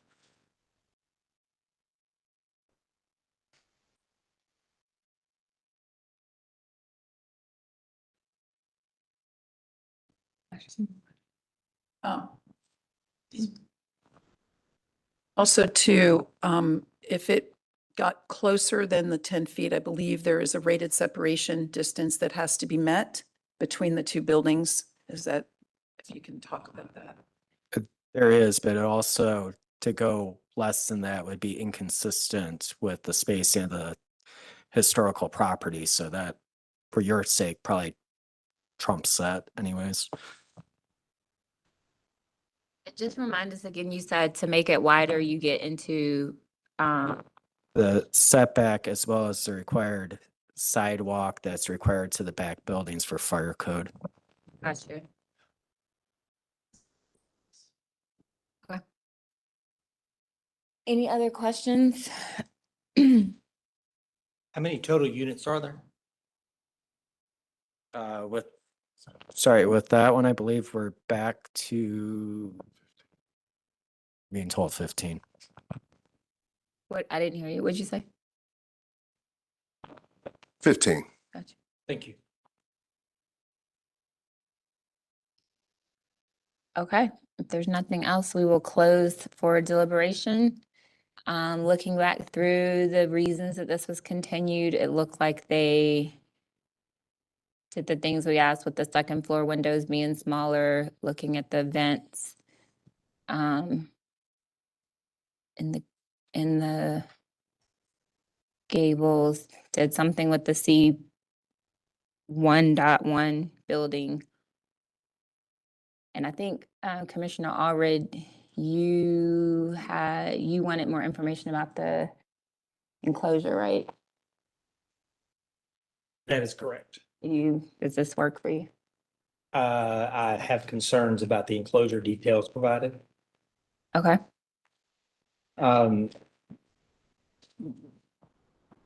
So roughly 15 units, looks like you can fit probably one dumpster in that enclosure. Typically the rollouts that the city of Charlotte provides are half a cubic yard. I think you can get a 4 or 5 cubic yard in that enclosure, which means it's going to be used multiple times per week. I'm concerned about the sustainability of the wood fence enclosure with that much use, knowing how much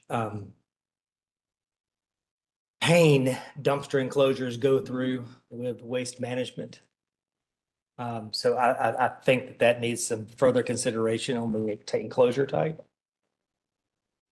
I just don't want it to immediately be an eyesore for the historic community. Is that something, is that something you would want to see again, or is that something we could provide enough direction for staff? I think staff can review it. Okay. If you give us direction on what type of material you're looking to see, I mean, typically fences are wood or see-through metal, like black metal. I'm sorry, say it again. Typically, our fences are either wood or black metal that you can see through. So is there another more substantial material? Are you looking for like a brick wall? Like, I think some type of masonry would be Okay. more ideal. okay, thank you. Okay, so there's the fence on the residential side, just gonna need to step down. Can be pushed back. Yes. Again, they can work on that. They can Yep. figure that out with staff. Mm-hmm.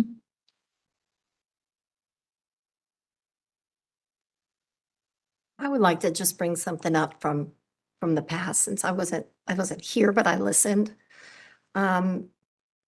Just for the record, those rear buildings, there was a statement made last month that we approved those and that we were all in for the scale. I mean, that was the impression I got from the dialogue, and that was not the case.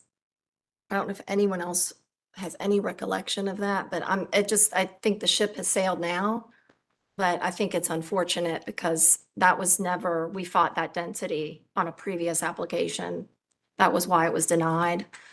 And we have the same, essentially the same density. So I just think it's unfortunate that somehow that was misconstrued or taken, that we had approved that, and I don't believe that we did, unless I'm completely off base somewhere.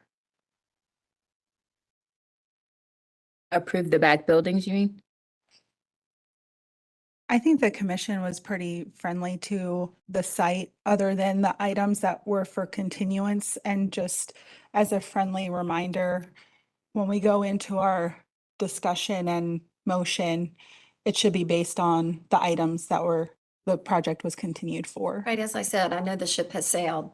I think it's important for the record to note that I think that people were misled potentially into thinking that those were approved, and they were not. Saying at a previous meeting, Yeah, I mean, At the December meeting. at the December meeting, Not just- or under a previous application? Oh, no, I think The previous application, one of, the previous, was it which this? iteration is this? Which session is this one? This is their second. Yeah. Is this their second or third? This is their second. Yeah, so I You think mean the during this impression- review? Right, no, the review from last month. Yeah. That Oh. someone indicated that that we were all okay with those rear structures. And I think that the commissioners that maybe weren't part of that were misled into thinking that that was approved, or it was an acceptable part of the previous application, that density. And I remember distinctly it was not. I think that was still on the table last month because we talked about it and, we had the same neighbor call in Uh-huh.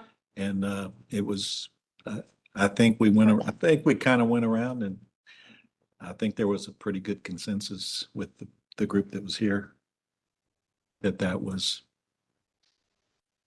we were in agreement, That it was okay. that it was okay. That's my recollection.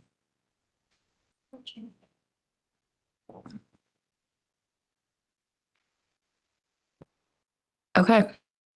So with what we have in front of us now, any other comments or discussion, looking through the staff notes and anything?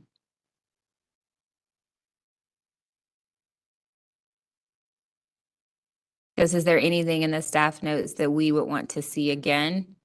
Or in the motion, we could say could be detailed with staff?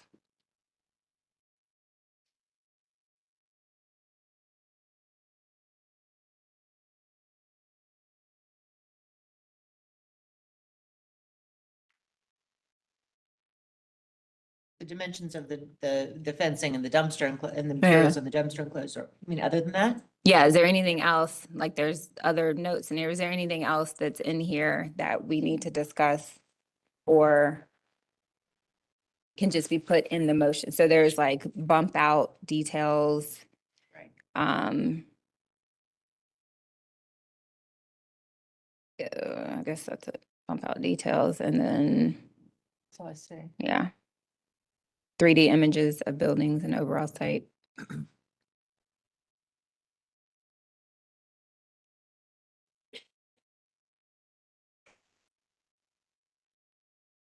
If there isn't, does anybody have?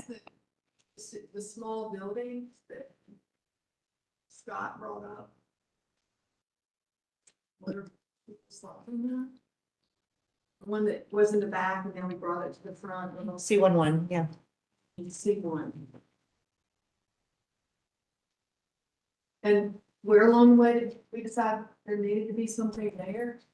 somebody said something about that we agreed it wasn't a site that you could leave empty or landscape or something. Did we ever discuss that?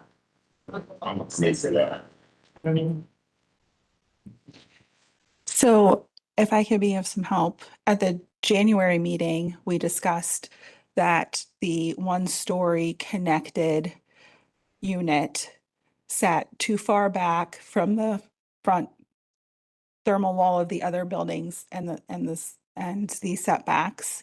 And so the discussion was to bring back a restudy of this building on the corner because they are allowed to have more height and scale towards the outside of the district, which this particular unit buffers. And so this is their restudy of that one story as requested. Right, but I was just asking, somebody mentioned that an option of not having anything there, maybe having, if it's a gateway, maybe having more landscaping, but was that ever discussed?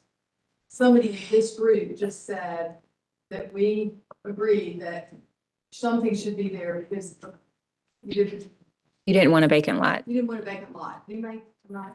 No, they said that. I don't remember I having it. recall that we had that. I know that we said that we studied it, but now we're sort of studying it. It seems like not everybody is loving still what we're looking at. So if we're looking at, if that building is still our concern, and we have some concerns about the dumpster issue, I think that y'all have done a good job of bringing down the scale a lot on the back buildings. I still don't love them, but I think that they're probably compliant now.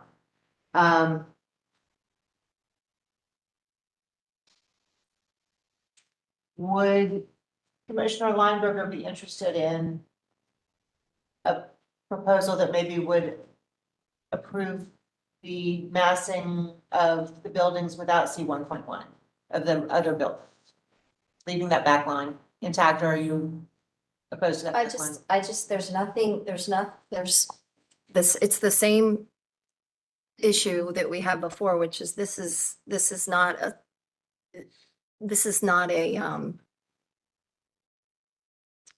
it's not friendly to the neighbors behind the taller structures. It's not a situation that we see in the historic district typically, this doubling up. I know it's a townhome project. But I don't know that that would make a difference for me. I mean, I think it helps. So I think that we're getting into designing. I mean, it was continued for these specific items that are before you today. So I think that's what the decision needs to be on.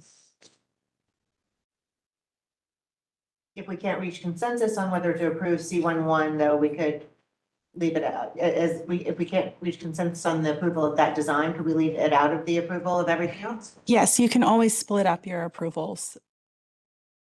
But within the discussion of C 1.1, please give clear guidance without designing it, because staff worked with the applicant for this particular design, thinking that this is the direction the commission wanted to see after the January meeting. I guess for whoever, what is the issue? What are the issues with C11 to be able to give that guidance? Well, I just asked if there was a precedence of that type of building. I was told that there is. I haven't seen it, but that was, I was interested in knowing. I do think it looks just somehow contrived, but that's just me. It looks like the applicant wants to speak, so we'll open back up.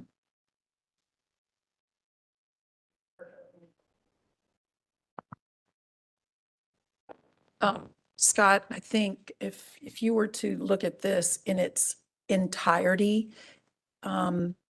each individual building kind of stands on its own merits, right, in that regard.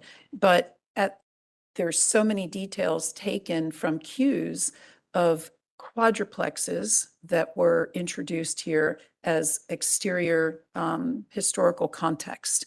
The historic four, two-story buildings with balconies above and below. That if you look at the examples of where cues were taken, if you were to cut the duplex directly in half, this is actually a little bit greater than 50% of half. But the components, the style of this standalone unit has all the features that are previously approved in other historic structures. And as far as the two-story structure, I do know that it goes back to the Sanborn maps. It's on Wilmore Drive.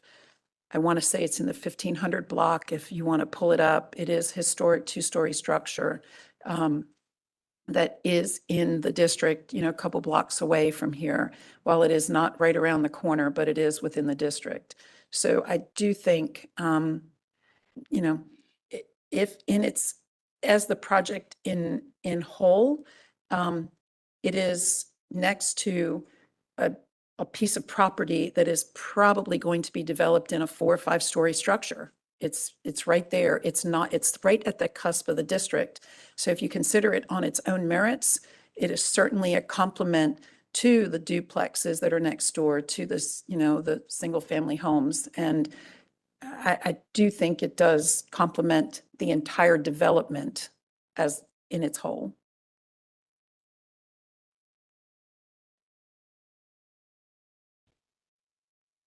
All right, we will reclose. Does anyone have a motion? And then we'll see how it falls out if there's no other discussion.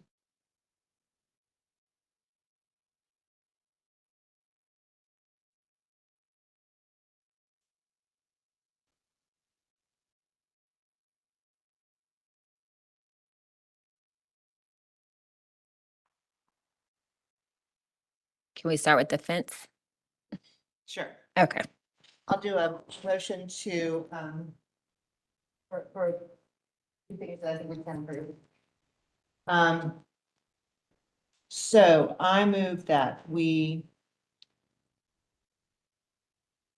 approve the 2 site conditions regarding the site work regarding the HVAC dumpster and other site appurtenances detail, with the stipulation that the exact materials are submitted to staff for review regarding their durability as high use. I think you said it needed to be masonry. Do we need to stipulate masonry or? Yes, if you'd like to see it masonry. That's what Commissioner Allred. Commissioner Howard, were you stipulating masonry Yes. with that stipulation then? And that those details be approved by staff?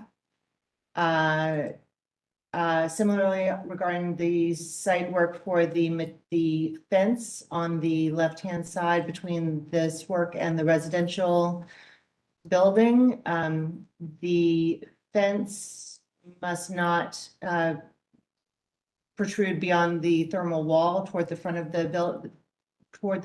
the project, and it must step down in accordance with our standards for landscaping and fences 8.6 and 8.7 and 8.9.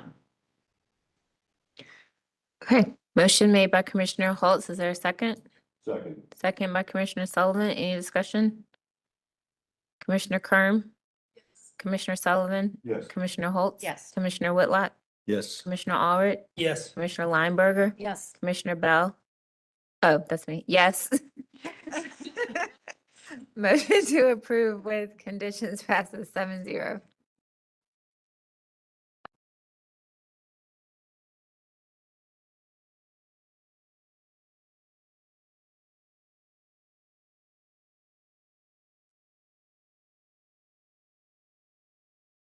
Okay. So now we have building C1.1.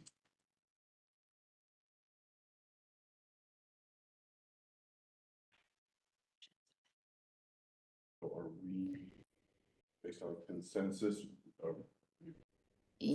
You can make. I'll just throw something. Yep. I move to continue, this application specifically to building C 1.1. Because the proposed project is in Congress with following standards.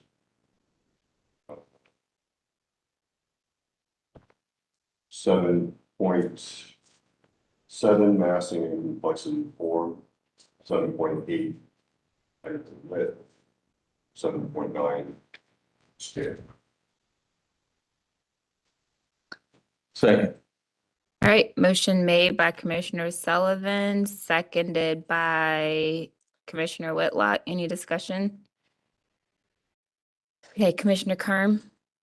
Commissioner Sullivan? Yes. Commissioner Holtz? Yes. Commissioner Whitlock? Yes. Commissioner Allred? No. Commissioner Lineberger? No. Commissioner Bell? No. Motion to continue passes 4-0.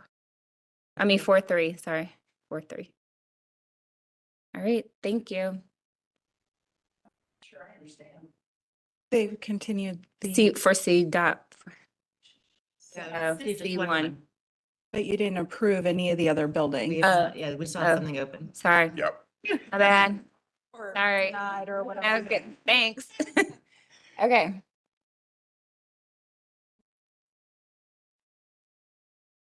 All right, so we have we have 7 buildings. I would just list them out. You can say A1, B1, C1. Yep. Yep, okay. Let's see.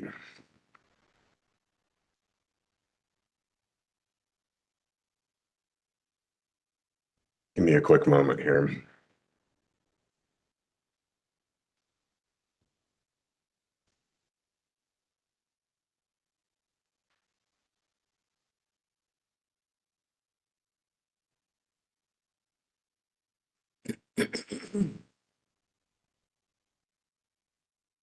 Okay.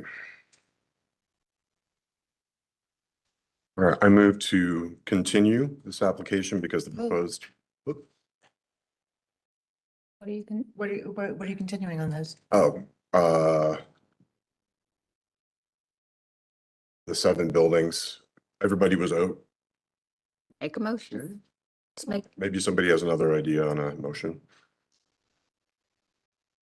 Did they meet all the requirements of the continuance? Maybe was- go I was- up there and. Yeah, I was just looking at Page 4? the staff comments. Look on page 4. I was looking at old comments, pardon me, or previous application comments. All right, I moved to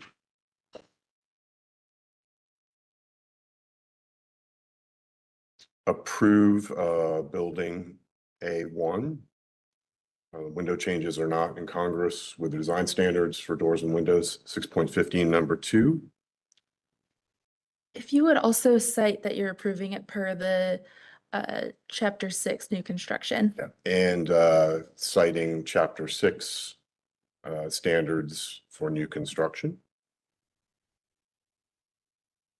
Also add building B1. Window changes are not incongruous with design standards for doors and windows, 6.15, number 2. We request the applicant add bump out details to the architectural details page. Building C1, window changes are not incongruous with the design standards for doors and windows, 6.15, number 2. Add bump out details to the architectural details page. Building A2 and A3, window changes are not incongruous with design standards, doors and windows, 6.15, number 2. Building B2. The applicant has provided all requested updated information. C2, add bump out details to the architectural details page. Building We already did that one, and we've received everything else.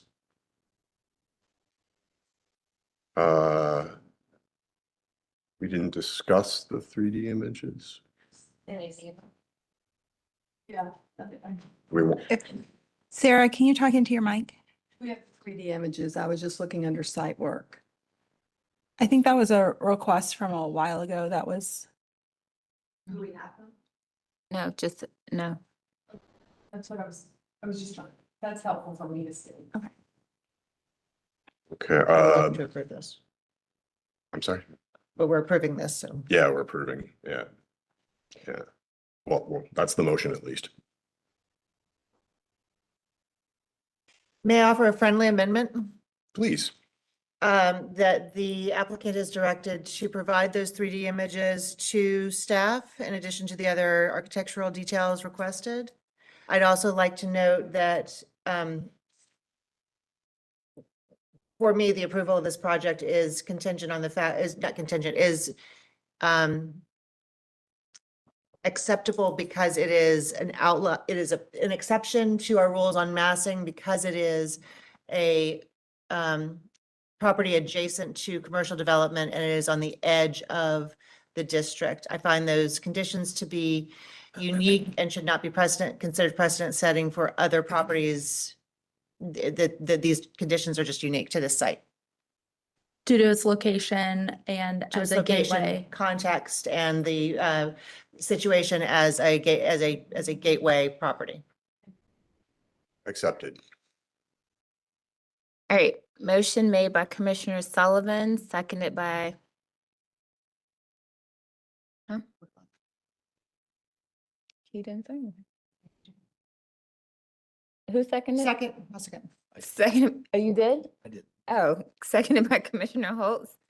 Is there any discussion? Okay, Commissioner Kerm, No. Commissioner Sullivan, Yes. Commissioner Holtz, Yes. Commissioner Whitlock, Yes. Commissioner Allred, No. Commissioner Lineberger, No. Commissioner Bell, yes, motion to, what was this for? Approve with conditions passes 4-3.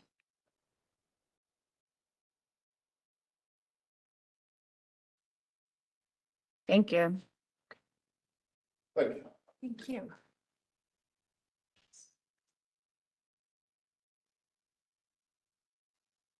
Our next application is 425 Rensselaer, number 14. And I'm going to hand it over to Elizabeth Lammy. Thank you.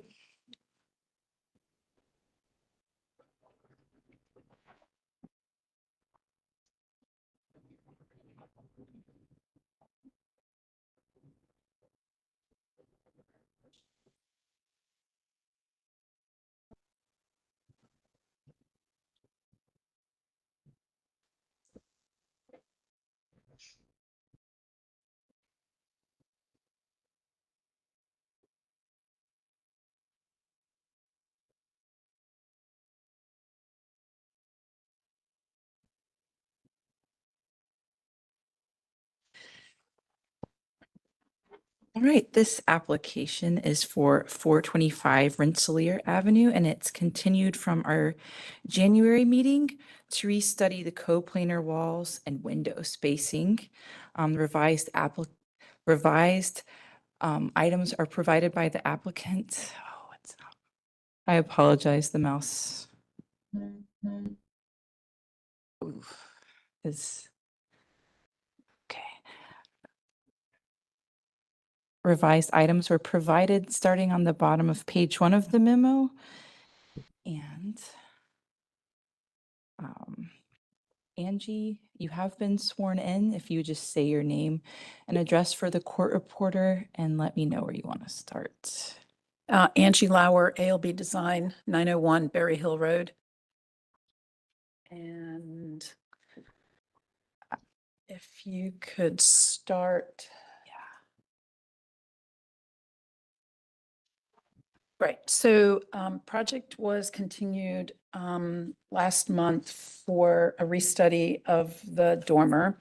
And we have extended the exterior walls left to right on the dormer, and also provided multiple examples as well as historic examples of coplanar walls with the side dormer. The dormer is actually on the right-hand side. The property has three very, very close adjacent garages to it. As you can see in the site plan, actually, the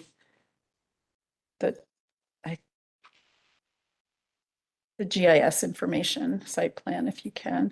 So as you can see on slide 5, actually, what's not shown here is the garage that was approved in 2014, but you can see that the neighbor to its east and to the south do have garages that are adjacent. It's also visible in some of the photographs that are in the next few pages. So slide number 7, upper right-hand corner, you can see the adjacent garage and then the dormer. Yes, this is an after-the-fact application, so it's to be considered on its new merits. The siding on the existing is hardy, and it will be replaced with German lap to match the existing garage. Corner boards will be wood. Windows that are 6/1 will be replaced as well. And the boxing and the roof pitch will change based on the slope. Now it's a 112 now, and I believe we are capable of going with a 212 pitch.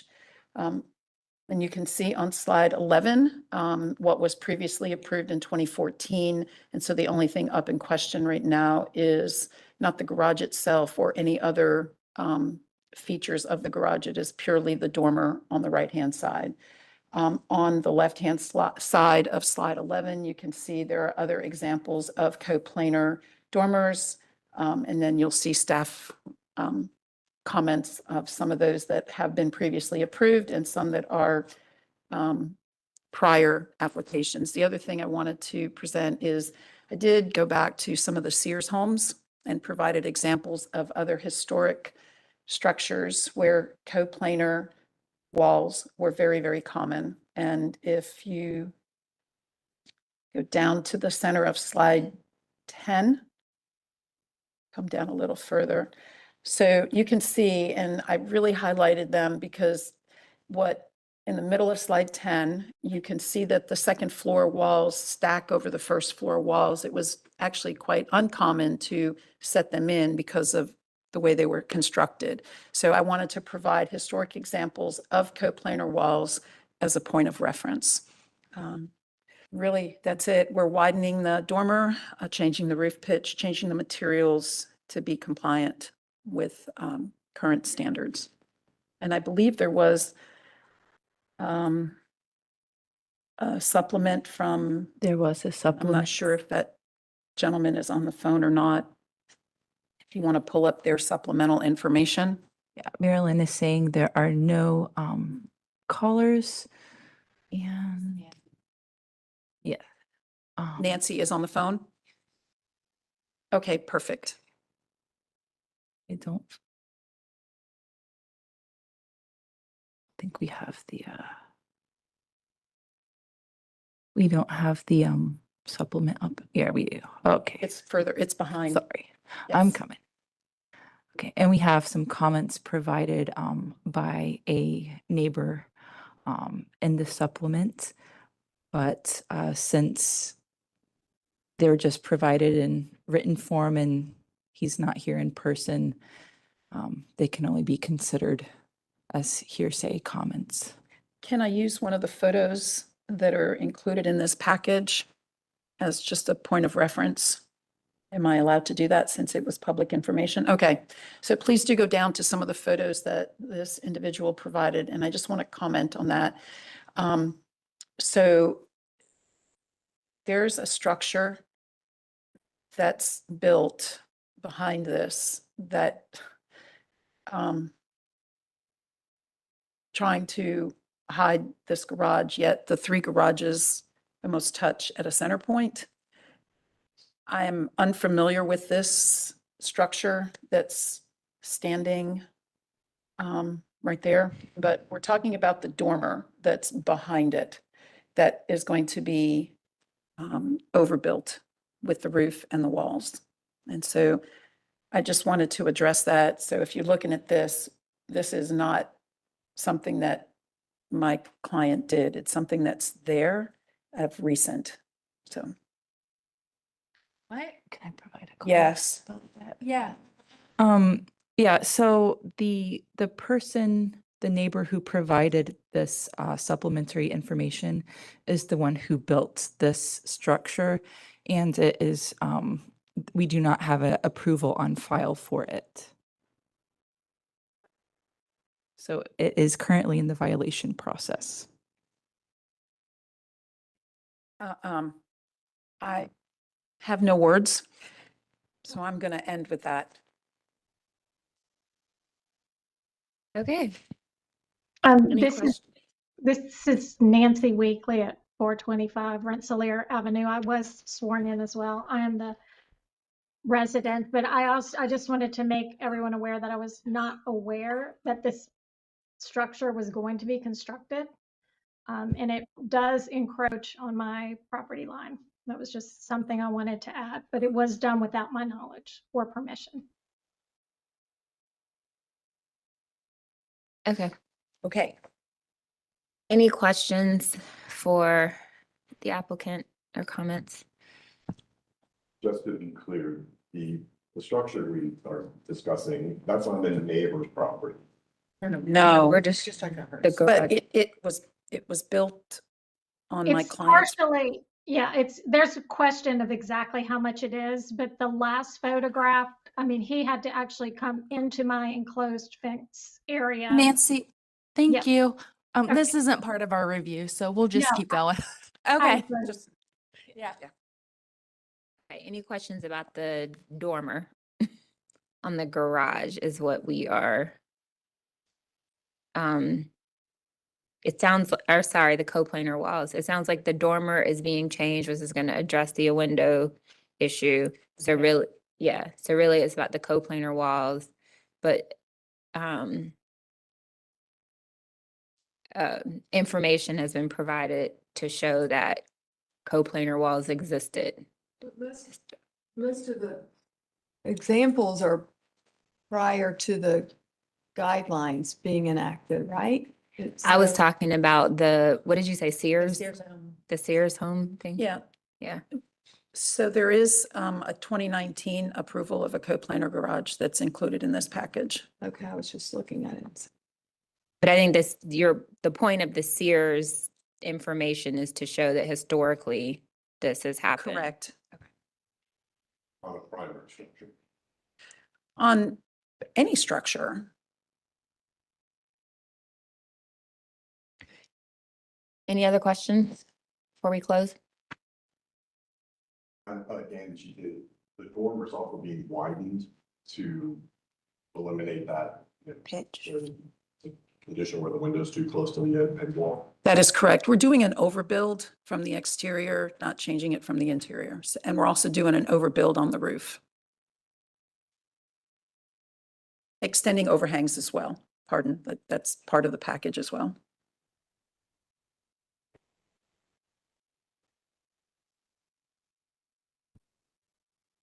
All right, we will close for deliberation. So it seems like the things this was continued for were addressed or information was provided to provide context. Any discussion? That the coplanar wall. Yeah. Is really still there, at least. Mm-hmm. Yeah. For this commissioner. Yeah, I appreciate the widening to help with the proportion. I don't know if it does, yeah, if that helps.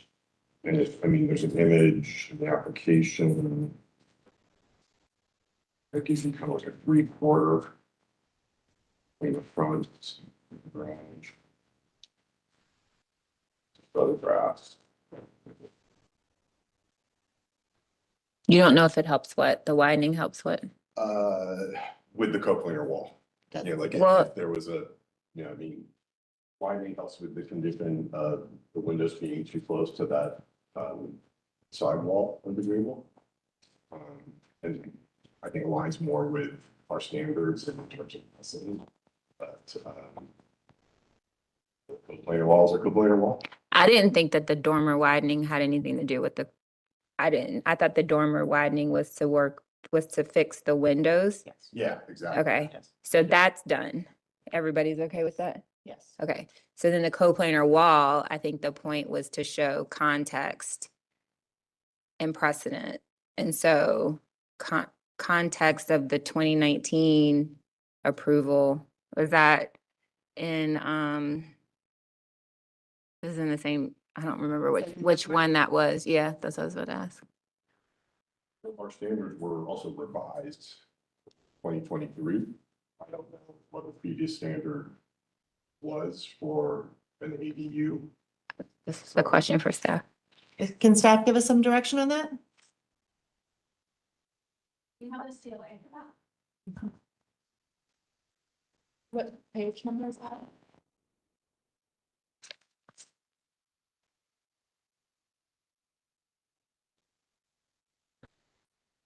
It's in here. It's in the staff comments. There's research for all the examples that Angie provided.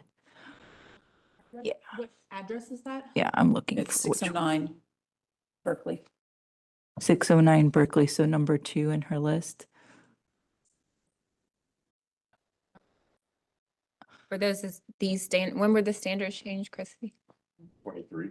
We've had multiple iterations, yeah, with like different edits over the years. Gotcha. 2023 is our latest. So then I guess my question is, I feel we have asked before for applicants to show historical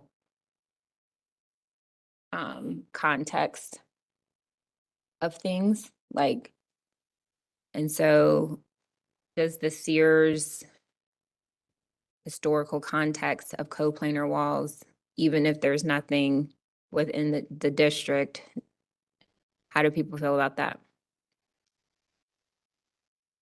I think it's nice to have the historic precedent as an example and to sort of justify a design choice. However, at least for me, applying it to this structure, I think slide 20.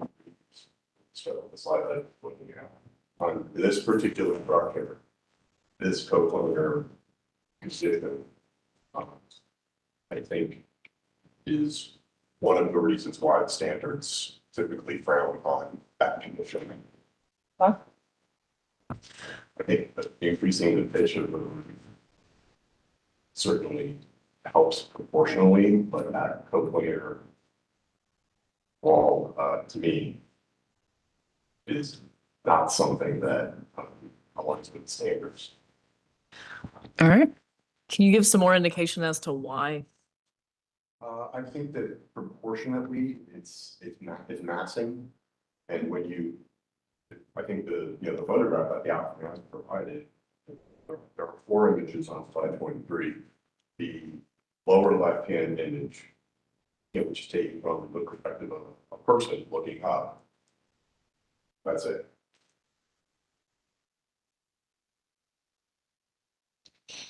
I agree with Commissioner Sullivan. Excuse me, the coplanar nature of that is against our standards and it really can't be avoided. It's not something we would approve. And as much as you can ameliorate with the other aspects, the other fenestration and the slope issues, the coplanar condition still exists and I would not approve. And if you look at slide 10 of the historical homes, their dormer is very different in style from this dormer that we're looking at. Those are on primary structures and it's a very different style. Yeah, there's a relationship, I think, Between that. scale between the roof and the dormer, and on those examples, that, Makes sense. that doesn't appear to be out of state. I do.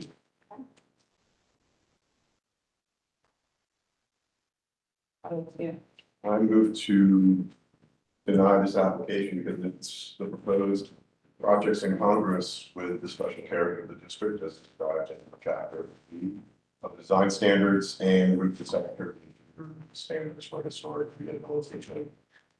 Page 2.5. Looking at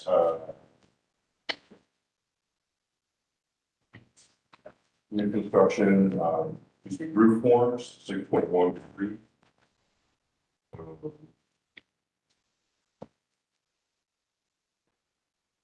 And that does it, I think. So help me understand the coplanar wall is one thing, the windows and the spacing. How do, Which the applicant had, my understanding is the applicant has said that the condition of the coplanar wall could not be mediated. It has to, that's a go or no go on the proposed project. And so it doesn't matter how they change the other aspect. This Gotcha. wall can't. Okay. This wall is a no-go. And if I may, are you trying to say it's because it's a two-story wall on a one-story structure? And that's usually why we have the dormer set in, so we're not giving the appearance of a two-story wall? Yes. Okay. Yeah. Per your massing standards? Yes, yeah, Okay. because it does appear as a single plane across those two stories. all right, motion made by Commissioner Sullivan. Is there a second? Second. Second by Commissioner Holtz. Any discussion?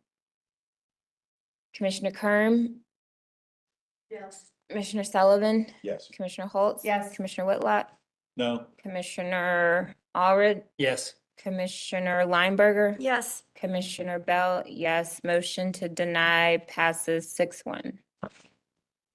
Thank you.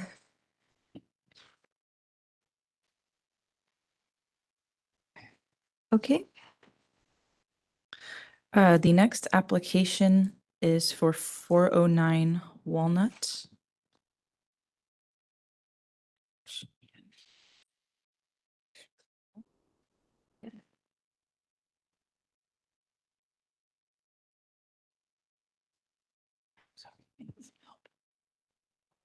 Okay. Thank you. Okay. Oh, thank you. Okay. For 409 Walnut Avenue, this was also continued from our January meeting to restudy the left elevation fenestration. And the revised items were provided by the applicant, starting on page 3 of the memo. And then, and we'll let Angie say your name and address again for the court reporter and let me know where you'd like to go. Angie Lauer, ALB Design, 901 Berry Hill Road. You can stay right there on slide 10. So previous proposal was to add the planter box and the trellis. Not going to go there. So we're going to do a false bump and a false window. That's it. Thank you.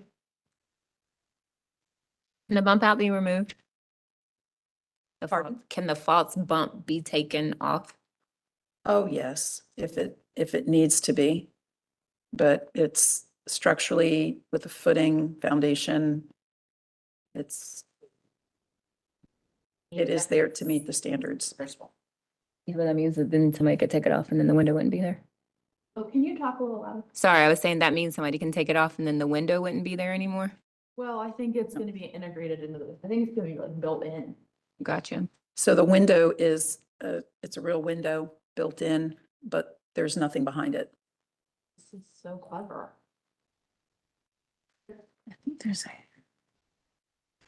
Any other questions?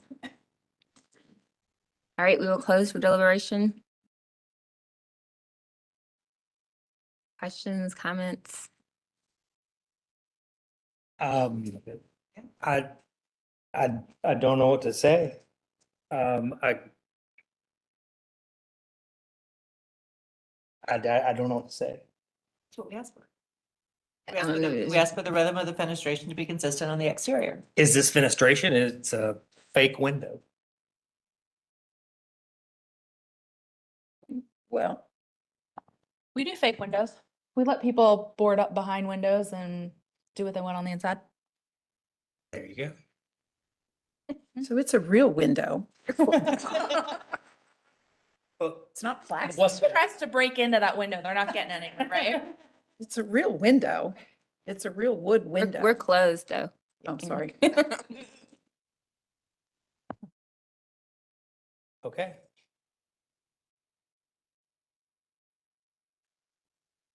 All right, any other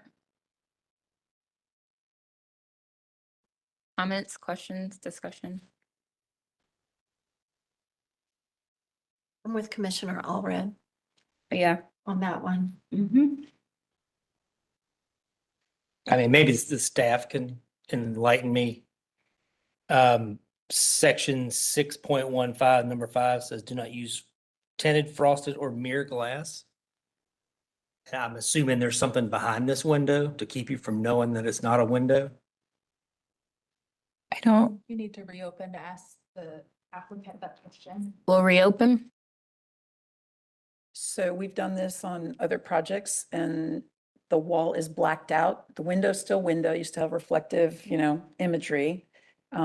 But the panel behind it, we do this in kitchens where we have, cabinets. And that's what this is. Otherwise, we're not ripping things out. We're just adding to it. But the window is blacked out from the inside. It's painted black. Not the window itself, the wall behind it. So you still have your jamb, still a wood window, 4 9/16, all the components. Understood. You would never know what's not behind it. Let me just say that. You also never see any life behind it, which is really the point of having windows. So it doesn't give But if it you- doesn't give the project any life at all. It's But it just does there have- to satisfy whatever our last comment was. Yeah, it does have your glass is still reflective, so But it's always a dark window. yes. And this has And been it's okay. approved on numerous occasions. And if somebody wanted to put Thought black, we're not precedent-setting bodies. well, we're not, but we still, I mean, to your point with that standard, it's not frosted glass, it's still clear glass. What was the other component to that? And it's not mirrored. They could put up a blackout curtain on the inside of any one of those windows. And that's the effect that when we have approved this in the past, that's the effect. I don't ever remember actually doing a bump out and changing the architecture. That's what I don't ever recall. I think that's partially why I was like, I don't know what to say either, because adding a whole architectural detail to the structure, it's more than just a window that we've, made a false window. Just to address the precedent question, you're not a precedent setting body, but similar situations should yield similar results. So if you are going to come to a different conclusion, there needs to be some facts as to why. Is the floor still open? Yeah. Okay, so it's not not an incongruous detail. Because I could tell you we're gonna bump through the interior of that and create a closet, but we're adding to the structure.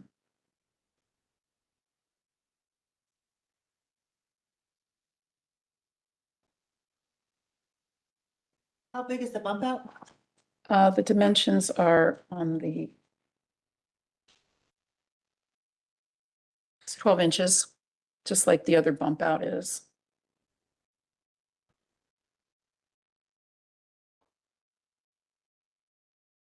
All right, any other questions for Angie before we close? This was done for fenestration? Is that They don't Okay. want to cut into the wall essentially. Yeah. I was just thinking the opposite of that, where you have a window that you can't take out and then you put in some wood. I've seen it in our neighborhood, like pretty wood, whatever's. You could do that with this if you. No, I know. but There are options besides painting the wall black. In addition to painting the wall black.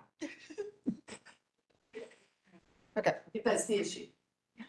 Yeah, I mean, if the commission wants to see a different style of fenestration, like a closed shutter, then that's also an option. The applicant chose to go this direction with the bump out that also like brings relief to such a long structure.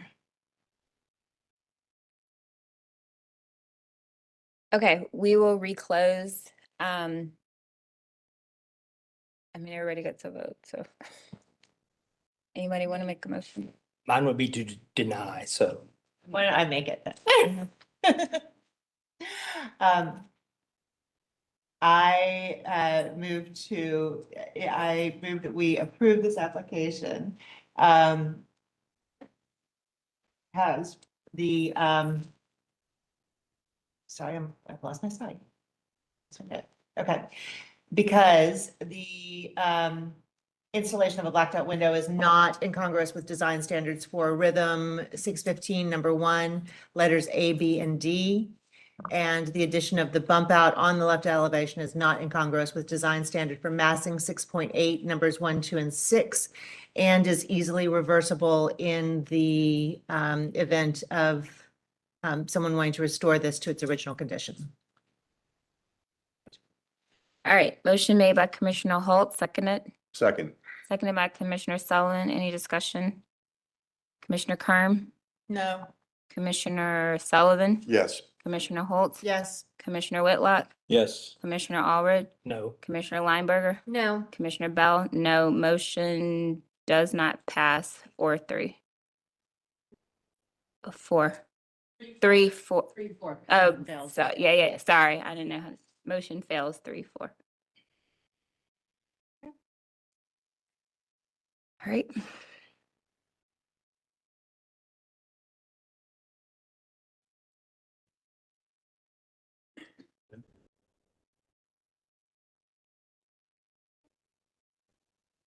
One more project tonight. We need another motion. Yeah. What's that? We need a new motion. So Commissioner Allred? At this point, I would say it would be a continuance with a restudy, right? When's this review up, unless we need a decision tonight? July. Go to the top of go to the page 1. July. Oh, okay, so April. So there's 2 more months. July. So, the only reason I say that, because if you deny it, then we're still in the same place we are. But if you continue it, you're letting them restudy it. Like, they have to come back anyway. All right. I move to continue this application because the proposed project is incongruous with the following standards. Doors and windows, rhythm 6.15.1. Request that the applicant restudy options for the condition under discussion. Motion made by Commissioner Sullivan, second. Second by Commissioner Kerm. Any discussion? Okay, Commissioner Kerm, Commissioner Sullivan, Yes. Commissioner Holt, Yes. Commissioner Whitlock, Yes. Commissioner Allred, Yes. Commissioner Lineberger, Yes. Commissioner Bell. Yes, motion to continue passes 7-0. All right. Okay, our last application is 1238 East Worthington Avenue. I think the applicants are online. Yep, I'm here. Hi, Christopher. How are you doing? Good, thanks. Okay. Have you been sworn in? No, I have not. Okay, we'll get you sworn in. Please, Raise your right hand and respond, "I do," to the following question. Do you affirm that the testimony and information that you're about to give is the truth and nothing but the truth? I do. Awesome. Okay.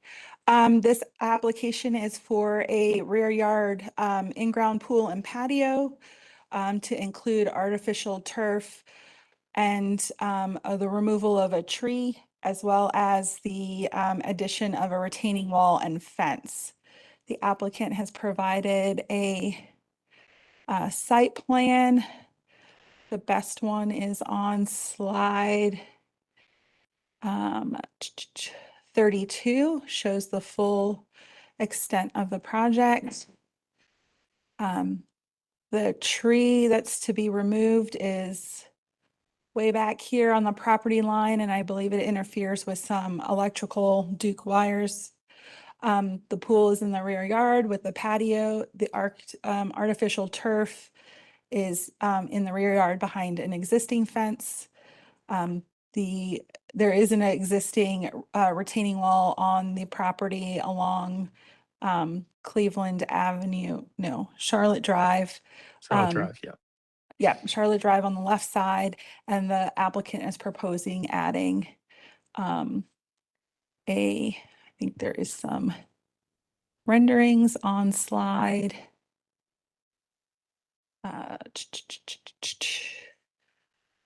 slide 20. So the existing retaining wall will be removed and new retaining wall with a fence on top will be added. Christopher, if you could state your name and address for the court reporter and then let me know what slide you'd like to start on. Yeah, Christopher Keat, 1238 East Worthington Avenue. Okay. And then which slide would you like to start your presentation? Yeah, I mean, I think we'd start with slide 10. Okay. Slide Just very 10. briefly orient everybody that this is Dilworth. We're at the corner of the terminus of East Worthington Avenue and Charlotte Drive. So although the front of the property faces sort of a traditional single-family Dilworth neighborhood that we all commonly think of, the side of the lot, this is a corner lot on the Charlotte Drive side, faces commercial developments. If we could advance a couple of pages down and go back to that plan view, please. And actually, forgive me, it might even be more useful to go to, if we could, slide 10.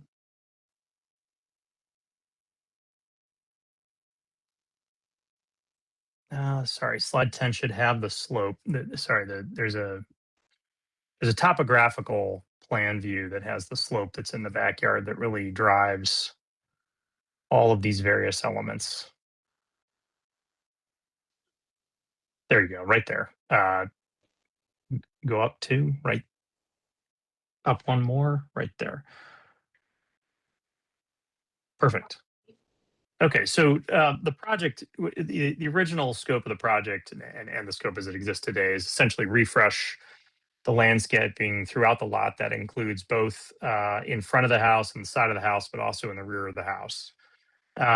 In the front of the house, and I'm just going to speak to this briefly, we've got an existing sidewalk and an existing driveway that are made out of concrete that we propose to replace with, again, a concrete sidewalk and a concrete driveway, just to update the appearance of the concrete. The existing concrete is in excess of several decades old and is extremely worn and due for replacement. When we then looked at the backyard and tried to make the backyard more functional, the number one issue we had is there's a 5-foot slope from one corner of the usable backyard to the furthest extent of the backyard. And in order to convert that space in the backyard into a pool and patio space, again, this is a splash pool. It's a very small pool and associated patio. We need to level that surface. And so once we headed down the path of needing to level that surface, that drove the need for a retaining wall in order to contain the fill inside the backyard, create a flat surface where you could build a patio and build a structurally sound pool. In addition to which, the creation of that associated retaining wall and a consideration around the power lines that were previously mentioned. There's an existing pecan tree that is not only intertwined with the Duke Energy power lines, but also going to be difficult to preserve as you add fill, because it would add fill to the extent of several feet above the existing root structure and frankly kill the tree if we were to retain it. So we're proposing to remove the tree and replace it with a red maple.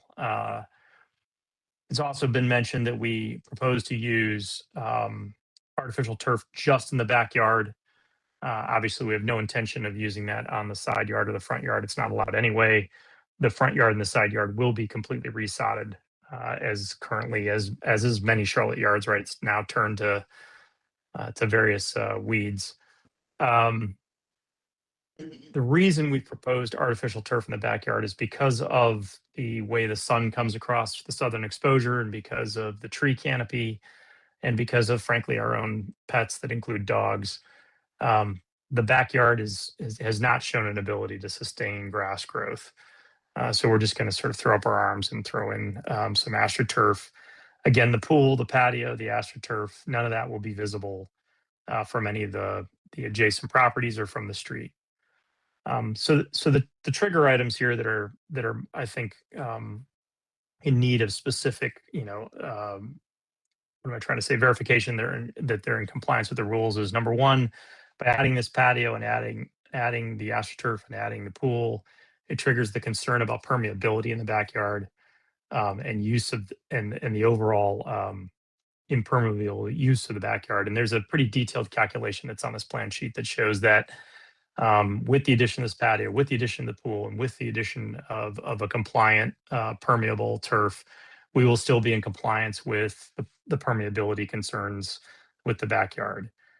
With the removal of the pecan tree and a proposal to replace it with a red maple, we are staying in compliance with the need for us to replace a larger diameter tree with a native North Carolina species. Again, so we're in compliance with that.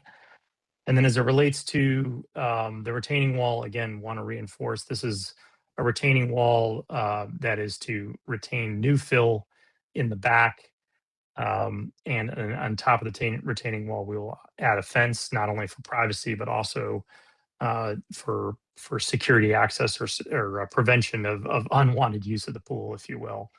That fence has been submitted with a design that's intended to be in compliance with HTC guidance.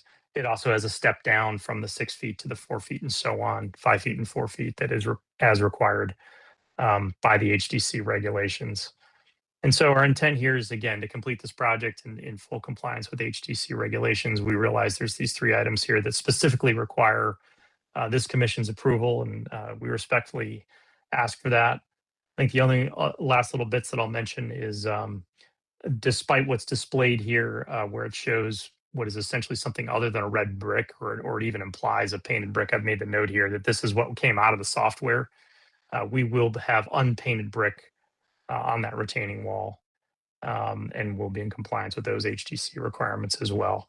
That unpainted brick will be identical to the unpainted brick that we're using in a prior application that involves the expansion of the porch on the property. So I appreciate you all listening to my overview. I'm happy to field any questions.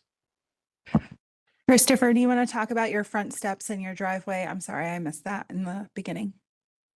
Yeah, all we're trying to do here is replace like for like. As you can see from the pictures, the concrete that was used for both the front steps and the front walk and the driveway has suffered, the normal sort of decades of wear. And so it's a rough surface now that frankly attracts and collects a lot of that sap and discoloration, as well as being kind of an unpleasant surface to walk on. So we're just proposing that we're going to replace both the sidewalk and the driveway with the same dimensions, same design, same look, just with fresh concrete as opposed to the rather tired and worn surface that currently exists. Okay. And you did provide examples of retaining walls with fences above. Yes, so this solution of using a retaining wall in order to level the backyard, I'm sure the panel's aware, there's quite a bit of contour throughout the Dilworth area. In fact, it's arguably most extreme here up against Charlotte Drive, where there's quite a drop off. It just happens to start in my yard and head on into the into the city right of way that's adjacent to my yard and not into the street. If you go up and down Charlotte Drive, all of these homes exhibit this rather steep drop off. In some cases, it's dealt with a berm. In a lot of cases, it's dealt with a retaining wall. Regardless, throughout the neighborhood, there are numerous examples where retaining walls put in place specifically for as a true retaining wall to hold back fill, retain a level backyard, and then on top of that retaining wall, a compliant fence is placed, again, for privacy and security purposes. So respectfully, I do think that what we've proposed here is very consistent with what's seen throughout the neighborhood and in numerous properties that are within blocks of my own home. Okay, Christopher. There are no online callers, so I'm going to turn it over to Chair Bell. On slide 22, you have the current conditions of the rear yard as well, just to show.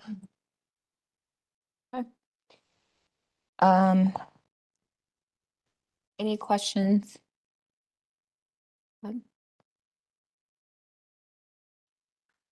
So the retaining wall and the fence combination, have you matched the brick that will remain unpainted for the retaining wall to the house? I mean, that's your intent, I assume, is to match it to the house. Yeah, unfortunately, the house before I purchased it, and we believe back in 2007, the brick on the house was painted. However, in a prior application, we have expanded the back porch, and there is a brick foundation around that expanded back porch where we submitted a brick sample for that use that will remain unpainted, again, in compliance with HTC regulations.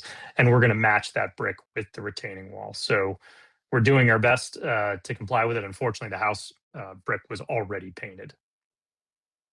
And then, yeah, I noticed that the fence that you had included the photo on 25, that's photo indicative of the intended fence design. Is that, I know you submitted you have the drawing.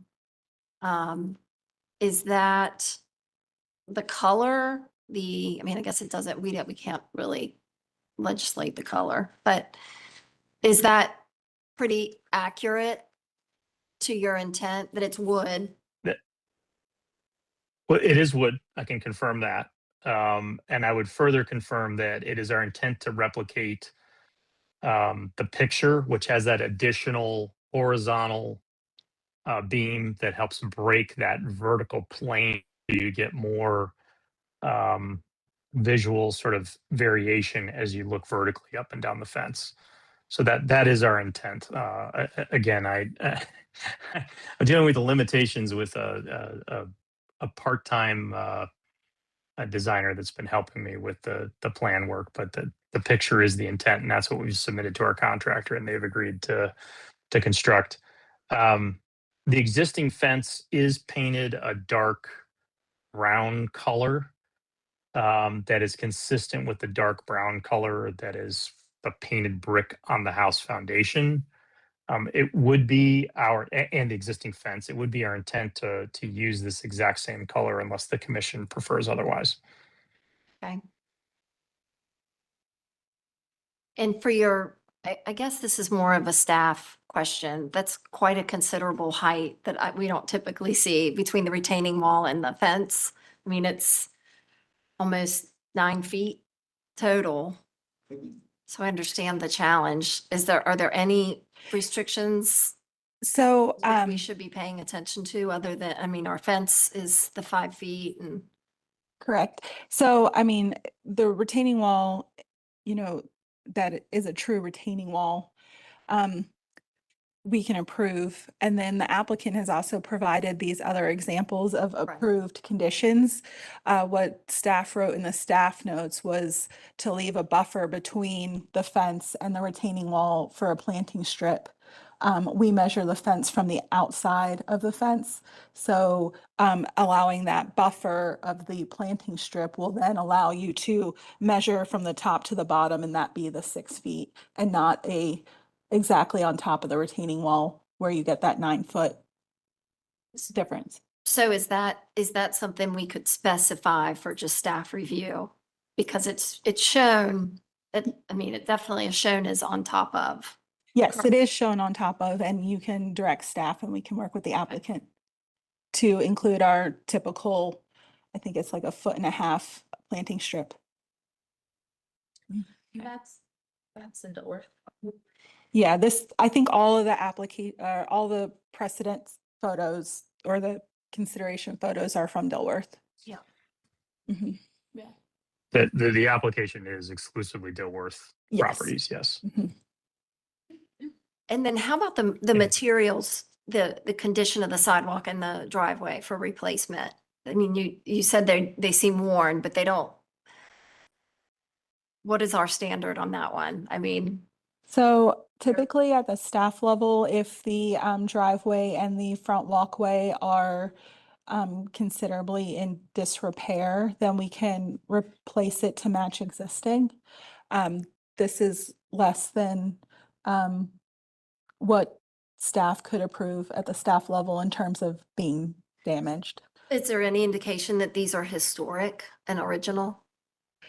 I mean, I think the design of this step is an original design, which the applicant, I think, is going to repair in kind to match the material and the design. So as long as the commission's okay with it.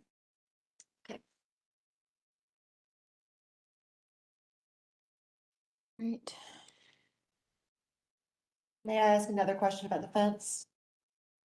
Sure. The fence needed to be, one needs to be able to view through the fence, and this design does not seem to have that.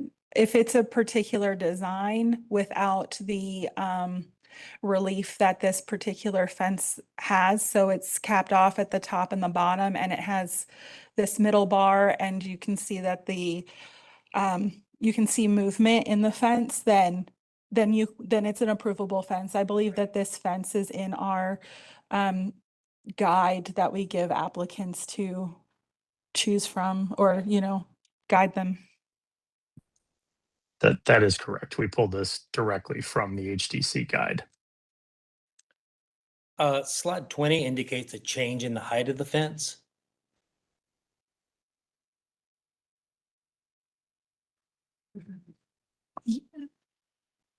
Yeah, so Correct.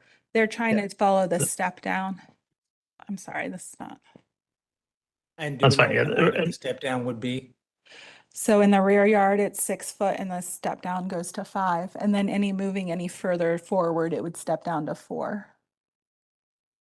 Correct. Is it 6 foot? So what you're highlighting there is 4? I believe this is the 5-foot section. Chris, can you confirm that? Yeah, and it is specified in the plan, so before I go out on a limb here and try to. Yeah, isn't I thought the taller one was 5 feet.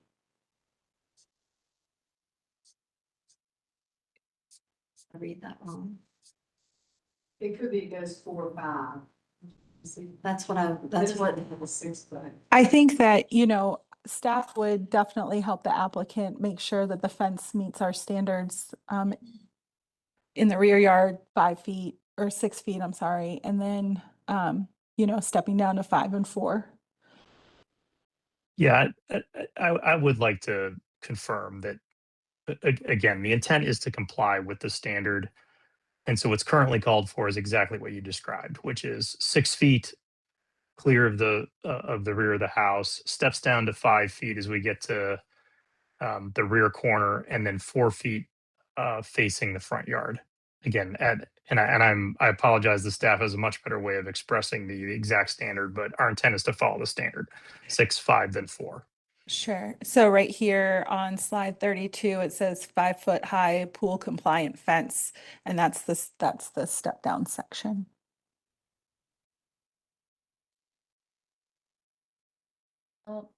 I think that, I guess what the impetus of my question is when it starts to get to 4 feet in areas, that may not be in compliance with pool regulations. Mhm. So there may be to be some consideration for that. I know that that would be in direct conflict with our standards, but any enclosure for a pool would need to meet those standards. Correct. We would make sure. And they have a gate here. I'm talking about the front corner down here. We're Oh, this front corner.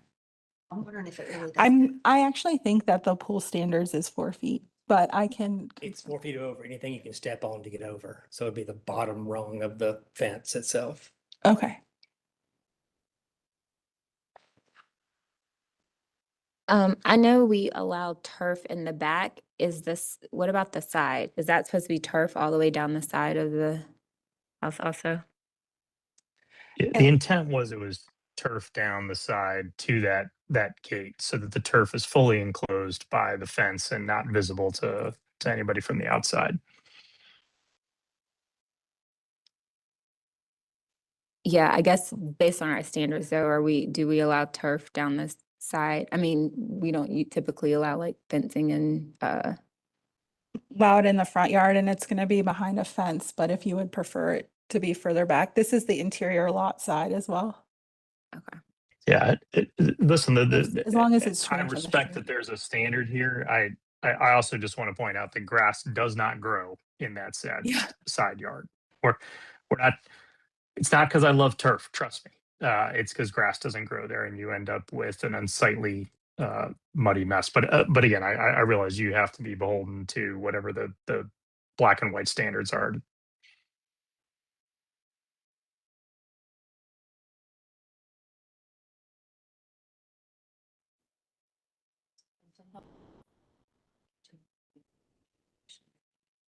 Yeah, any other questions before we close? Okay, we'll close for deliberation. Thank you. Thank you. Good. Make a motion. No, go. If anyone wants, does anyone have anything to? Just seems that there's some more detail, but he's taken from the standards. It seems like he's following the direction of staff really well. Yeah. Yeah. Right. Okay. So I'd like to make a motion to approve this application as it is not incongruous with the district standards and Secretary of Interior Standards 2.5. Per 8.2 for approve the sidewalk and driveway replacement to match the existing materials, materials and dimensions. 8.5, approve the tree removal and the proposed replacement of the red maple.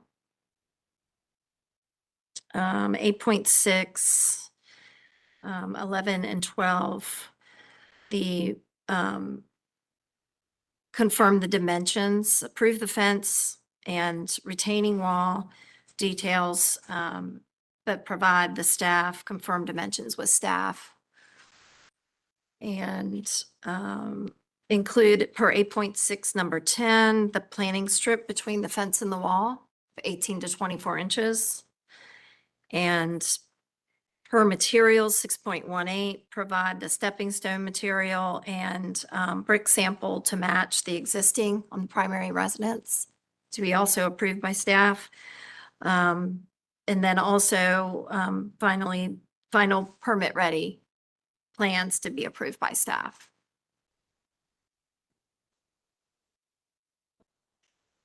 I just want to clarify for the AstroTurf. I think that that's part of this approval. Is that correct? Yes. And is that because it is not visible from the public right of way and is not in the front yard, but is instead in the side and the rear Yes. yard? Yes. 8.4 for lawns. Approve the artificial turf because it is on the side yard and on behind a fence and in the rear yard and not on the front. And not seen from the Not seen from the front or public- the side or in- for public view. Right, thank you. All right. Motion made by Commissioner Lineberger. Is there a second? Second. Second by Commissioner Sullivan. Any discussion?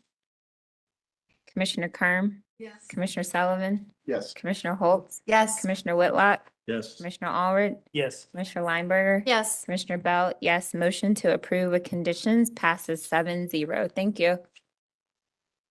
Thank you, Chris.